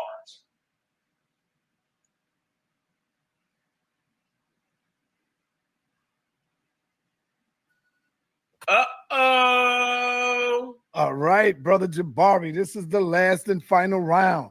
Then we're going to get into some question and answers. Oh, man, Topcatz ain't come to play, Jabari. Topcatz ain't come to play. Brother Jabari, your screen frozen? I really want to show something here. He dazed. Here we go. Put your phone on mute. Put it on mute, brother. Topcatz, you need to be quiet. I'm really surprised. Let me know when you're ready. I can start your time. Yeah, you can go ahead and start. Okay. I'm really surprised that someone who has not made an argument is acting like he actually has done something successful. even if he believes that there's something wrong with the African colonization society, what does that have to do with this argument? How does that make him a Native American? How does he then discount? How does he then discount all of DNA research, all of the history, all of those individuals who are of critical importance in our community, who have done the work, done the study? And then he has the nerve. By the way, Big Chief, I'm going to tell you that you said that you're upset. You actually played someone that I know well. I know you don't know who you were playing. Her name is Ambassador Aracana. I will be meeting with her next week. You did not let her explain what she was talking about. You played her for a few seconds, and then you put your own commentary in. I work with Ambassador Aracana. Ambassador Aracana, Jabari Osaze, and Anika Daniels Osaze are going to be installed in the same ceremony on December 11th. I know her well. And so I'm not sure how you got so confused. Let me show you a few really quick things. First of all, Sonnetter, I'm not at home. I wish I was, because one of the things that I would do, he seems to want me to prove my African lineage, and that's really bizarre. One of the challenges that he'll continue to have is that he's going to have to understand that when we talk about people of African descent and we look at DNA, he would like us to believe that DNA is ridiculous, but DNA is in fact a science that will help us understand and link ourselves to other people. So this is just one of the DNA services that Jabari has used. This is Ancestry.com. One of the reasons why I used Ancestry is because they can connect you to a large number of people who you may not know. And I want you to look at this over 300. I'm gonna just scroll down really quickly because I also don't want to jeopardize their privacy. But when you go down there, you're gonna see that there are over 400 people who actually are my relatives. And Sonnetter, something interesting happened when I took the test. It came back and it said to me, this is your first to second cousin. This is Maria Ricardo. Maria Ricardo actually is my father's niece. I didn't know she did the test. She didn't know I did the test. Ancestry.com told me correctly, by the way, that Maria Ricardo is my first or second cousin. I want you to understand that this proves that DNA actually is a science that works. I'm not sure why he thinks it isn't. Well, I do know why he thinks it isn't. He thinks it isn't because he knows what, when he does his DNA, what it will find, and he does not want you to actually look at that. But the reality is, this brother is an African, a confused African, but an African. So I want you to see that if DNA was not correct, how did they tell me who my first and second cousin was? We didn't check with each other. I didn't know she did the test. She didn't know I did the test. And there are others that I have reached out to on that list. DNA is, in fact, a science. Now, I'm not saying it's a perfect science. There are things that we've learned about DNA and trying to connect people's lineages. And I think that some of the science is even better than it was earlier, but that's how science works. But the reality is that when we do DNA studies of people of African descent, we see that very little of their DNA is actually, very little of their DNA is actually native. I'm going to show you this paper again. Why? Because Big Cat, he says I didn't show you a source. In actuality, I showed you a bunch of sources. He just doesn't like the sources. This is a scholarly article, and I want you to see it again. The average African-American genome, for example, is 73.2% African, 24% European, and 0.8% Native American. 0.8% Native American. That's what you're seeing. You're seeing that when we do the science, we find that these Confused Africans are just that, confused Africans. And he would like to actually speak ill of Africans who did important work, who tried to actually reconnect us to Africa by saying that they were Christian. I'm sorry. Most Black people in the United States are Christian. This was a tradition that was given to us by our slaveholders. There are many of us who are finding our ways back into other traditions, but simply because they're Christian, especially during the time period that he's referring to, what does that mean? I bet you his grandmama was Christian, the same one that he's mentioning. What is he talking about? By the way, this is the truth. This is the truth about Africa. Let me show you this. I don't know if I know he doesn't know this, but take a look at this screen as well. He's saying that Africans cannot get free land. I don't know if he knows who he's talking to. Please look at this. This is the house that Anika and Jabari are building. It is a bit more further advanced than this. We're hoping that it will be done by the end of the year. But we put this house in Ghana, in the Cebu region, and we got what, Sonnetter? Did we pay for the land? No. As diasporan Africans, we got the land. We did pay builders to build the house, but we got the land. He's saying that Africans, that folks are saying that you cannot get free land. Who told him that? Here goes even a description. Look at this. This is in the Washington Post. Recent article, by the way. Right? July 4th, 2020. Ghana to Black Americans, come home. We'll help you build a life here. I want you to recognize that Ghana and other African nations have been saying for a long time, if you return diasporan Africans, we will help you return. Look at this. The government has negotiated with local chiefs an earmark of 500 acres of land near the nation's center for newcomers, carving out enough space for about 1,500 families. I want you to understand that number has increased.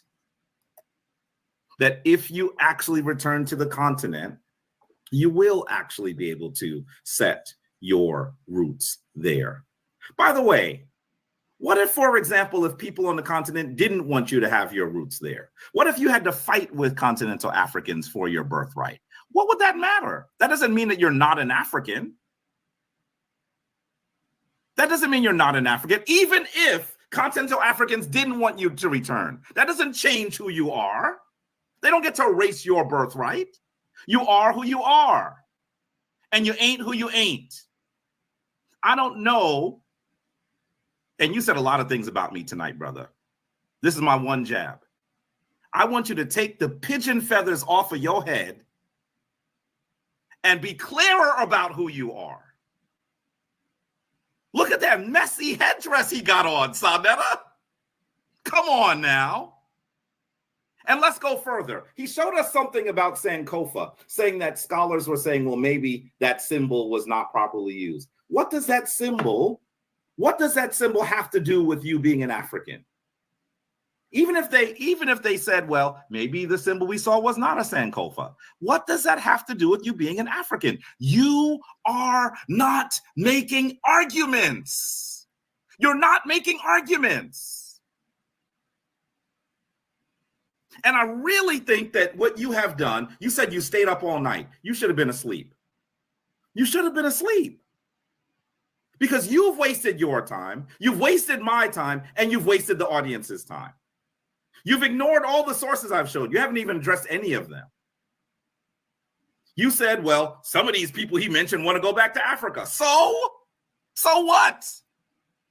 These people were Christians. So what? What does that have to do with anything? He's even tried to say I went to an HBCU. Anyone in the room knows I didn't. But even if I did, so what? Oh, shit. I see there's more Indians in the building than African consciousness, man. I see it's more Indians. They got Legendarytopcatz winning this goddamn debate.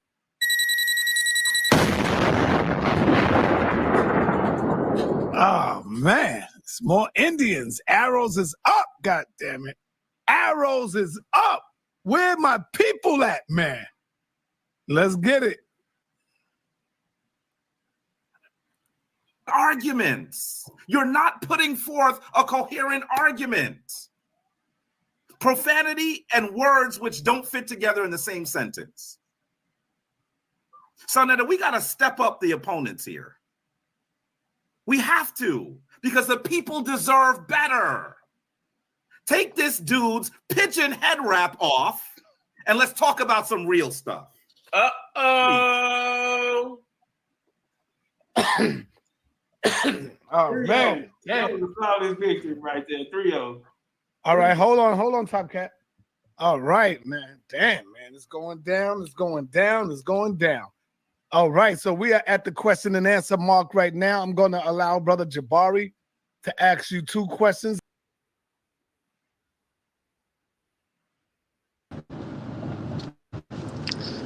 Stumped him. Yeah. Stumped on his head with 2 feet. Beat him down. Y'all seen the score? They went to the scoreboard, and your boy is getting his ass whooped out here, fam. Man, somebody go get Topcatz on top of that nigga, man. Don't hit him no more. Let him make it. Give him back his Egyptian give it back to him, man. Don't hit him with it. After he got clipped in that first round, he was no more good. Man, shout out to everybody that pulled up today, man. We didn't rock that for some hours, and we still have over 500 in the building. No bites, all authentic. Appreciate the 1K likes. We ought to do this here every day, man. For us getting in the algorithm, each one working with each one. Well, I got y'all here. We got trivia coming up Sunday, man. So y'all get y'all book. I'm not black. I'm Indian American, Indian history. Trivia book. The content is coming out of there. The study work coming out of there. Make sure you study. We're doing cash prizes. We're doing giveaways and all of that for the winners. Make sure you're there Saturday, 6 p.m. Central Time. Sunday, Sunday, 6 p.m. Central Time. We're going to rock out.